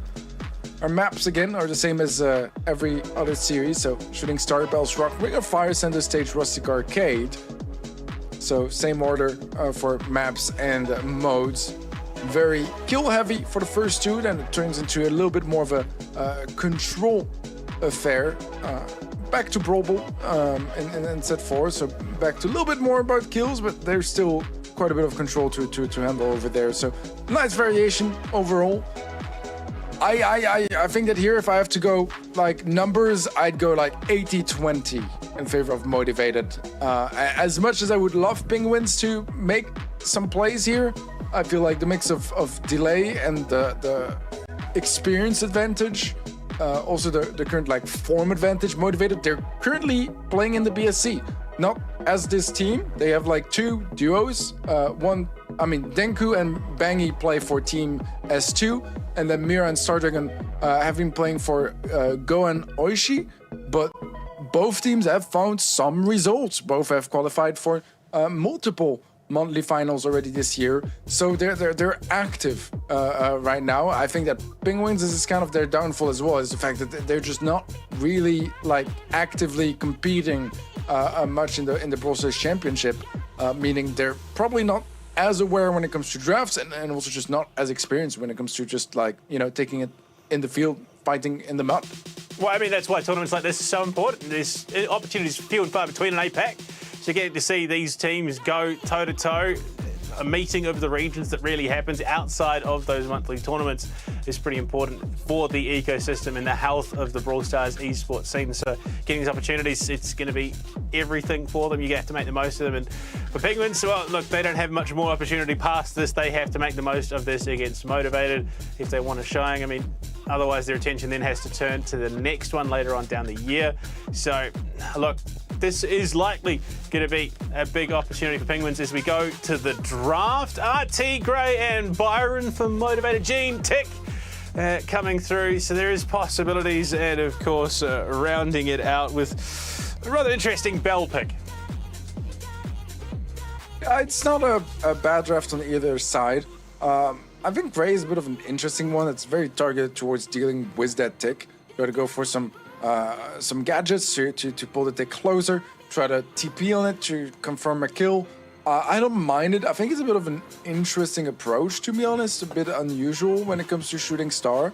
I'd say the comp is a little bit more typical on the Penguin side, but then again, tick I feel like it's not super threatening here either. It did get a hypercharge recently, so it is better than it's been in a while, but I feel like it's not the most flavorful pick. But with that being said, considering they have some delay and stuff, it's a good brawler to play in those sort of conditions. Danku has taken so much. I'm not sure if he's doing this intentionally or not, but he's just taken so much punishment there in the opening of this map. He is going to heal it up, pops the emote. So I think, yeah, maybe a little bit of disrespect coming out of this Korean roster, and B-Bang is going to find the opener. Scarge out, so unfortunately no belt. For the moment, he's going to have to get himself back up the field to try and find some effect. And okay, pops the head, gets out of danger for the moment. Yeah, again, it just feels like maybe Motivated toying with Penguins a little bit here. Yeah, so far so good on their side. They're playing it safe, not really taking too many risks. They had some opportunities already to strike. Pool is going to be missed there by Breeze, and the follow-up TP from Denku is brilliant. Nice kill secured. Denku is low, does walk into the tick mine, and that will give 2 stars away to Penguins, but it's still 5 in favor of Motivated. Tick sends the head down range, but again, it doesn't quite find its mark. Denku's just going deep with a teleport. Wants to find it, and he will get Breeze. Scar's just trying to send shots back, but that shield is making it very hard to crack the shell of Motivated. The TP horizontal more than anything. I don't know what that teleport's going to achieve for the moment, so it might have to be a bit of a reset angle, but 11-2, 20 seconds on the clock. Motivated, yeah, I mean, I've just been playing with Penguins this entire round. Yeah, not super much to analyze here. Motivated just playing better, hitting their shots. I don't think that the Gray was necessarily like the craziest, like, or at least the most functional pick, but at this point it doesn't seem like it matters too much, and they're still achieving the same results anyways. Oh, I mean the fact that we saw the Gray just stand there and take 70% of his HP bar on the chin and then walk back and heal it up and pop the emote, I think speaks to what the attitude is for Motivated in this matchup. Well, let's see here if Penguins can strike back before things get out of control, but Blue Star was won again by Denku. Some nice tanks. Manny getting 2 shots off onto the Gene, but he's missing the 3rd one that would claim the kill. Denku hitting another walking cane, and the follow-up shot is absolutely on point. Very well done. He's been super good on that Gray. Does have to super back to safety to survive. Star Dragon so low, but will live for the time being. Yeah, just keep yourself in it. As much as it looks like Penguins have the priority in this matchup so far in the 2nd round, it's largely just posturing, especially with the fact that, once again, Breeze has gone down. Denku, despite being low, sends out the cane. Doesn't matter because Star Dragon's going to kill. Scarge is going to trade it out at the very least, but it's much of a muchness given that there is a 7-star differential. Bang, walking into the danger zone. He's just going to let himself go down there. He could have survived 100%, but he just says, yeah, here, take it. 4 stars, not the biggest lead that Motivated have had in this match, but still they would need a kill into Denku, and now another kill from Star Dragon is just going to expand that lead furthermore, now double the star count of Penguins. Hypercharge is available for the Bell, but you don't really want to pop it unless you have a super. Does manage to get to a super now. Gets a nice kill onto Star Dragon, actually, that walked onto a nest egg. 25 seconds left, a 3-star differential.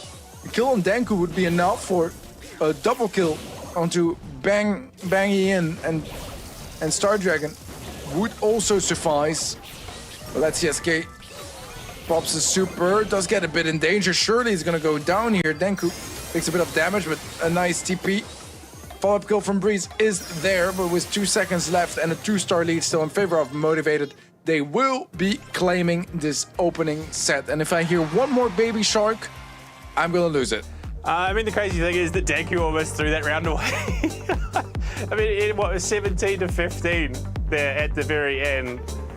And the possibility that Motivated could have had to take that map a little bit further. Yeah, I think that's what we expected.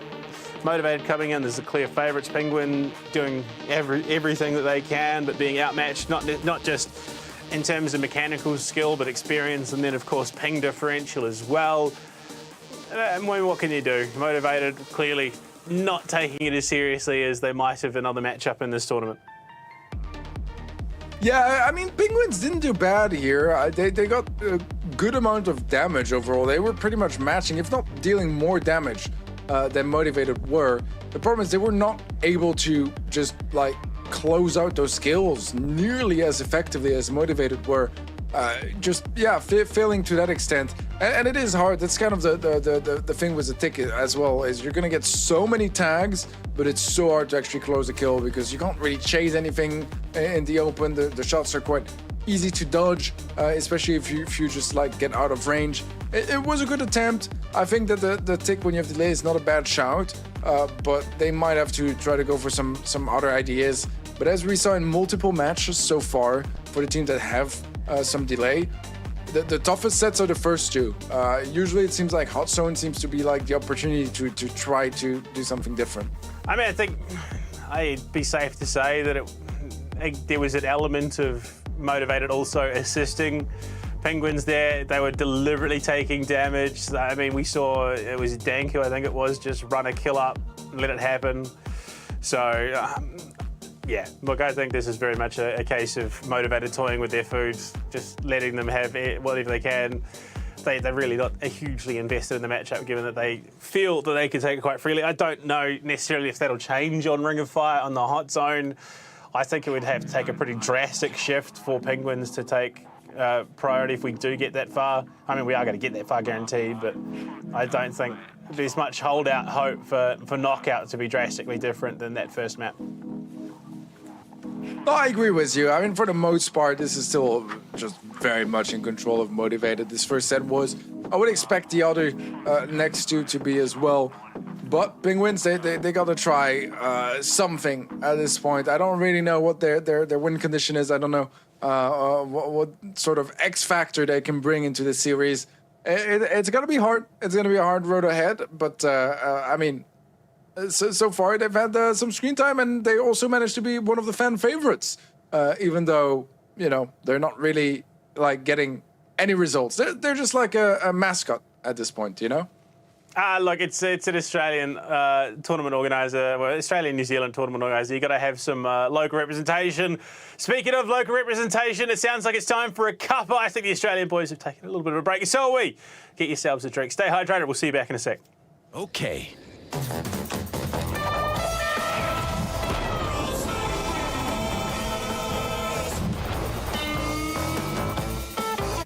Play for free and win prizes with LPL Showdown, a weekly tournament series at Let's Play Live. Currently available for Brawl Stars and more. Earn LPL points to redeem in the Showcase shop for subscriptions, digital and physical prizes. Subscribers can also win cash prizes and receive double the LPL points. Sign up for free today at Let's Play Live. Introducing LPL Tournament Builder. Build your own tournaments for up to 16 participants in 3 easy steps. Choose one of the 53 supported titles across PC, console, and mobile. Select the tournament format and number of participants. Set the prizes for your tournament. It's that simple. Your tournaments, your community, your way. Try LPL Tournament Builder for free today at Let's Play Live.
And we're hitting the midnight hours here for the LPL Brawl Stars APAC Tour.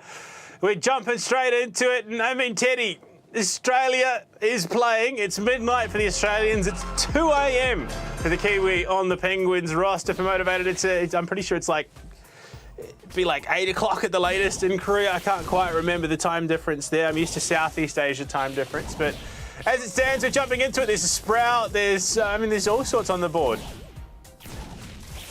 Yeah, Byron as well on the top right. Bottom left, Melody, Gray in the mid, and Denko actually getting a quick kill there early on onto that Sprout. Very valuable for their team, getting that early man advantage. Scarge nowhere to go here as the flank is there as well. And Breeze left in a 1 versus 3. Does connect some shots, which is going to slowly get him closer to a super, but that's about all he'll be allowed to take here. And is Motivated. Make it a very clean and quick opening round. They do it that. I mean, Danku is just chilling. I'm pretty sure that dude's checking his socials while he's playing, given he's just standing there for half the time. Oh, wow. What a shot from Bang. That's nice quick kill. It's 2 up the board. Scarge soon to follow. And he gets bopped with the cane. Nicely done here. Clean game by Motivated. Not too much to worry about on their side, and it's looking more and more likely like it's time to go to bed on the side of Fresh. Fresh, Penguins, sorry. Fresh have already gone to bed. Penguins, yeah, they're already gone to bed. Penguins are the lucky ones. If they lose here, they get to go to bed. I've still got 2 more matches in the upper bracket to go. No rest for the wicked. Unfortunately, I think that's very much the case for Penguins. I mean, they're getting chip damage, it's light damage. Danku is just face tanking everything, but Scarge the first to fall here in this round. Star does get equalised, the Sprout for K. K's been a standout player for this team. In fact, I'm pretty sure he's picked up the majority of the kills. The Kane comes through, Danku on the hunt. K, can he find himself yet another kill? The shots are off. Yeah, he picks it up over the wall. This could be it. This could be the one round of the rounds that they get. Bang is just sitting there. Surely, big shots, big sprouts, come on, no. It's on the breeze. Byron, easy kill, come on, you got this breeze, come on, just do it. Oh my Lord, it's all coming apart, Teddy. Oh, wow. Oh, no way. No. That was their best chance so far. How did he win that is ridiculous. I mean, a bit hasty maybe on the side of Penguins, but yeah, heartbreaking. Remember, if you think you can do better, !showdown in chat. Maybe you can. Give it a crack. You'll never know until you try. Danku off the mark with the Kane. I mean, where do you go from there, unfortunately? There's only so much you can say after a rough loss like that. It is definitely a tough one. They do have 3 supers, a hypercharge to work with. More than they ever have, really. Super gonna be popping out near Danku, but a pull is there. Will open up the walls as well. Okay, did recall that super, places the next one. And he gets shut down. Nicely done by Bang. Bang actually getting a double kill here. Scarge, last man standing, and Bangy makes it a triple kill. Motivated, looking super sharp here still, despite the late hour. And there are now 2 sets ahead of Penguins.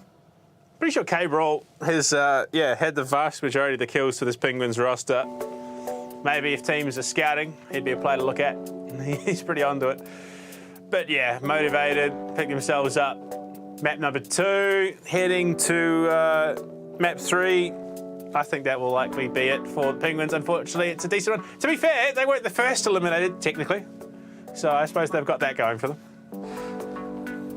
That is true. They're still in right now. You're already calling them eliminated. It's not very patriotic of you, man. It's 2 Australians, 1 Kiwi, all right? It is. As much as I want to back my Kiwi boy, he's foregone the patriotism because he's associating with Australians.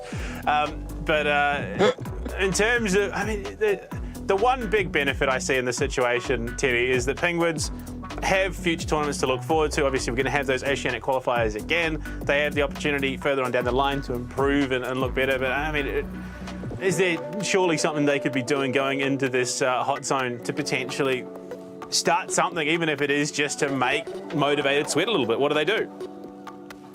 Well, I was about to say move nearer to Hong Kong. I mean, that would be step 1, yes. I don't think that's happening. Yeah, I don't think that's happening in this time frame right now. I think there's some comps you can try. You can try like a Poco comp and just have like loads of sustain and just run for that zone. You can try something super aggressive, maybe a gray comp. I feel like we haven't seen that enough yet from some of the higher ping teams. Like just go like gray Jackie or gray Rosa or something and just keep TPing into that zone. It's gonna be chaotic, it's gonna be messy, but like that's what you want really in those sort of conditions, you know? You wanna move away from the kind of standards of Brawl Stars, and those sort of comps helps to that extent. So that is kind of what I would have in mind, but none of the teams have done that so far, so I might be in the wrong here. I mean, the run it down comp is a bold call, but I mean, I suppose it's better than nothing. If you're just constantly throwing bodies at the objective, constantly working up that timer, maybe it's what you need to win. Honestly, I think you cheese it a little bit if you're Penguin right now. This is potentially your last map in the tournament. Pick something a bit weird and wonderful. Go with something a bit cheesy, something that they're not going to expect. And I mean, even if it's just, you know, a full assassin lineup, commit to the bit, go all in and just start fighting them. Maybe that can throw them off a little bit. Yeah, I'm still heartbroken, man. Penguins had a chance at winning their first game of the day, potentially their only game of the day, and they lost a crazy 1v1. They lost afterwards. was it wasn't even 1v. I think it was a 1v3. I'm pretty sure it was turned around and then lost despite having 3 supers and a hypercharge in the second round. I feel like that was their chance, but unfortunately it wasn't meant to be. It's in they the still name. have a chance here in this set. It's in the name, Teddy. Penguins. At the end of the day, it does. I mean, I've lost count of the number of times that I've seen an Oceanic team have to play into Southeast Asia or East Asia, and the results get a bit hectic when you're playing games at 200 plus ping. So I can imagine that Brawl Stars is no different in that situation. So I do feel for them in that sense. It is a pretty rough gig to have to play in this way, but that's how we get APAC competition. Unfortunately, sometimes you just have to cop it. It is the challenge of the region. It's always a big conversation. I love how transparent we can be here on broadcast as well about it. But I Teddy, think it's like the greatest approach. There's a simple fix. We just need more APAC lands. It's not that hard, guys. Just make it happen. Like, surely... Make it, yeah. I mean, New Zealand's a beautiful country. Japan's a beautiful... Just pick one. Send us there. We'll make it happen. It'll be brilliant. It'll be beautiful. It'll be great. We'll get, stage, everything. APAC lands go hard, from what I'm told. In fact, having experienced a couple of them, yeah, they do. They go incredibly hard. APAC lands are awesome. I'm all down for it, man. I'm all down for it. But now, though, this is what we're stuck with, and Penguins, they're gonna have to cook real hard here. They're gonna have to cook harder than they tried to cook CR in their previous match.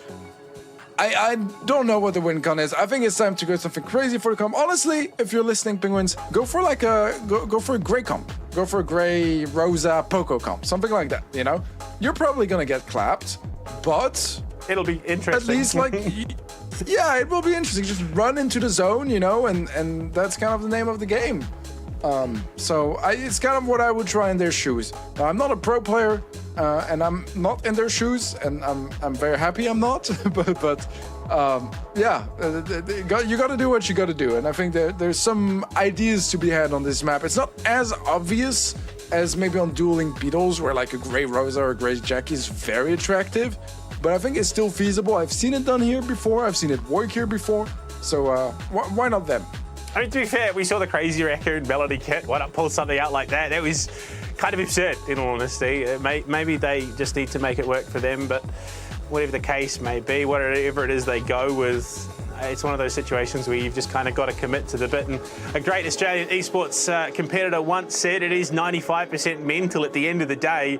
If you think you can win, you've actually got a chance of winning. If you come into it thinking you're going to lose, you're probably going to lose. That is true. That is true. I mean, some wise people in the Brawl Stars scene have said that with the power of friendship and jinx, you can achieve a whole lot. So, sometimes those things go your way. Now, I'm not gonna lie, I don't believe in that happening today, but you never know. And Motivated are going for a pretty interesting pick. Tara is not a brawler we see much at the moment. I'm assuming the Shelly is an Amber, and Byron makes a lot more sense to me. I don't like the Sandy here very much. We saw it twice already today. Twice it got shut down because it was just lacking range and didn't really have enough cover to get some good positioning. Charlie, I don't mind. Bell, I don't mind. Overall, I think the drafts are all right here. I think that for me, the Tara is a bit of a question mark and the Sandy is a bit of a question mark. Besides that, I'm all happy. I mean, look, give it a crack. See what happens for Motivated. You're already 2 maps up. If you lose, the worst is that you have to go to a map 4 for Penguins. I mean, look, it is what it is. Scourge is dead. Scourge is dead. The Sandy has had about as much effect as it has all tournament so far. Unfortunately, and well, Scourge coming back into it. Kay's dead as well. Breeze trying, having a crack, and oh boy, Scourge. Yeah, Scourge is about to be dead for a second time in about as long. I think it's just a bit of a nightmare matchup, to be honest. Bangy is gonna go down. Denku is gonna get marked as well, but there's just no one that can really reach him at that distance, so he can just play the zone anyways. We'll get tagged up now. Just get some support heals from Bangy. For the time being, Motivated just seem very comfortable in this position. Not really see much of a solution to this problem here for Penguins, as Motivated have over 10 times the capture time now. Now looking to close things out momentarily. Oh, the gravity come through, and Breeze was there 1 second, gone the next. Yeah, I mean, the sprays have come out, the emotes are popping. I think this is a last hurrah, if nothing else. Skudge is going to try crack on again, the gravity through, and 100 points to 6, well, 100% to 6 to close out that first round of the hot zone. Teddy, we go potentially next to the last showing for Penguins in the tournament, the second round, and what could be the last round for them in the hot zone. Yeah, it's been tough. It's been tough so far for Penguins, but the pain will probably end this game unless they pull off something miraculous. But I don't expect it at this point, as Motivated have looked super sharp, haven't given them anything to work with, and even the one time where it got close, they still managed to pull through and clutch up. Look, the boys are content if nothing else. We rate the Australians. Even if they're not all Kiwis, look, we'll claim them as honorary Kiwis as well. As it stands, one falls K down. Scarge, Breeze both having taken some chip damage. Breeze getting the cheeky sprays off. That might be the difference maker here. Danku goes deep. The triple card's doing a lot of work. Kate finds one shot before falling, and Breeze just gets evaporated. Clean so far from Motivated. Again, an enormous lead so far, really. It's not looking like it's gonna switch around anytime soon. Motivated should be able to just go through the finish line here, and Penguins, unfortunately, their journey this month in the LPL is gonna come to an end. A little bit of lag walking towards the end as well there. But there you go, Motivated going through to the next round of the lower bracket. Penguins are going to be out of the competition. Well, look, at least they get the reprieve of the fact that they can then go and have a good night's sleep. They gave it their darndest. They finished 7th, 8th position in the tournament. But look, it's worth remembering, for them there is always next time through that Oceanic qualifier. There is plenty for them to learn and take away from this run of the LPL Brawl Stars APAC Tour. Teddy, Motivated. And let's be honest, I think they needed that at the end of the day. After losing the way that they did in their first match of the tournament, they needed a win like that to sort of reset themselves mentally to try and make that lower bracket run. Yeah, I'm with you. I think that maybe they would have preferred to win against a team that fought back a little bit, like harder. As this was still like a very straightforward win for them. But hey, if it helps them gain some confidence, then I'm all for it. I wish we had seen that game go the way of Penguins, but unfortunately it's not gonna happen today. Maybe it will happen next time. I mean, the potential's there, it really is, but I think right now it is time for a quick break. On the other side, we look to jump into the upper bracket once again to see who makes those strides towards the winners final. When we come back after that, we'll jump into it. Okay.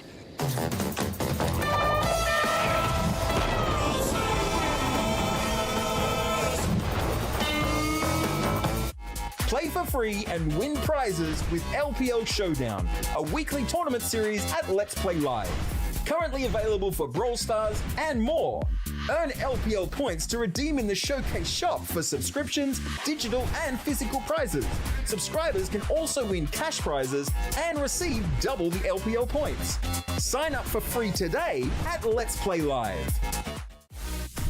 Introducing LPL Tournament Builder. Build your own tournaments for up to 16 participants in 3 easy steps. Choose one of the 53 supported titles across PC, console, and mobile. Select the tournament format and number of participants. Set the prizes for your tournament. It's that simple. Your tournaments, your community, your way. Try LPL Tournament Builder for free today at Let's Play Live.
Coming back from the break, it's time to head back to the upper bracket, of course. Teddy, we've sent 2 teams home now. It's time to progress that upper bracket to see who heads towards the winners' final and who now joins that lower bracket run. We've had an interesting one so far, but it is, of course, our top 4 teams in the competition. Also, the top 4 teams coming out of APAC that qualified. 3R Gaming and Next Level are up first. Looking at the lineups, that kid has come back despite what we thought.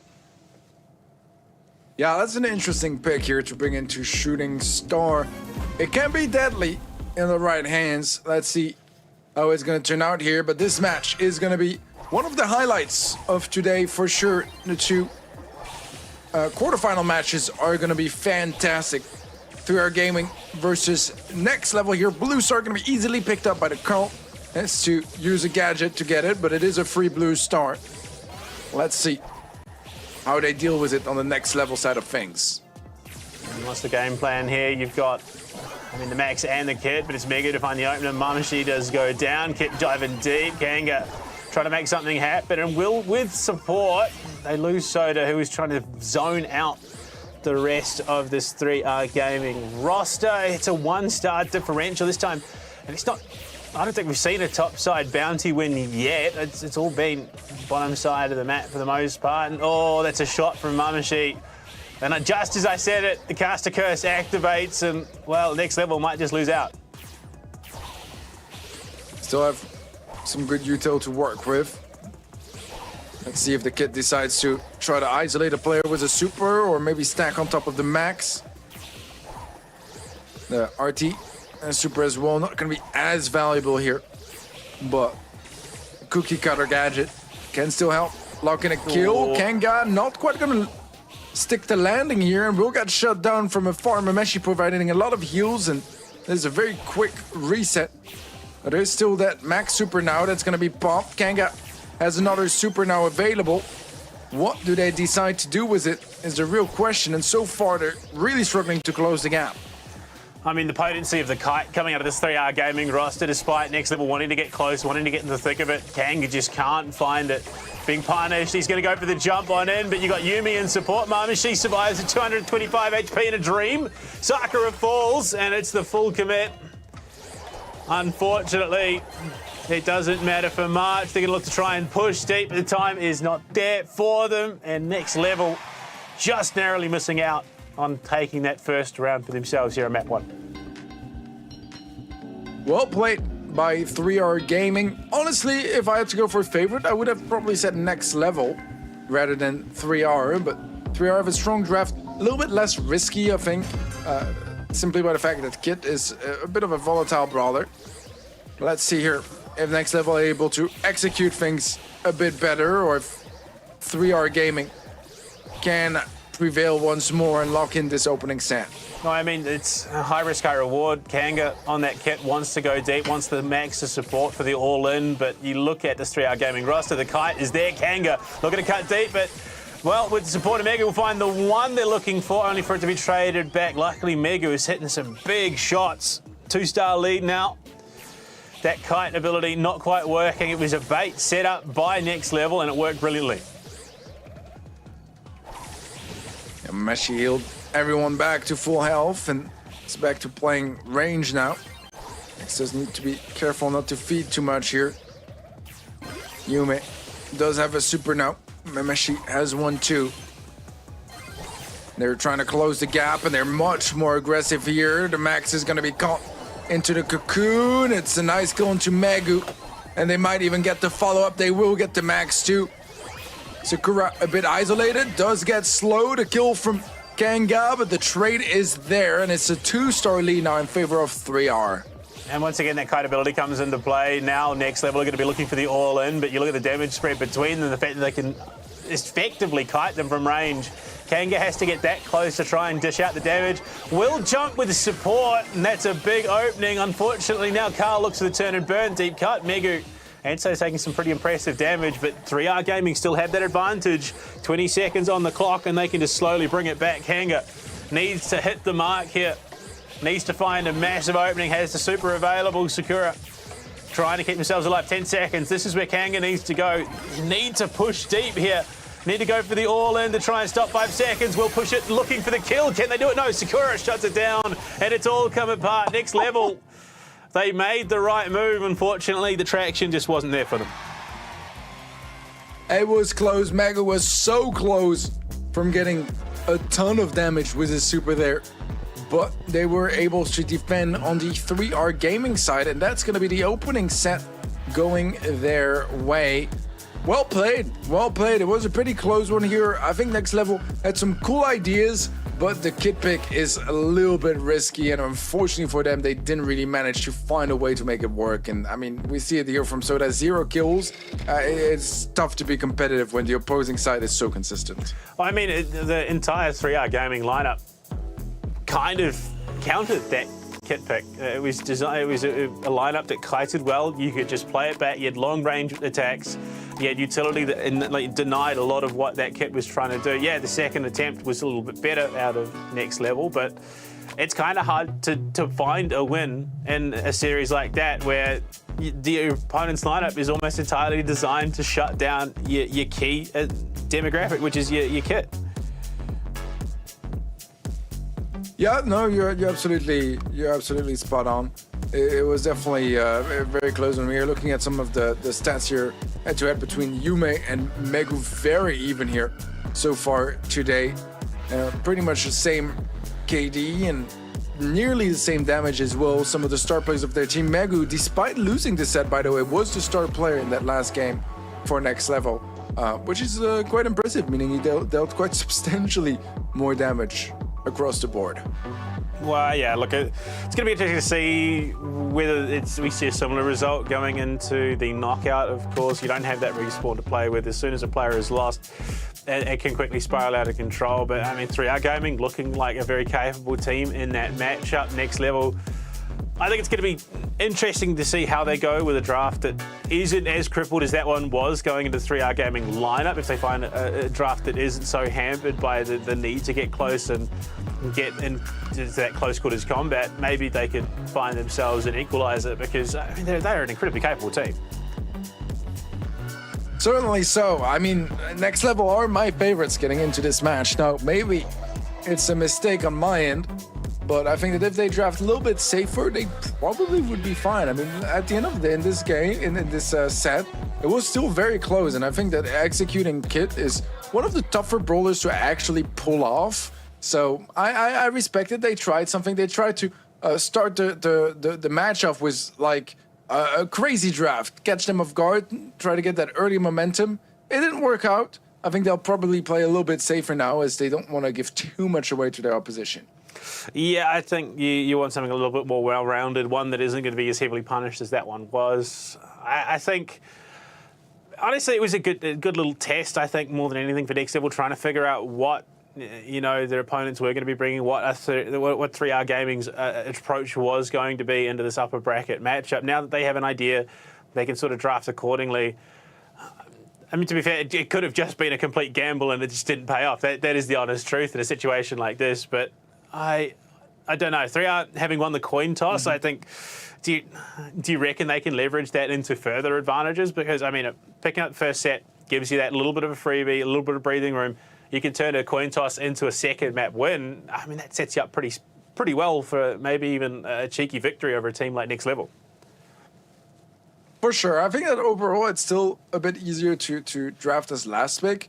So I think that winning the coin toss is like a phrase that's a little bit like weird to me, because really, like, I mean, you're just getting first pick, which has its advantages. Last pick has, I think right now, more advantages in the meta. It really depends on what the brawler pool and the meta looks like. I'd say right now you kind of prefer late pick, last pick just a little bit more. But look at that, they're gonna get the Melody, and that is a huge pickup actually. So maybe this is a different story here. Very strong comp here from 3R. Byron Melody is an insane combination, and Charlie is really strong on its own. Next level, they're going RT. Our first Larry Laurie of the day, and in a gray. I just don't really see how easily the gray can shine here. It's gonna really struggle to get up close and personal. It just doesn't have a lot of people to dash on besides maybe the Byron. The rest of the comp is fine. Larry Laurie is not gonna be the easiest to pull off either, and that's where they probably went for the gray, because they didn't want to give the gray to their opposition. Because they really were banking on that Larry Laurie. So I'm very curious how that's going to do. I was surprised to not see any Larry Laurie played on this map today, as it is a brawler that we've seen a few times in the monthly finals just a few days ago. But let's see how they actually play it out here. Yeah, I mean, it's something that I've definitely seen pop up watching the VODs for the last couple of monthly tournaments, and integration could be a bit tough, it seems. Right now, I mean, looking at what you've got, an opening set up here with the Byron Charlie combo, give that Melody a chance to go and pop off and really just wreak havoc. Could be the play. Soda taking some big damage. So Sakura, though, will pop the spiders, and there you go. Melody all in, looking for the pick onto Soda. Unfortunately, comes at the cost of Mamashi's life, and both of the teams losing key players in that matchup, Sakura and Yume against Megu and Kanga. Maybe Sakura maybe finds that opening, and there you go. Megu down, it's all onto Kanga. Yeah, I think Kanga needed to help there. That RT get to a better position, but it was hard. It was hard. 3R had control of the center, and it's paying off so far. Let's see if this next round rather, could be a different affair, as they do have some util to carry over. So there's a super now as well that would help slow down any aggressive pushes, but so does Mameshi, so he's already looking to get more aggressive, does connect some shots. Can he find some value here? Soda playing it risky with a dash, but so far so good, as Mameshi ran out of supers now. I mean, that's the problem. You look at Mameshi, an insanely capable player on a character, on a brawler like Melody, that all-in potential. As soon as that opening is spotted, of course, Mameshi's going to be taking it, and Melody just proving why she's such a scary pick at the moment. Doesn't get it the second time around, but I mean, you can see already Next Level are playing this more passively than they did in the first. They're not trying to take those shots because they know what Mameshi can do. Mameshi popped the dash now, so he's somewhat committed to that fight. He's going in, and this is going to be a team wipe. A third game in a row now for 3R, and I was considering Next Level as my favorites in this one, but 3R Gaming are definitely doing a great job at proving me wrong. Well, I mean, you're justifiably favouring a team like Next Level. They are, of course, the angelic roster, 3rd seed overall in APAC at the moment, whereas 3R Gaming coming in outside that top 4 position. I mean, anyone would be justifiable in being skeptic when it comes to 3R Gaming potentially winning this, but what we're seeing on our screens, they're looking like they just might. Oh, only one way to find out. Let's see if they can create an opening this time around.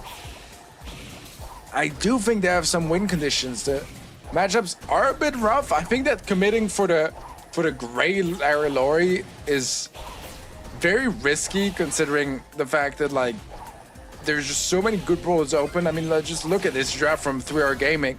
It seems like they just got every brawler they wanted to get, which is tough. Now, a nice opening coming through there from Kanga and Mego on the right-hand side. Sakura, aggressive, nearly takes down Soda in the process. I think they'll get that team wipe, and eventually a round at last, something going right here for Next Level. I mean, that Kane was big I think that's what set up Next Level for that victory. They get the hook, they just absolutely shut them down one by one, and I think that's maybe just the straight up game plan here for Next Level. Isolate them with the hook, absolutely want them out of existence with the wombo combo, and from there just take down the remaining players. Don't let Mamashi get there. The Larry Laurie, Soda just zoning as best as possible, because we've seen what damage Mamashi can do when he commits, gets up close with that Melody, and just denying that entirely has found some success for Next Level. Needs that super though for that. Needs some notes around him too, so he's a few shots away still from making those sort of plays happen. The problem was that great pick is, was it a Charlie, was a Melody? There's not much value you can find. Maybe against the Byron, but now Byron has super as well, unless you go in and actually one-shot. He does manage to get the kill, but it's a trade, and using a super in order to get a trade, not always the best, really. But at the end of the day, Soda does find the kill to Mameshi, and that is gonna be Mega closing out the round. It's close. Next Level, though, are fighting back, and they're still in this game. Well, there you go. I think we found the win condition, of course.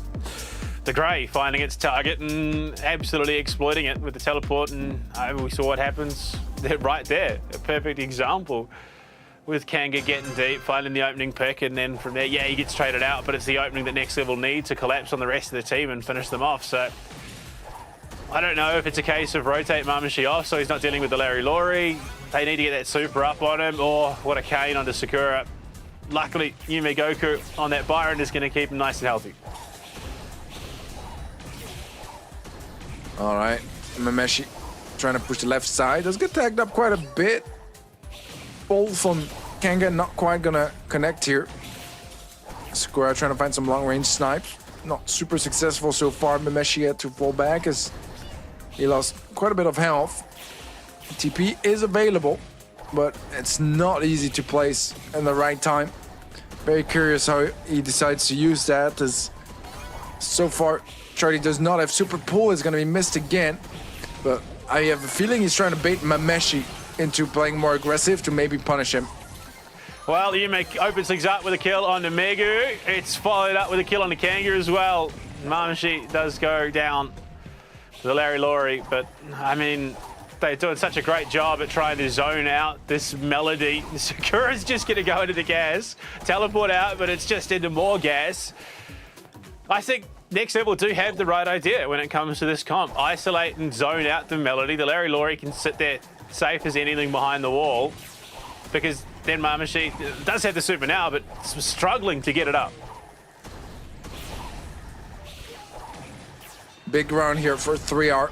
This is a very important game, as it's going to define whether 3R mountains ahead or if Next Level can bring things to an even playing field.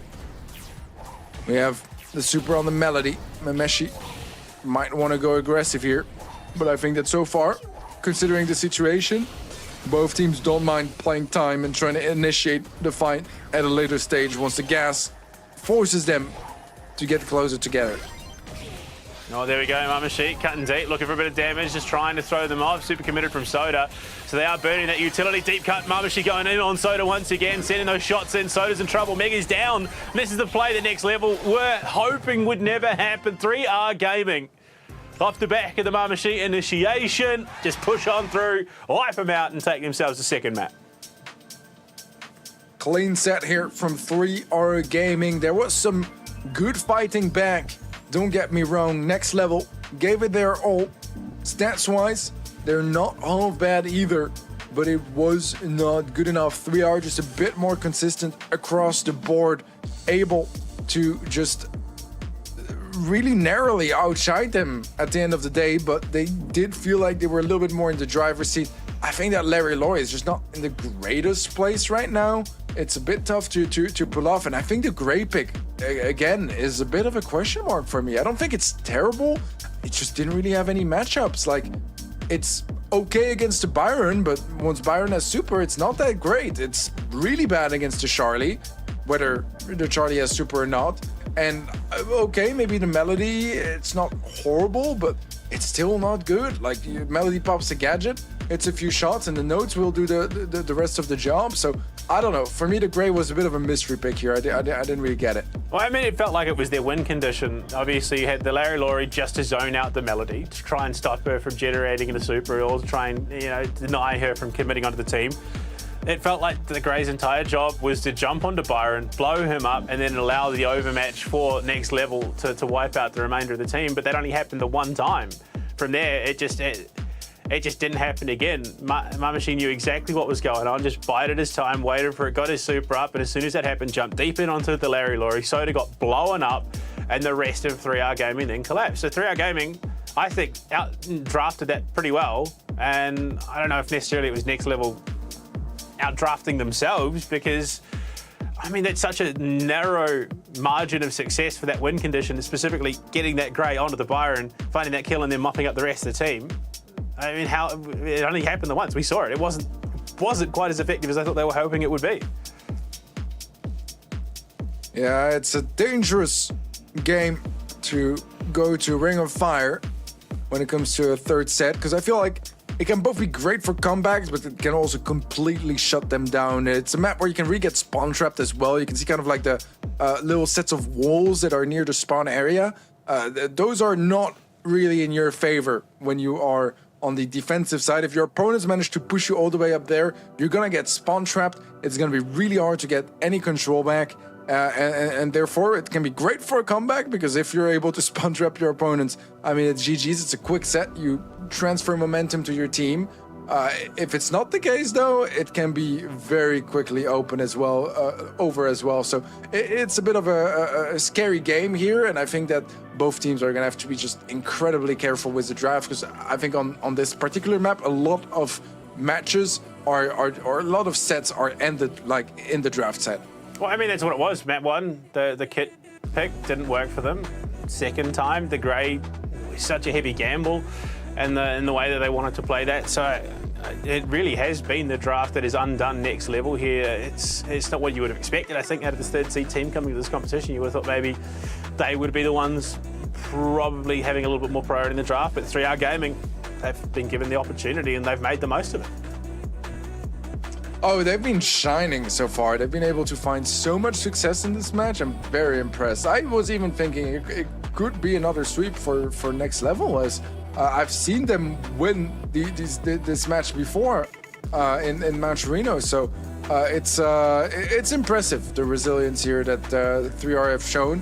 3R, what I can say about them that maybe like saved them a little bit when it comes to their last performances. In the monthly finals just a few days ago, they did lose in the first round. However, it got to set 5 against a team that ended up winning that monthly final, Coco Loco. So they are a team that has had their struggles so far. They've not qualified in March. They got our top 8 in April and in May. This is why they're top 7 seed in APAC. But in April, they lost to Na'Vi, that ended up winning the monthly final. In May, they lost to Coco Loco, that ended up winning the monthly final. So they have had a little bit of a certain lack of bracket luck, I guess, and faced the monthly final winners in their first round, including Coco Loco, that they narrowly beat. But enough yapping. We are heading towards set number 3 here, Ring of Fire, and I like the Jesse pick. We haven't seen much Jesse today. I don't think we've seen any Jesse today, and Buster Byron is a scary combo as well. Next level, they're going to go a little bit more traditional. We'll see the Colette as well, which is going to be a direct answer towards that Buster. The Bell as well is going to try to keep people away from the turret, keep people away from the Buster, avoid them stacking together too much. So I like how things are on both sides, but honestly, I feel like 3R Gaming, they don't have a half bad comp here either.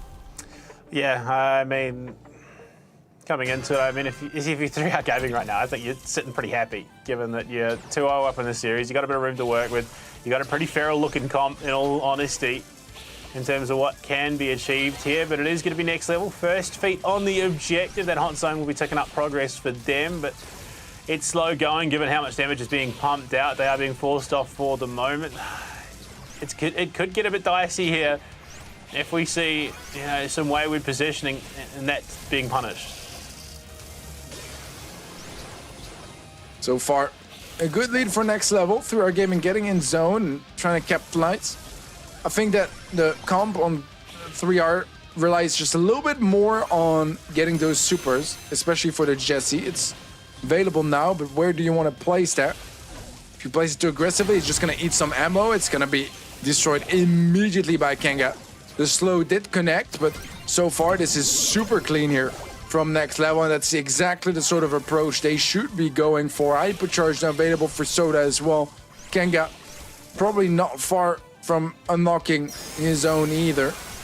And Mameshi pops Hyper on the right-hand side, places down a turret, does get a big tag onto Soda and Kanga, but that turret just really doesn't survive for long. I mean, Colette, time to collect, clearing a lot of this, but Mate finds one. Mamashi, unfortunately, is the sacrifice. 3RG need to get that kill. Big opportunity, Sakura. Doing some big damage. Soda as well being forced off the position. Mamashi comes back in off the spawn, but loses half her HP.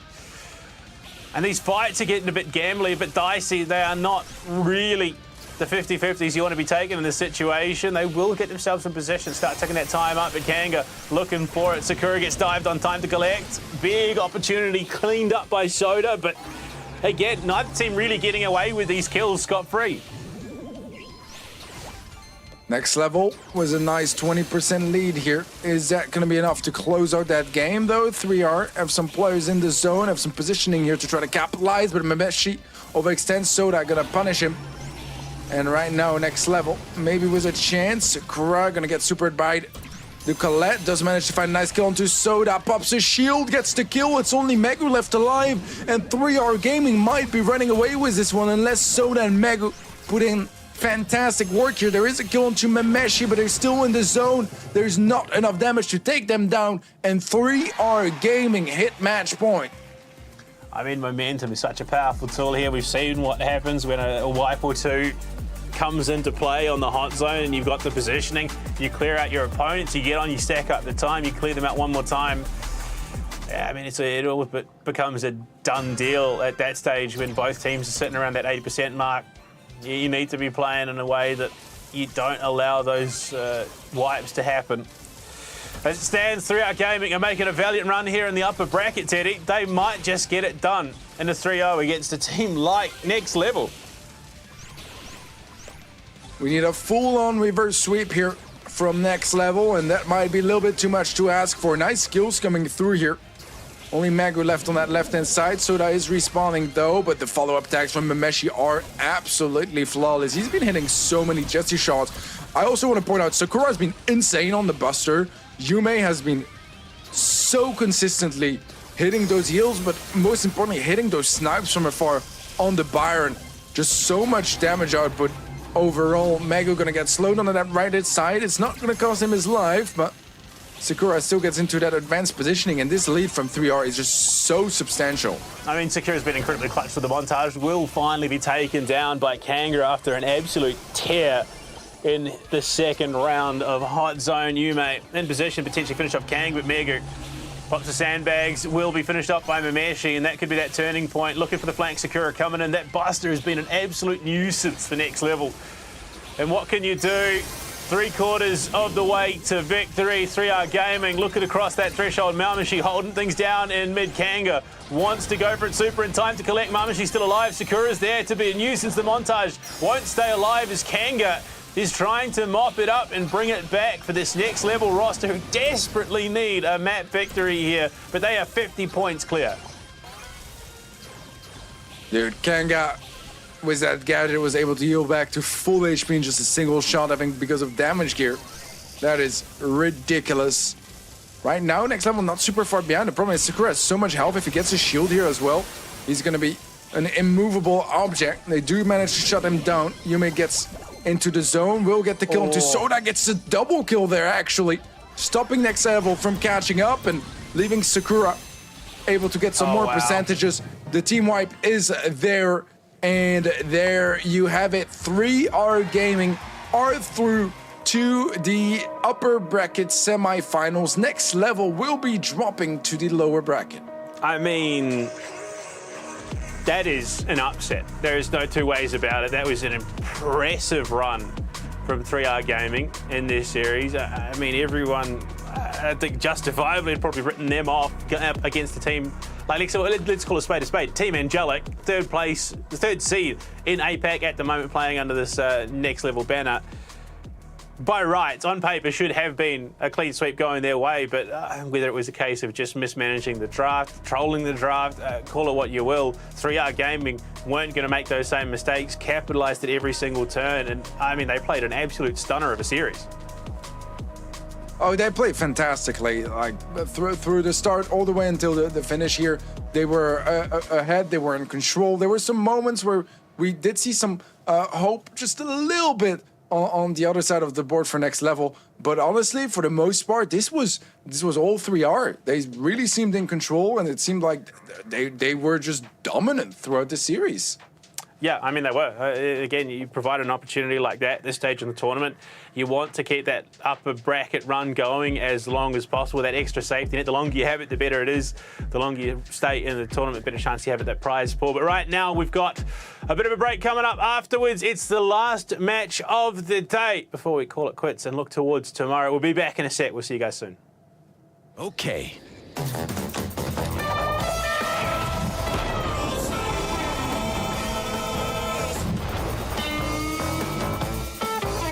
Play for free and win prizes with LPL Showdown, a weekly tournament series at Let's Play Live. Currently available for Brawl Stars and more. Earn LPL points to redeem in the Showcase shop for subscriptions, digital and physical prizes. Subscribers can also win cash prizes and receive double the LPL points. Sign up for free today at Let's Play Live. Introducing LPL Tournament Builder. Build your own tournaments for up to 16 participants in 3 easy steps. Choose one of the 53 supported titles across PC, console, and mobile. Select the tournament format and number of participants. Set the prizes for your tournament. It's that simple. Your tournaments, your community, your way. Try LPL Tournament Builder for free today at Let's Play Live.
Coming back to our final match of the evening, Teddy, it's I don't know, we got these two teams, maybe you've heard of them, Revenant, Crazy Raccoon, not like they're, two teams that have international LAN experience for Brawl Stars. Coming into it, they could both find themselves as favourites. I think, argument's sake, it probably is going to go the way of Crazy Raccoon just because of the server issues. But Teddy, Revenant pulling off that reverse sweep the way they did was hugely impressive. And as we jump into the bounty, looking at our draft, what are your thoughts? Well, right now, considering it's going to be Shooting Star, again, a little bit surprised by the gray pick. I don't think it's really terrible by any means, but it just seems like such an APAC pick right now. The I don't APAC see special, nearly we as love much it. gray elsewhere.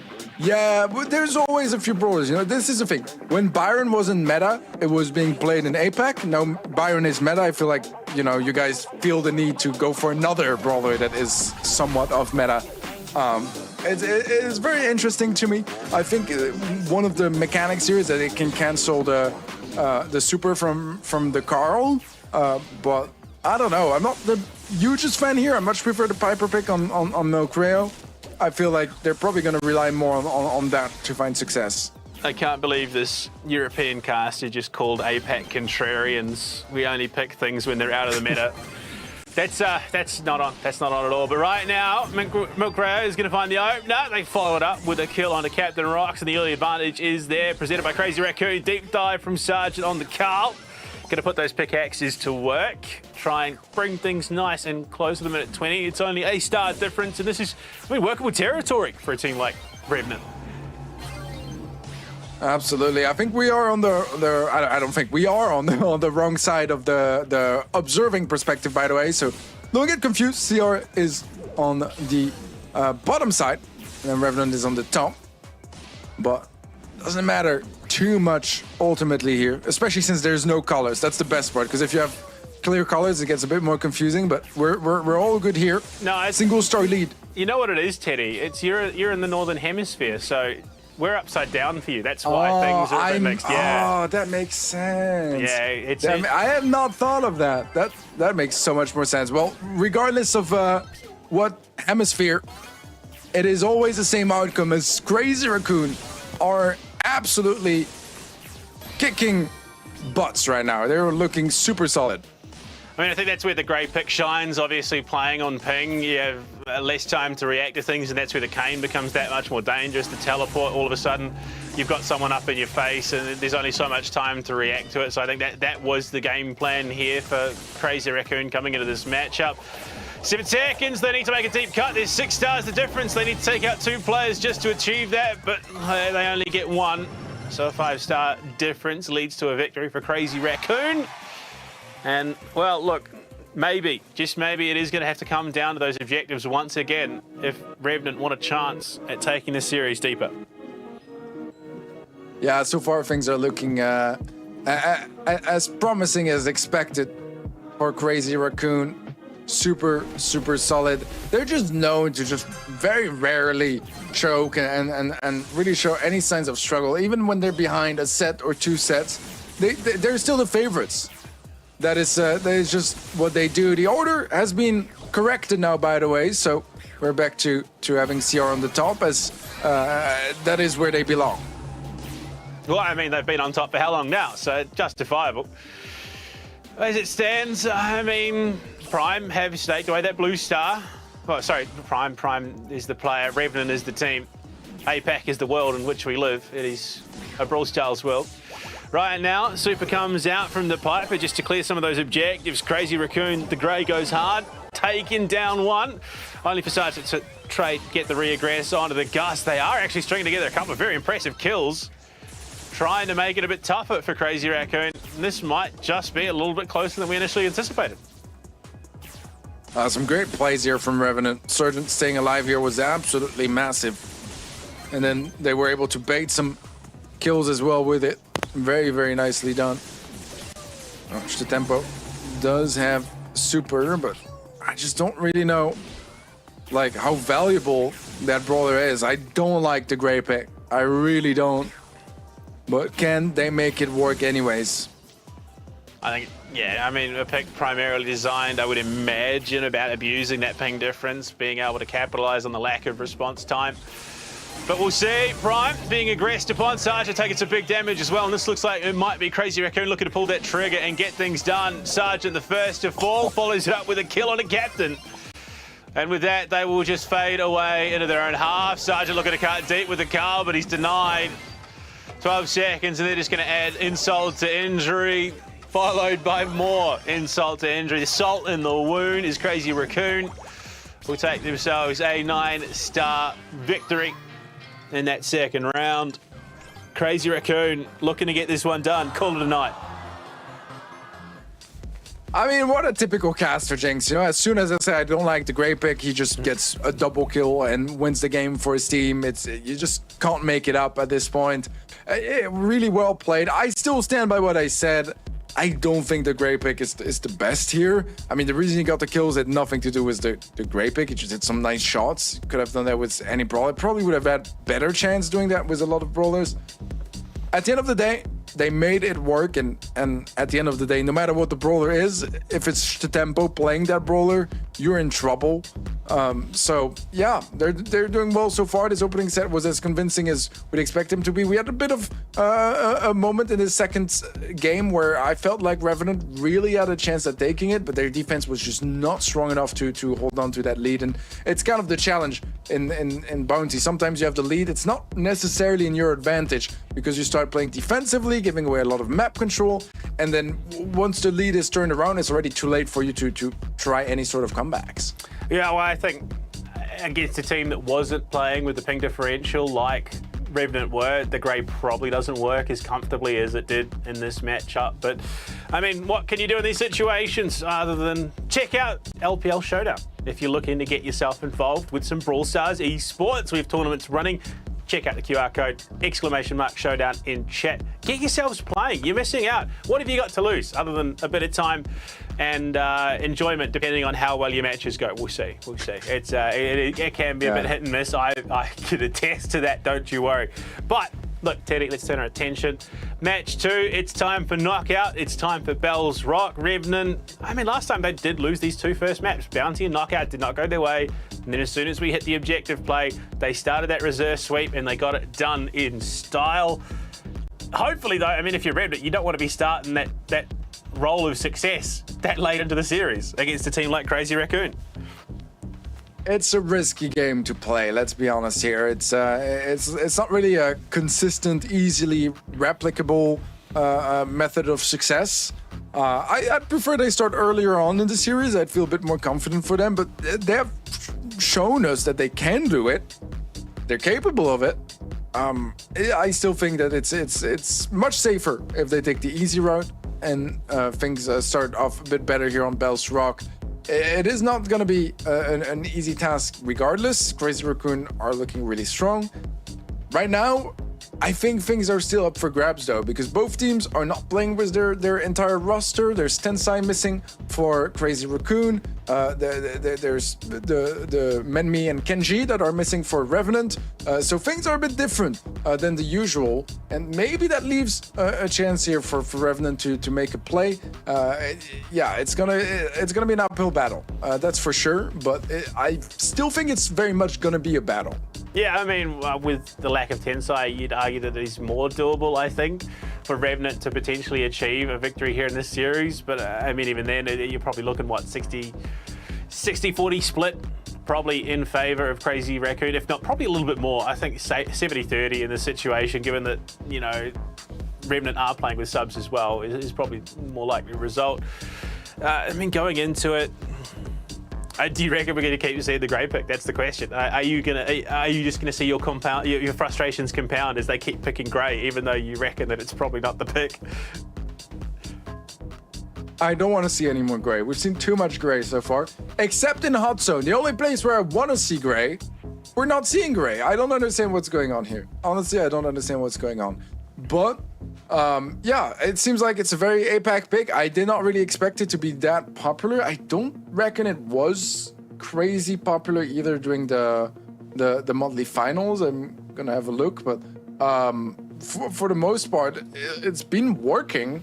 But I'm kind of surprised that it has been working so much. It wasn't picked really anything special in the monthly finals, I don't think. So I don't know where this is coming from. It seems like Gray is all over the place nowadays. I mean, it's an easy fix for it. Just get the rest of the world playing it, and then APAC will stop. It just seems to be the way it goes. But they'll move on to something else even more ridiculous, as it seems is the case. I mean, first Byron, now Gray. Who's next? Who knows?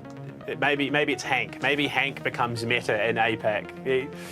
I mean, it feels like anything's possible in a part of the world where the meta is so tumultuous, I suppose is probably the best word. But going into the knockout, Teddy, it's here again, but it's Revenant bringing it. APAC special once again. I don't know both APAC specials in the Byron and the Grey. Yeah, well, the Byron is the meta pick right now. That's a different. And I think that Max is also super APAC brawler, but it's also meta, so I have zero problems with that. I also don't have problems with, like, you know, off meta or regional metas. Like, I'm all down for it. I'm just confused why we're seeing so much Gray today. But hey, I like the comp more on the Crazy Raccoon side. Revenant might still make something happen. I don't know if I have the most faith on the Rico this map. Like, Rico is a really strong brawler. I just don't think this is the most threatening map for him. But he can be annoying. He can be annoying for sure. Has a lot of range, a lot of angles. It can be very, very tough to deal with. But I do like this comp on Crazy Raccoon. I think Jean has been such a staple of the current meta. I think that Max as well has been really, really strong since she got her hypercharge. Same with story with Jean. And Angelo has been strong since its release. Did get nerfed a little bit, but it's still really good. Look, all I'm saying is that I am looking forward to Worlds 2024 when Gray is the most picked brawler in the competition and Teddy has to cast it. That is what I'll be setting my calendars for as he goes to work, and Sergeant proves why Gray is such a solid pick here in APAC. Finds the opener. That's your Angela go down. Moya is on the hunt, trying to find the rat. The Max trying to get this Gray pick, but Prime is there, trying to provide that cover. The teleport's still in play. Potentially another hook. This is why it's picked in APAC. Yes, it is working. I am seeing this. You don't have to rub it in, okay? I still don't like it. Now, Surgeon is playing it really well. He did use, I believe, 2 or 3 gadgets already, meaning he doesn't have much left in the tank. And so far, they've been the win condition. They've been the opportunity. Have all come through those spools. So if he runs out, things might go differently. Prime is gonna take so much damage here. He should survive. I think he will. That is a super helpful gadget. Does dodge that shot from Milk Road. That would have been problematic. Precinct shot from Milk Road does not connect onto Captain Rocks either. Surgeon did take a bit of damage. TP is available though, so if they get some long-range tanks, they could punish Moya's aggression. So far, they're unable to really find those connections out. I guess that's coming in. If they get an isolator pick, maybe make something happen. There you go, TP onto Shitamo, and well, it hasn't found the traction they wanted onto the Jean. Turn around, Sergeant goes down, and it all crumbles. It all comes apart. Last is Prime into the gas. And yeah, look, your win condition is great and all, but having to commit that much utility just to win that opening round means that later you get into this, you don't have it available. Let's see. Oh, another pull. He still does have one, so he only had to use 2. His Stirred has been used now. A TP in from Surge. It doesn't get the kill. The pull does not connect, though. Milkreo will find a hit, and that's going to be a nice kill. Man advantage for Crazy Raccoon. And Gray, that could have been their savior, might also be their demise now. Yeah, that shot out of Milkreo finds some big damage onto Prime, and they take themselves the map advantage. I mean, I feel like they kind of had the right idea. It wasn't the worst pick. It was just the fact that there was a lack of follow-up, and if that Grey was to have any real effect, it came off the back of Sergeant fully committing to the fight. Yeah, I feel like the Grey is where in that game they shined, and also where things fell apart. Now, if it's played just a little bit more safe, maybe it could make all the difference. When playing aggressive, does get tagged up early on. So we might have to fall back and heal up a little bit. Just remain cautious. Vengeful Spirits will find a connection onto Prime, but look at that tap from Ilkria through the wall. Ridiculous gadget there. Surgeon? He just takes it. He just cops standing it. still. Yeah, he knew. He knew exactly. As soon as they lost that opening, as soon as Prime went down, it was over. I think he's just copped it on the chin and said, yeah, whatever, reset, go next. Because, I mean, I think Prime is just offering so much in terms of dissuading Crazy Raccoon from committing that without him, there's only so much you can do. All right, well, they're still fighting for now. Captain Roxy get tagged up heavily. He's gonna to fall back, heal a little bit. Need to be careful. The chip damage on sharpshooters quickly adds up. Prime still not really able to find the angles he was hoping to get with that Rico pick. Queer has been such a threat down in the mid. Nearly gets that connection as well, but narrowly misses it. Kane was committed off the mark. McRio finds the opening on the Captain Rocks. Another Kane goes wide, teleport in deep. Sergeant, though, is in trouble. The Max finishes him off, and it's on to Prime. And I think, yeah, you're just going to survive as long as you can, send shots out, maybe pick up a kill, pad the stats a little bit. Can he do it? He's just going to keep healing as best he possibly can. Pulled in, shut down the magic hand. We'll get it done. And Crazy Raccoon take the knockout as well. Revenant repeating history. I don't know, Teddy, do you reckon they could find it in control? It's looking tough. It's looking a bit bleak, and you can see that the morale as well has been hit, because I completely get your point, and I agree that it was pretty much over when there was the man advantage in the first round of that game. But at the same time, wouldn't you like still try to get closer to your supers, or you know, there's still things you can do even though the round is lost, you know? And I think that those little bits show that there's a little bit of a missing faith, maybe, you know, or confidence in themselves, because carrying an extra super over to the next round, those are the win conditions that can turn around those games, you know? I mean, it definitely felt like the win condition was so heavily keyed around having the man advantage. You know, Sergeant going in with the teleport, blowing someone up, and then playing up the man advantage, that as soon as they lost that man advantage to start things off, they just, I mean, Sergeant just gave up. He said, look, whatever, take that, we'll try go next. And from there, obviously, Crazy Raccoon take it. They gifted it. They're not going to pass up an opportunity like that. And now heading into the objective mode. I mean, maybe, look, who knows, maybe it's a bit of a tilter there for Revenant. This could be a 3-0, likely will be a 3-0. I think Crazy Raccoon have just been looking that much better.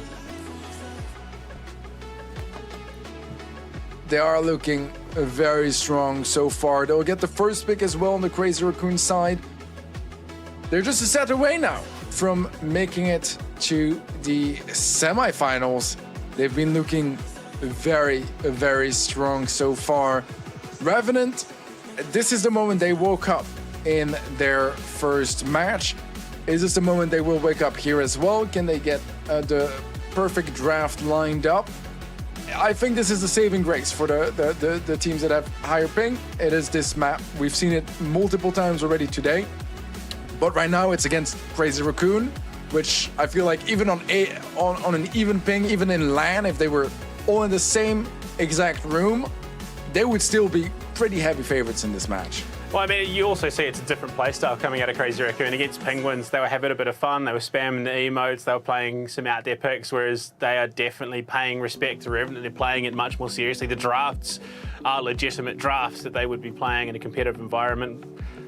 Whether or not the grey fits into that, I'll leave that one up to you, Teddy. Obviously, you're battling some demons when it comes to the pick rate of grey in the competition at the moment. But yeah, it definitely feels like there is a different attitude coming out of Crazy Raccoon in this matchup. And they're not hedging bets. They're not playing it by half measures. They want to get it done. They want to book themselves that upper bracket final. They don't want to give Revenant an avenue back into the series.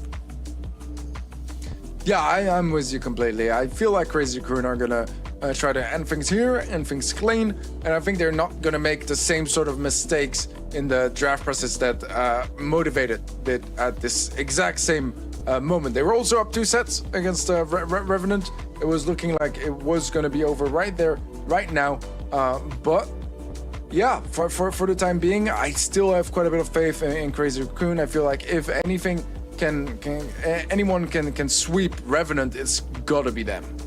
Yeah, I mean, look, to be fair, you've got a top 8 and a top 4 team in the world playing in this matchup. I mean, to be fair, that was on land, so it was a little bit more of an even footing, but I mean, in the grand scheme, it's not an impossibility that Revenant can potentially walk away with a victory here, but it's far from a certainty either.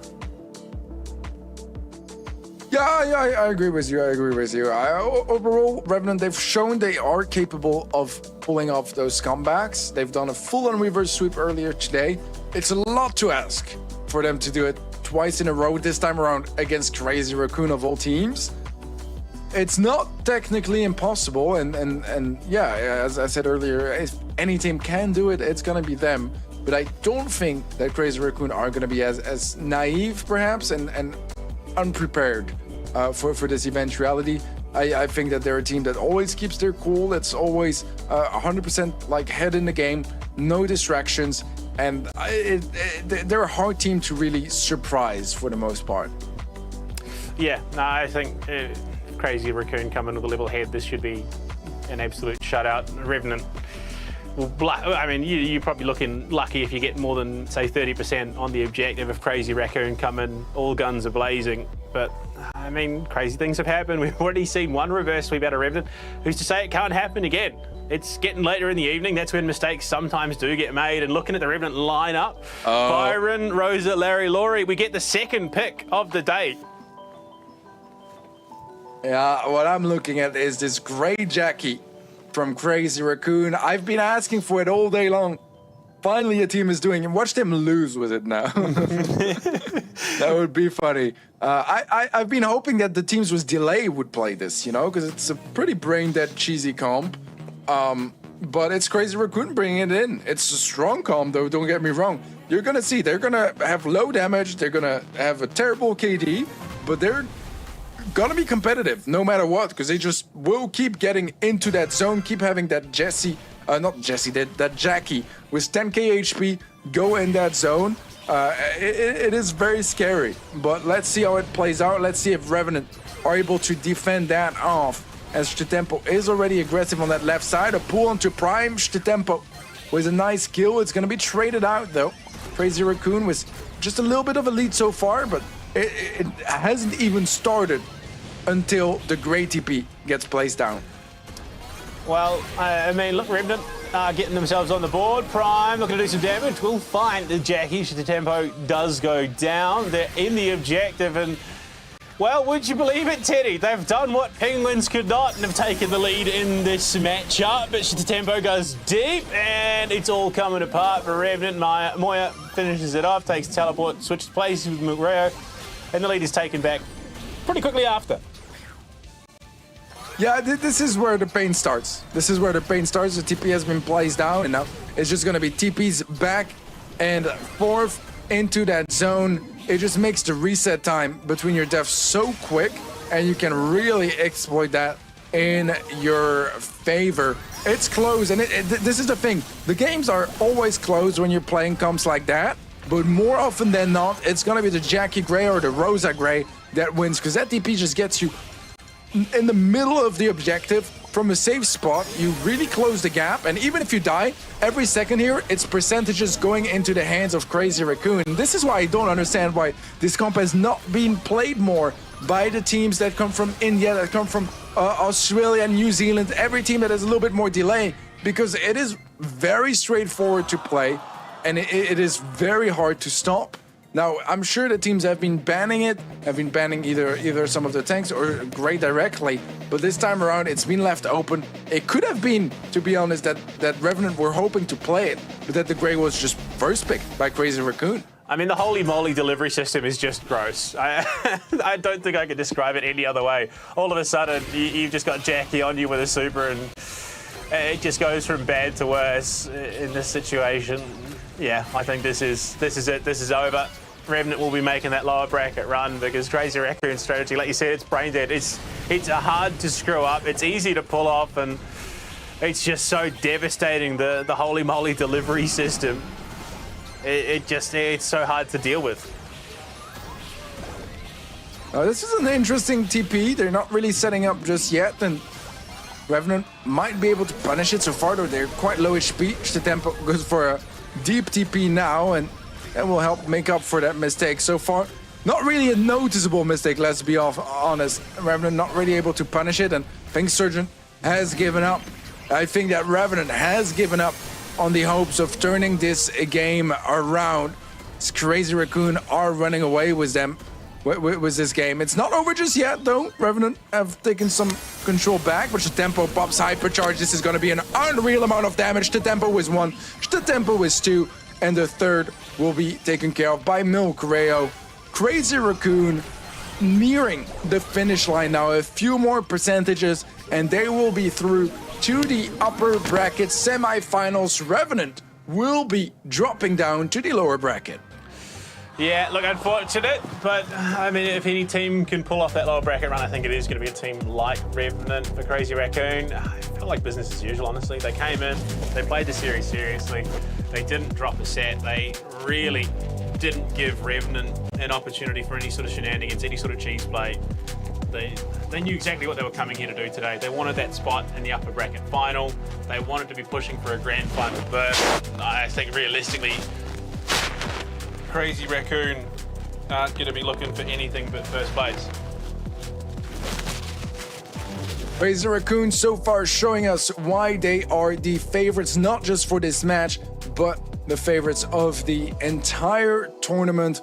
Another great performance from them, and so far a flawless run really throughout the day. Very few mistakes, very few hiccups along the way. Revenant, they had an incredible reverse sweep earlier, but this time around it will be closed in 3 sets, and it is going to be a full-on sweep here that takes Crazy Raccoon to the next stage of the competition. Yeah, it's going to be interesting. 3R Gaming looking very solid in the competition at the moment. The way they took down Next Level, who arguably a higher, well, not arguably, they were a higher seed than 3R Gaming in the monthly cups. Now, obviously, 3R Gaming, I think, have probably the biggest challenge on their hands in that matchup against Crazy Raccoon tomorrow. But the fact that we've got both Next Level and Revenant looking to make that lower bracket run, there is potential for some upset territory to happen here. Definitely so. I mean, we've had some upsets already today. We've had some stories, some reverse sweeps, a little bit of everything. So overall, I think I'm very happy with the variety of matches we've had the chance to watch. Yeah, I mean, I think it's a great representation of what APAC's capable of. We're seeing the full gambit. Yeah, look, it's a region that doesn't have all the opportunities in the world. There isn't a heck of a lot of competition, so you're going to get those teams that are less experienced coming into it, and they are going to cop a pretty significant punishment. But you've got those middle ground teams, like you were talking about earlier, who have the potential to be pushing towards those top berths, and we're seeing that. I mean, 3R Gaming playing out of their minds. We've seen Motivated, who, I mean, look, they've had a couple of hiccups along the way, but they show a lot of promise out of Korea. So, I mean, tournaments like this, if they keep happening, we might start seeing those Tier 3, Tier 2 teams actually climb up the ranks and really threaten those teams like Crazy Raccoon, Revenants, and Angelic. That's the one I was thinking of. But looking at the bracket as it stands going into tomorrow, we have sent 2 teams home. We look to send some more home in that lower bracket, but 3R Gaming and Crazy Raccoon looking for that grand final spot. I mean, there is a lot of potential, but I mean, Teddy, starting off in that lower bracket matchup, Washed and Revenant going toe-to-toe, and then Motivated in Next Level. I mean, there is even potential if Motivated do their homework that Next Level might not even get to face off against Revenant. It's crazy. I mean, that bottom bracket match, Motivated versus not Revenant, Next Level, sorry, is an incredible lineup here. And one of those teams is going to be out of the running in the opening matches of tomorrow. So that is definitely a match worth watching. We are probably going to get some rematches. We're probably going to get some really cool stories developing throughout the region. And just to kind of like finish the point you were making about like this region as a whole, I think this is such a fantastic opportunity because there's a lot of smaller communities trying to run events here in APAC, and it's super fun in games, but the gap between that and monthly finals is huge, and I feel like LPL is finding an amazing in-between here for those talented players to develop, get some more like mainstream experience, and prepare them for those monthly finals as well. So I absolutely love here how LPL is like fitting in the gap and creating really nice opportunities for this underrated scene. I mean, it's something that LPL has always prided itself on, bridging the gap between the grassroots and the pro scenes. But Teddy, it's day one in the books. Tomorrow we look to round things out here for the LPL Brawl Stars APAC Pacific Tour. Shout out to Supercell for making all this possible, and of course LPL for running things behind the scenes. Until tomorrow, we'll see you guys back to see some more Brawl Stars APAC action. Have a good one.